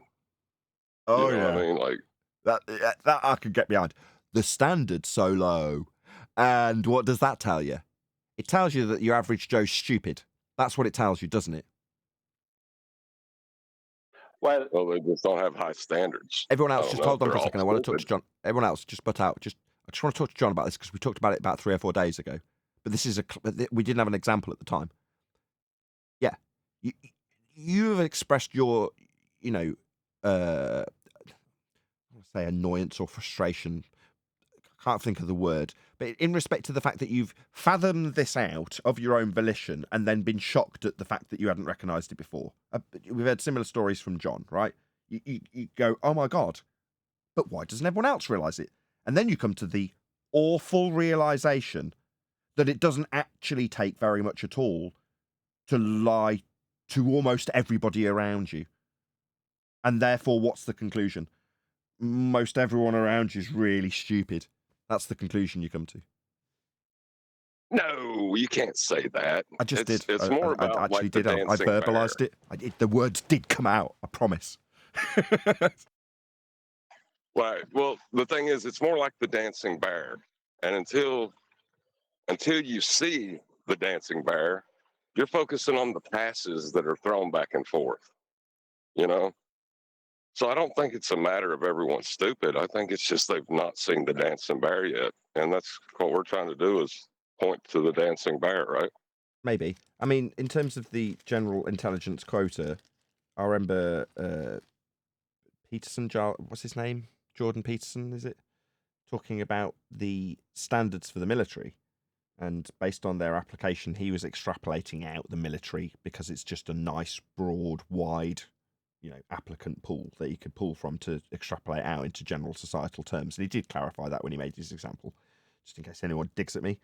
But he was saying that they have to obviously give them an intelligence test or an IQ test or whatever it is. I don't know. I've not been through the military to find out where they can fit in or what they can do that's useful. And he was saying that there's, I think it was about 11% or something around that, but let's just say 10% of the applicants are below, I think it's an 80 IQ standard. And the way they've qualified that in terms of what would happen if they did employ them, there is no useful job that they can put them in where they won't actually be of net benefit once trained into the job. They'll be of detriment if they're below a certain standard. Now, if you extrapolate that into a societal standard, that means that there's a certain level of society that are below a standard that is useful in a working context. Right, about 10% of people are so stupid that they're never going to be useful in a work environment, in other words. That was Jordan Peterson's example, not mine. But when you then go, okay, well, if that's the lowest of standards, then you go, no, it isn't. There's more stupid people than that. They're just not applying to the military. So it doesn't necessarily represent the most stupid 10% of society, just 10% section of a very broad group that apply to something that's got jobs for all, or so it would seem, the military. So, yeah, it's a pretty dire, when you look at the stats in that regard, you start looking around in society and going, oh my God. You got to laugh or you cry. And you then ask yourself, why am I appealing to these people? I do this when I go to the shops, right? So I look at the normies around me. While I say everyone, that is totally to the exclusion of almost everyone who watches this show or partakes in it in any way, including, and you're going to hate me for saying this, the ballers that join in. In other words, I'm going to say, no. Prof. Phil Bell, he doesn't in any way come close to that sort of category, and is a good example. He's a professor, for God's sake. So, we're talking about the exclusion of the very limited audience we get here. Well, why don't we have a huge audience? Well, because we don't have mass appeal, right? The dumbed down masses do not want what we have. Right, that's just a fact, and I've got used to that long ago. But back in the day, like I say, I'd go at the shops and go, "There's no helping these people. What am I doing? There's no helping them en masse. Why am I even going to ever have aspirations? Why I get so annoyed with Neil? How are you going to get this out to the great unwashed? They don't want it. They want to be told that the Earth's a sphere, Neil. They want that. They really want it, like the people trapped in the Matrix. Did I just hear you say that? And you're going on with Jaren because you want this to get out to the great unwashed. Am I in Gaga land Hold on. here? So you're assuming that Jaren has managed to acquire an audience of the great unwashed, like a general cross-section of society? No, but it seems like you do. No, that's not Jaren's audience. You don't know. He's in our... This is the same pool. What are you talking about? He's not got mass appeal. That's your mistake. You think he's on the same team. He's not. Categorization. In terms of category, he is. On this, red hair, away from Friday the point. morning, you'll realize he's not on the same team. I can't wait till Friday. Irrelevant. We're in the wrong. We're arguing about the wrong point. It's the emphasis on the wrong syllable, I think, as QE says. Wrong emphasis on the wrong syllable. Yeah, I don't understand that one. He's got to break that down for me. It means you're attacking a non sequitur point that isn't relevant. How is that not relevant? You're going on with Jaren because you said you want to reach a greater audience, and he has the ability because he's got such a big channel. When it's funny that I'm not there, but I was there first. Yes. But once I heard this show, I came here. So that's the people you want here. You got it. Yes. Jaren's out. Yes, Jaren's out debating people like Toon, and he's categorised the same as us, Neil. Anything else? But that's irrelevant to his viewing audience, as whether you're a baller in this subject or you're a flat earther in this subject, you're still in this subject. So you're not part of the great unleashed at that point because you're in this subject. Exactly, precisely. That's why I can say to the exclusion of all audience members. Here. Not on YouTube in general, far from it. They're watching PewDiePie. I'm tired of you taking his side too, John. No. I mean, I don't have faith in what Nathan's doing will be successful on Jaren, but I already said why. Don't make me say it again publicly. Go on, why? Because there is no lose situation in this for Nathan. There's just not. Like, even if Jaron doesn't accept any of the information that Nathan tries to give him as a gift without payment, or, knowledge is valuable, but even him giving it, there is no lose, because there is a wider audience hearing it. There's no lose with that. Okay, I'm glad you clarified that, because I thought you was first implying that Nathan was cognitive dissonant. No, I see what Nathan's doing. I applaud his effort. Yeah, But okay. either way, Listen, this ain't gonna go good. You'll see Friday that I was right. and you're right, but people still got to hear Nathan's information, and the same reason that you came to the show and I came to the show still have gotten out there. You're right. Getting out there every day. There's a flat earth debate every day. Why do we attach ourselves to this freaking lame duck's hip is beyond my understanding. Maybe I'll see somewhere down the road, but I ain't seeing it right now. You're still leaking. What he's going to do is, Let me ask you a question. stage? No. You see how that Will Smith shit was staged? This ain't staged. Neil, let me ask you a question. I think you missed John's point just now. Would you be here? I know. You don't understand. Okay, that was how long ago? I didn't even ask the question yet. I need the audience. I know what you're saying. What I John? need the audience to I know. Both understand of you. what I'm asking. Can I hear what Eli's saying before he says it, Neil? Go ahead, Eli. Would you be here if Nathan wasn't mentioned on Globebusters? Yes or no is all I want to hear, because I have a follow-up. I can't answer that question right now. Oh my God. I don't like those tactics. Eli, you know that listen, I say where I heard the show, but that was different. No, it's not Just different for affirm. the next person that's just like you. Hold on, Eli. Maybe You've got- waiting hold to on. find You've got a something good like point to this, make, and Neil. I want Neil to go along I with see you. your Just point, Neil. but I just- No, he got it. Just go along with him. He got it. Just go along with him, Neil. I know you don't want to, but do it anyway. I got his point. I understand that. But when you went on Ballbusters, you went on there with oh shit, I'm burying myself here. You went under there with good intentions, right? To break down the scientific method. There was no bloodshed yet. Okay? They drew first blood. The whole game has changed. Yes, but it's still necessary to seem as if you aren't doing this just to have a fight, wouldn't you think? Do we want the truth to get out, or do we want to win some stupid points with some stupid people that all they want to see is drama? Which one do we want? I just want to explain how the empirical method incorporated within the hypothesis proves things. That's it. Right. The first one's And more you do a important. great Getting job of it every information out. day. One more time, John. See, part of me. I'm just saying, right, the first one, getting the information out is more important than any perceived, did I change Jaron's mind? Did Jaron change my mind? No, we're not talking about opinion. We're talking about getting information out. And what Nathan's doing will get the information out. But It does is he not do this a- every day? Yeah, that's why. That's where I side with Neil, but then part of me sides with what you're saying. Neil's correct. We do this every day, but Neil has to understand that the audience that we're going to reach Thursday doesn't listen to us every day or even at all. So that's why you have to look at it on both sides. Oh, they're listening. They're listening. Don't you believe I that know. shit? Neil, trust me. No, I they're know not. they're listening. No, they're not. No, they're not. Do you listen to Globebusters? All right then. Whenever. Hold on. No. Hold on. Eli, Yes, you're I- Not you. Neil saying they're listening. He's talking about Globebusters panel. We're talking about Globebusters audience. Don't assume that just because Globebusters talks about Nathan here and there, that they listen. No, they have no idea what Nathan is about.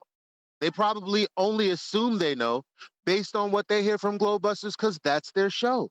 People do it all the time. Are we sure that that audience is going to be on this platform or on this whatever server that we're going to be doing this thing Thursday and still miss out on it like they miss out on every show we do every day? If it's Well, aired to Darren, Jared's audience, they're gonna hear it. Like that's it. I can't wait till Eli's point is Friday. valid. Eli's point is valid because people in general are lazy. And the reason why there's so many people over there listening to them and not listening to this show and listening to Nathan and us is because they aren't going to make their own opinions, most of them. They're just going to allow their opinions be made by other people, which would be Jaron and whoever else who has a bias against Nathan and us. So that's what they're going to do. And you want those people are lazy. So Brian, so you're right, and you want those people? I want Nathan to have them. I want them to see. No. To be able to see a different. Go on, Eli. Go on. It's not about wanting people. 99% of the population makes decisions based off of what they view, what they like, the channels they watch or the shows that they like. Unwittingly, yes, the fuck they do have. They deserve a chance to listen to something different that they don't even know exists. 99%? Yes, they do. You know, 72% of statistics are made up on the spot, right? Right, Nathan? 69.4%. I did make that up, but guess what? How many people are Globers? Most people, you'd say? 16.7%. And now my follow-up question is this. My follow-up question is this. Then the however much percentage globe believer, however much that is, do they know the first thing about the geometry of the globe or the scientific method? Probably not. No, I rest my case. People just believe whatever they think. That doesn't mean that they don't deserve a chance to be educated. Sometimes they're not educated because, well, there are people in the way holding them there. Eli, is there some other ulterior motive? I remember a few months ago, getting to the people that are being duped, Neil, that's the ulterior motive. Let me finish. Weren't you going to go to some sort of camp meeting with them or something? What?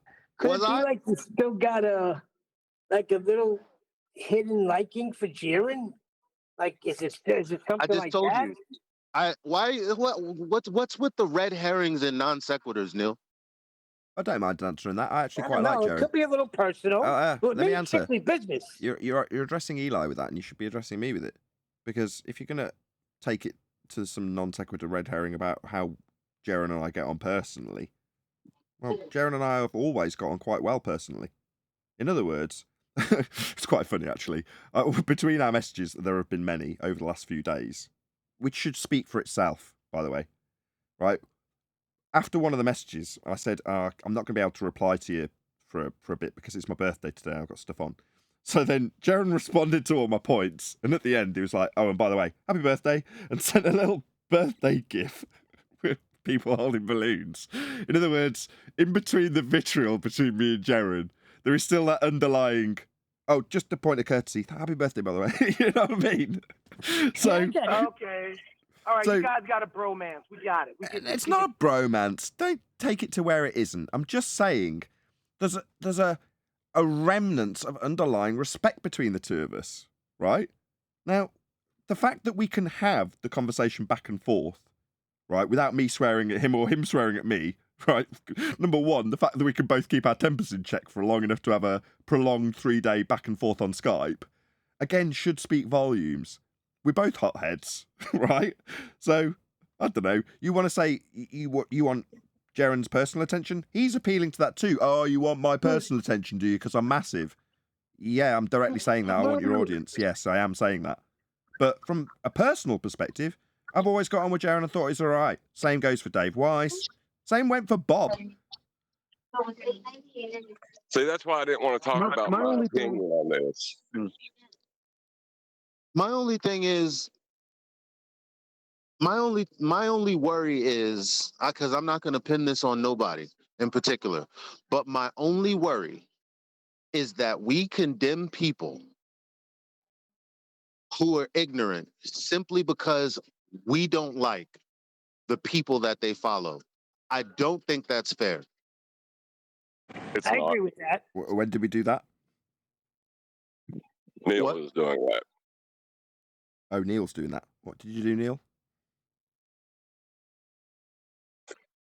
The audience of Globebusters is not who Neil wants to reach. They're not. He thinks they're already listening. I see. I have to give out Neil a little bit of backup here, okay? Because, okay, I understand the arguments against Neil and some of the red herrings and stuff like that. I get that. But Neil, right, even though he says it in a brutish way, right, he's essentially right. That doing what you're doing tomorrow, Nathan, for Neil and for me, I support you because you're doing it. I understand your reasons. But for Neil and for me, it'll be like absolutely never in 50 million billion lifetimes would I do it. Never. When somebody turns on me in any way, that's it. That's it.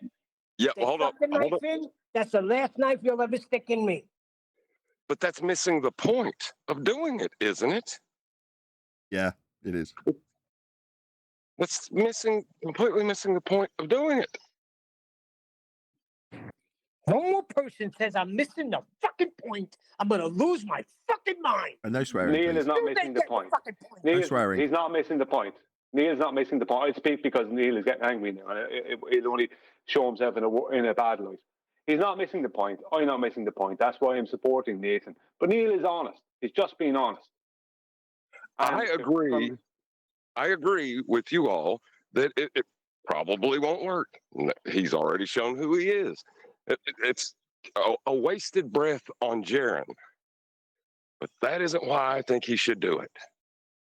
Because I don't think he is just talking to Jaron. He's talking to everyone else that's listening to that. Well, to give an example that it could be used is that Jaron has said, right, it's just something. Jaron has said twice or three times now in recent times, let's say the past year, that Nathan and all of us think we're always right. Now, Nathan was shown Brian Leakey's video or told about Brian Leakey's video where Brian Leakey caught Nathan out on being wrong on something about, I can't remember the exact... It's a reification fallacy. Reification fallacy. Yeah, science. And Nathan just said, yeah, I was wrong. Yeah, Nathan said, yeah, I was wrong. Now, without having any prompting about our knowledge about what Jaron was saying, Nathan just went, I was wrong.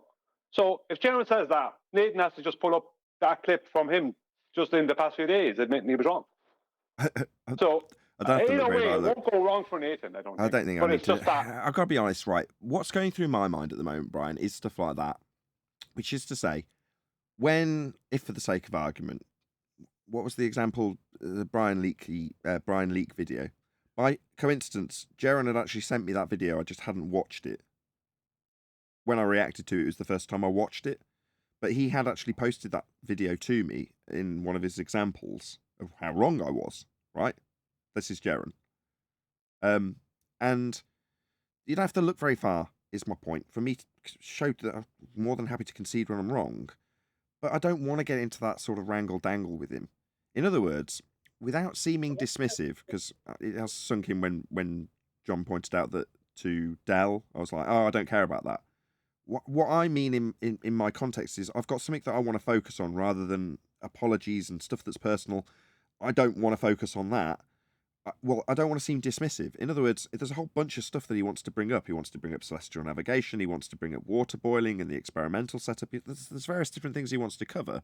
And I'm trying to say to him in the politest possible way, yeah, fine, whatever you bring up, I'll address. No worries.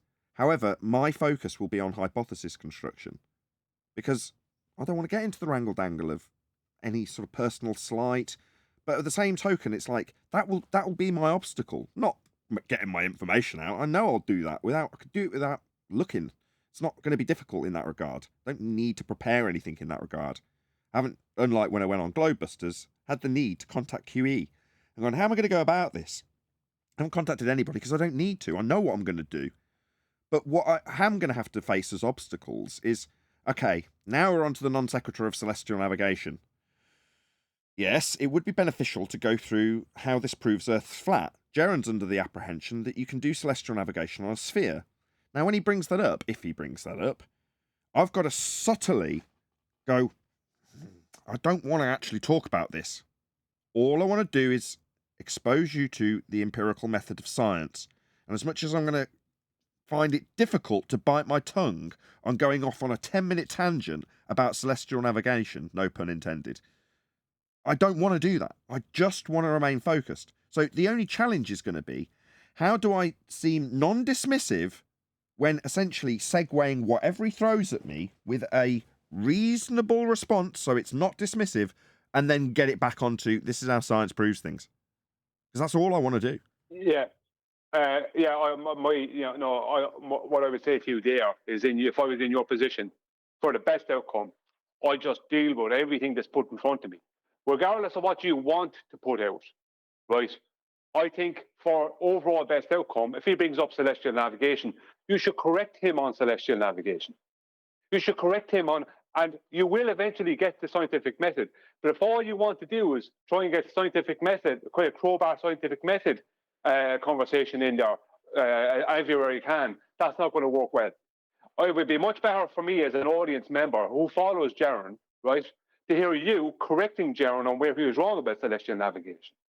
Way better. If I was someone on listening to Jaron's and didn't listen to you, and all I heard about you was from Jaron from Glowbuster's side, that would make me go, hang on a second, maybe there's more going on that other side than I realised. I will, Brian. I will. If he brings up celestial navigation and wants it addressing, because reading between the lines of his message to me, he's taken umbrage with me criticising him not saying this proves Earth's flat when he has Toon telling him, oh, we'll just get a tangent.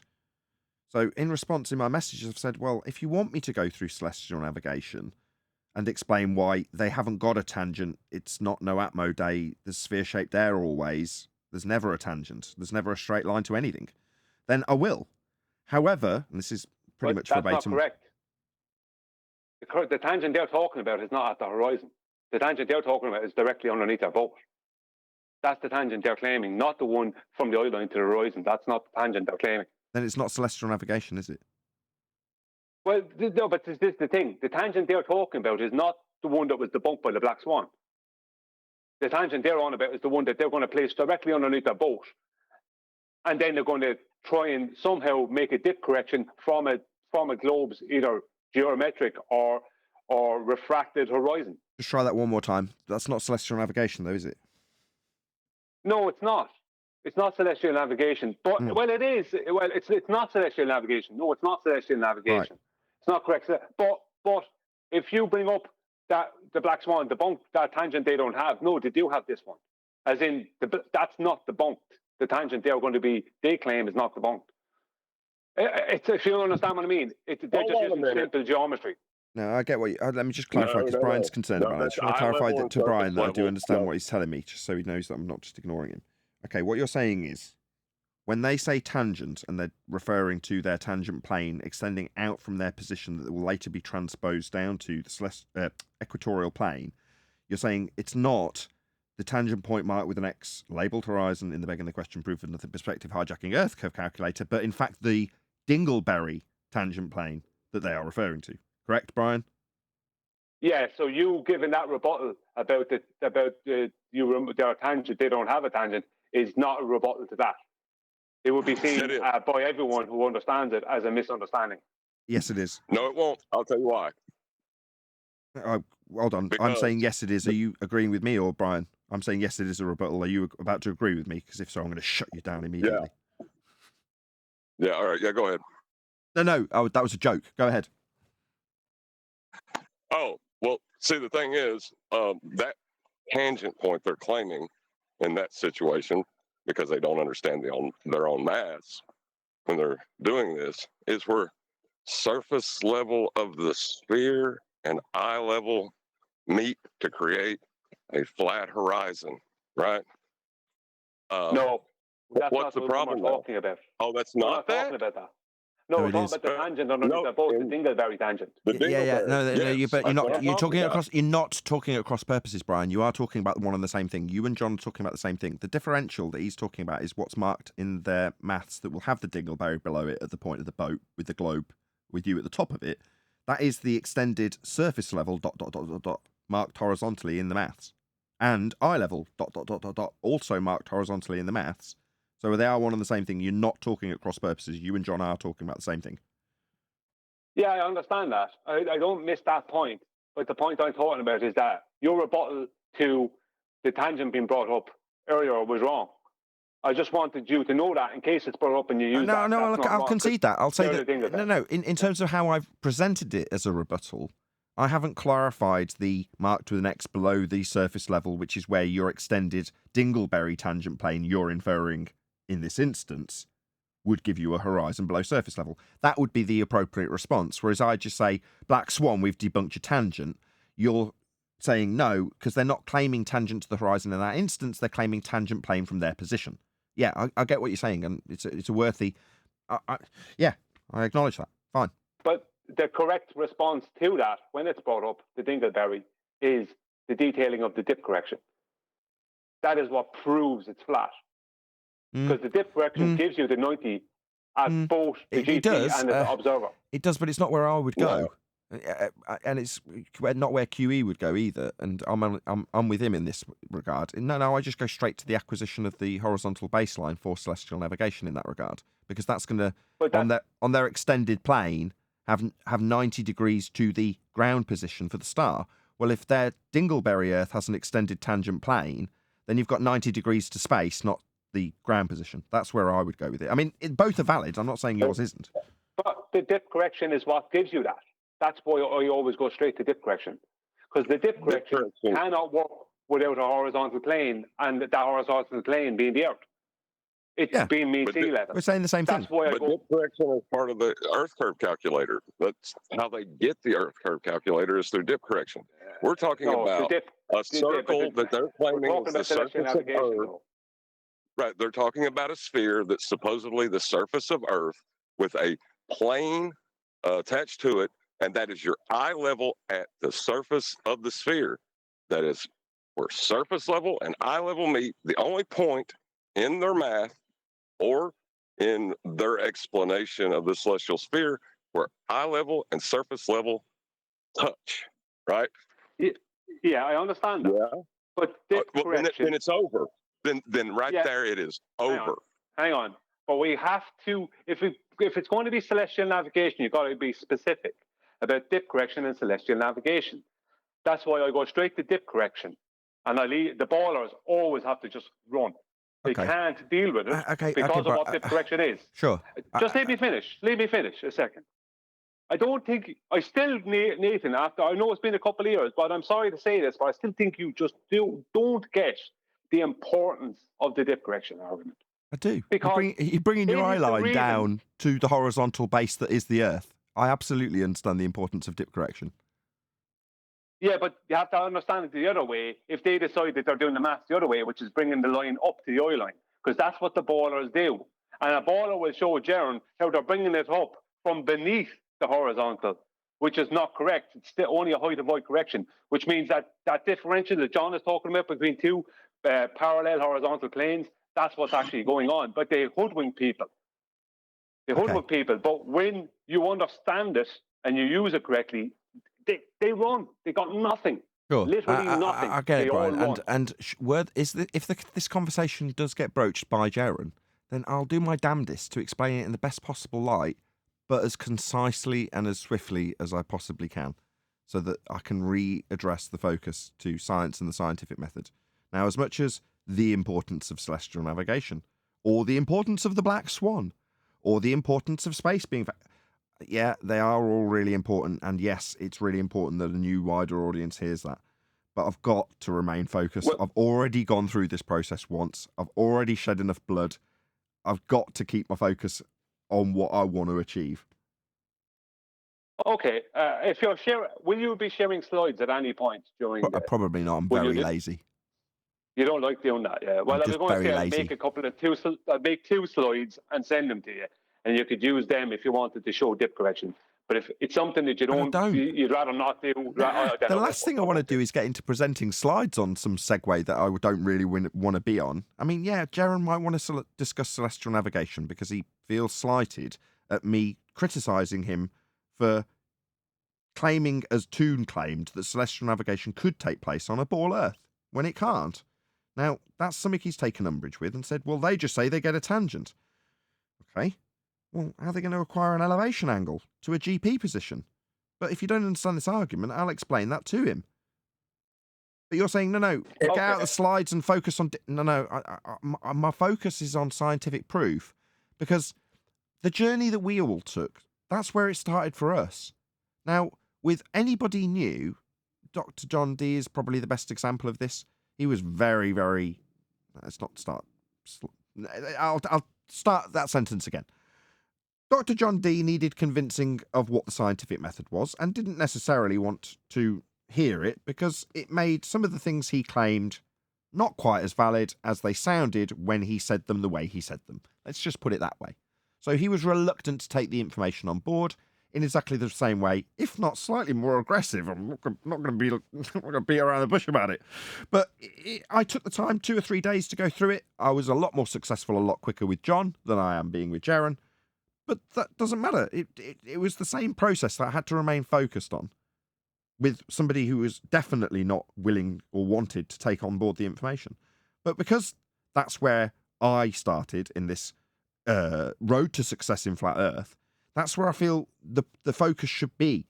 Now, I have already failed in this regard because we've got ahead of ourselves with Jaron and started exampling the validity of a scientific experiment with an example of water boiling, when the actual nitty-gritty of why that would be proving something and how it would be proving something hasn't been established with him yet. That's not his fault. Look, I'm not trying to manipulate your... Sorry. I'm just saying, I'm not trying to manipulate what you're going to do. My suggestion would be to at least just don't fob off anything. Whatever's presented to you, I think the audience on his side, because you have to remember who you're appealing to. You're not really appealing to Jaron. That's a byproduct if it happens.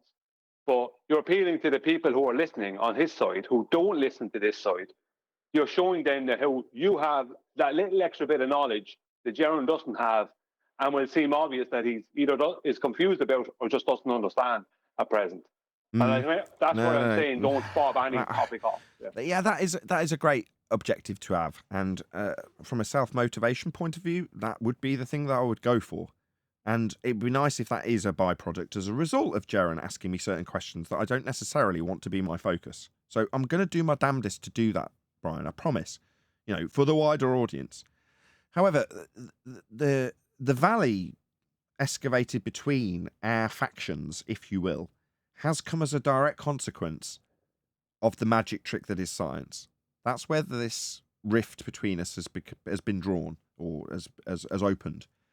The rift has become open because I have challenged those who use the same magic trick as ballers on the other faction's side to, as we ask the ballers to, actually present their scientific evidence when they claim it. That's not gone over well because suddenly it exposes one specific individual whose name we won't mention, Bob and Odell. Excuse me. And that pseudoscience claim, when being exposed, isn't going to leave a nice taste in your mouth, and therefore the poisoning began. That's where the rift started. That's where I'm going to start filling back in the rift. That seems like the sensible place to start because that's where we're at odds with one another. I'm pretty sure celestial navigation would be something I could easily bring Jaron on board with 20-minute focus, 30-minute focus. And maybe you feel, because that's an important flat earth proof, that should be my focus. But I don't see that as the case. I see it the case that the science and the magic trick of saying you've got experiments and such is where we fell out. So that's what needs resolving first. Wait, and Nathan, I agree. Okay. And Nathan, I agree with you on that. Stay on point, but I can understand what Brian's saying as well. Is don't let any waffling of some what. This is 2023, and I don't find it. I ain't gonna say suspicious, but I find it quite disconcerting that someone of Jaron's flat Earth advocacy to even imply that he can see, even though he claims that the Earth is not a sphere. I'm not saying he's saying it, but to even say that, even if we're talking about a basketball, baseball, or anything that's spherical, that you can acquire an angle with everything all leveled, sea leveled, horizontal, all of these different synonymous words that just basically debunk that implication that you can celestial navigate on a sphere. I find it disconcerting that someone like Jaren would say that. I'm not gonna say it's suspicious or there's any motive, but I think it's like I could see him saying that in 2016, but not now. Forget it. I didn't realize how much Nathan was in love with Jaren. Forget it. It's a bromance. Okay. So yeah, science is where the relationship between us and Globebusters, if you want to call it that, ended. So that's where we've got to start patching things up. This is worse than QE and Dell. I thought that was bad. Okay.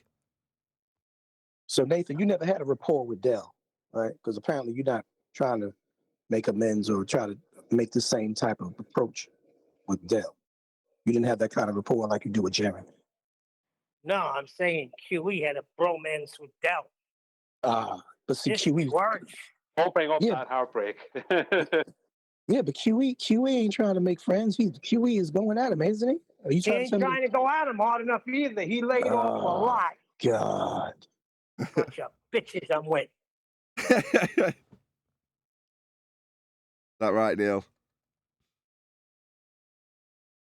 Or maybe subconsciously I feel like they're going to pull you away and you're going to be head of Globebusters and abandon us. That Oh, I could be didn't what's know you were so going in in love my with me, mind. Neil. You never know how I think. That's unnerving. Like when you do your solos without us. That's how the So, Neil, Jackson are you 5 saying- became no more. Michael Jackson went solo one time and the other Jacksons meant nothing. Are you saying you have a bromance with Nathan? Maybe with the show. But see, the thing is, if Nathan's perceived to be, or whether he is trying to patch things up with Jaren, which, if that's what Nathan wants, us all for him. But the important thing is that there are more than 10 times the number of people listening to Jaren than there are this show. And Jaren's quick to point that out. Freaking tragedy, isn't it? No. Right, but no. What do you mean, no? That's a tragedy that more people are listening to that show than this show. That's a tragedy. No, it's a tragedy we don't have more viewers. Both of us, collectively. Right, but the I don't want to go into what we should have. The important thing is he has 10 times the viewing audience. That's 10 times the number of people to receive the information. And even what was that 1 in 10 or 1 in 100 scenario? Oh, even if it plays out. Nielsen ratings is what you're talking about, I think. Well, what you're talking about on diminishing returns is. Oh, you know the what I rule mean? of 10. Right. You've got to send out 1,000 flyers to have 100 people potentially glance at them, to have 10 people pick them up, to have one person potentially ring the number on the flyer. Yes. And what you're doing right now is you're putting out, you normally put out, say, 130 flyers, right? Yeah, here's your chance to put out, 10,000 flyers. No, I don't actually see it that way either.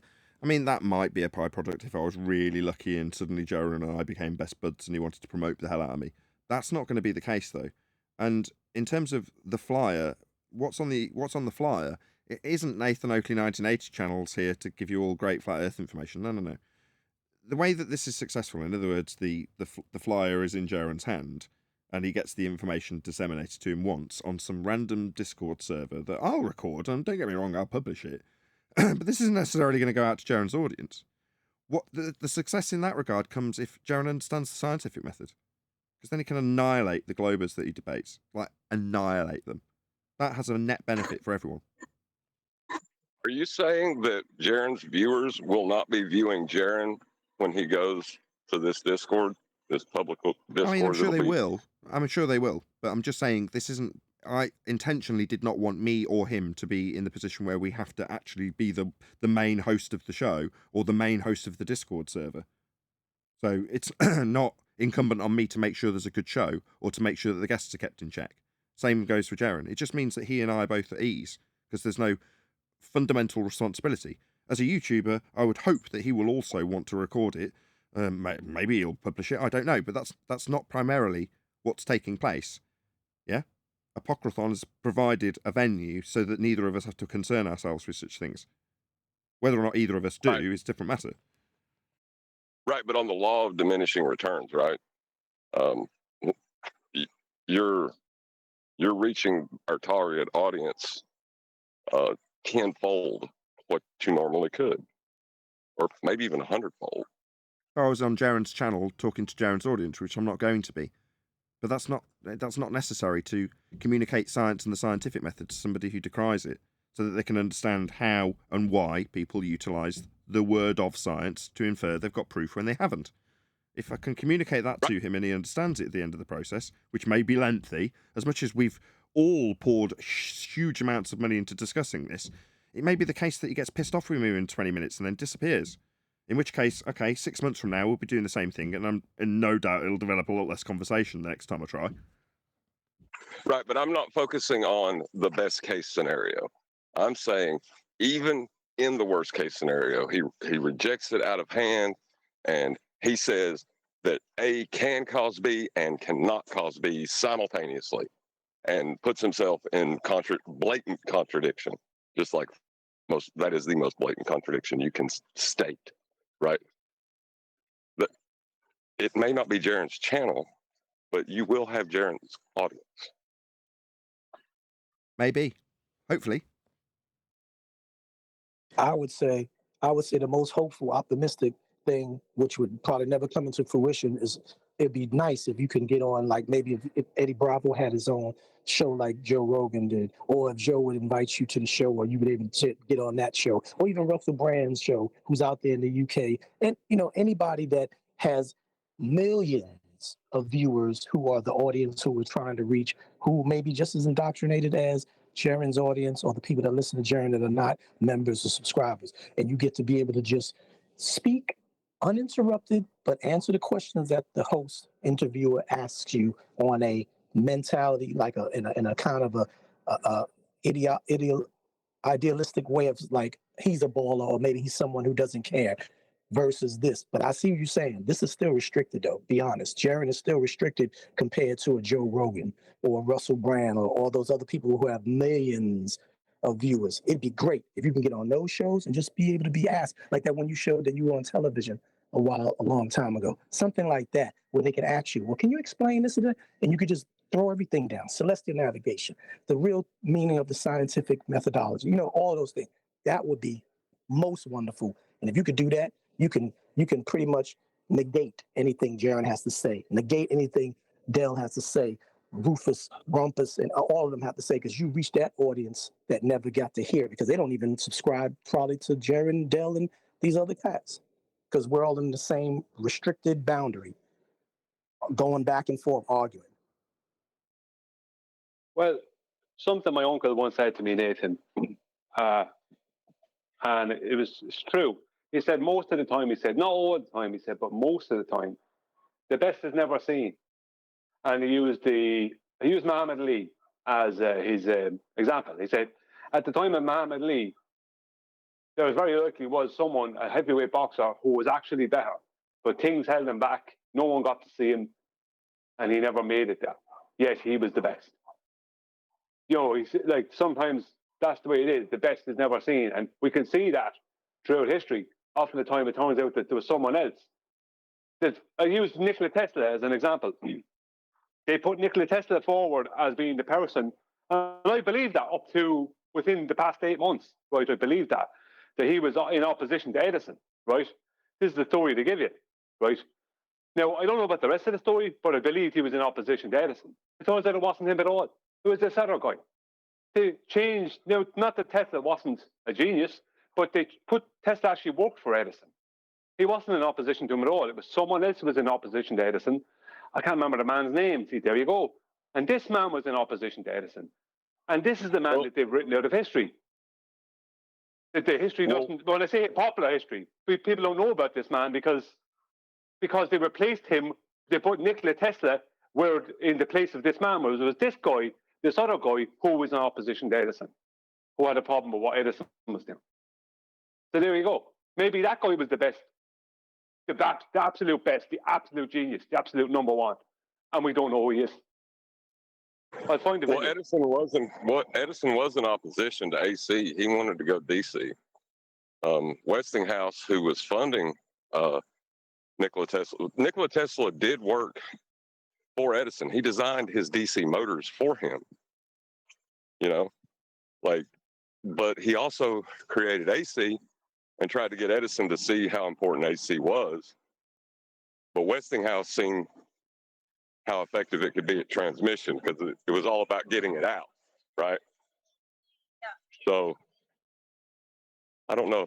Yeah, but who's the other man? Okay, I just want to prove my point here. I'm not going against anything you're saying because because of what you do, I know that you know your stuff, right?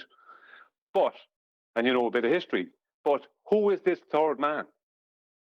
You should know this man. It's not Westinghouse. It wasn't Westinghouse. No, it's a different man. I think his surname starts with S.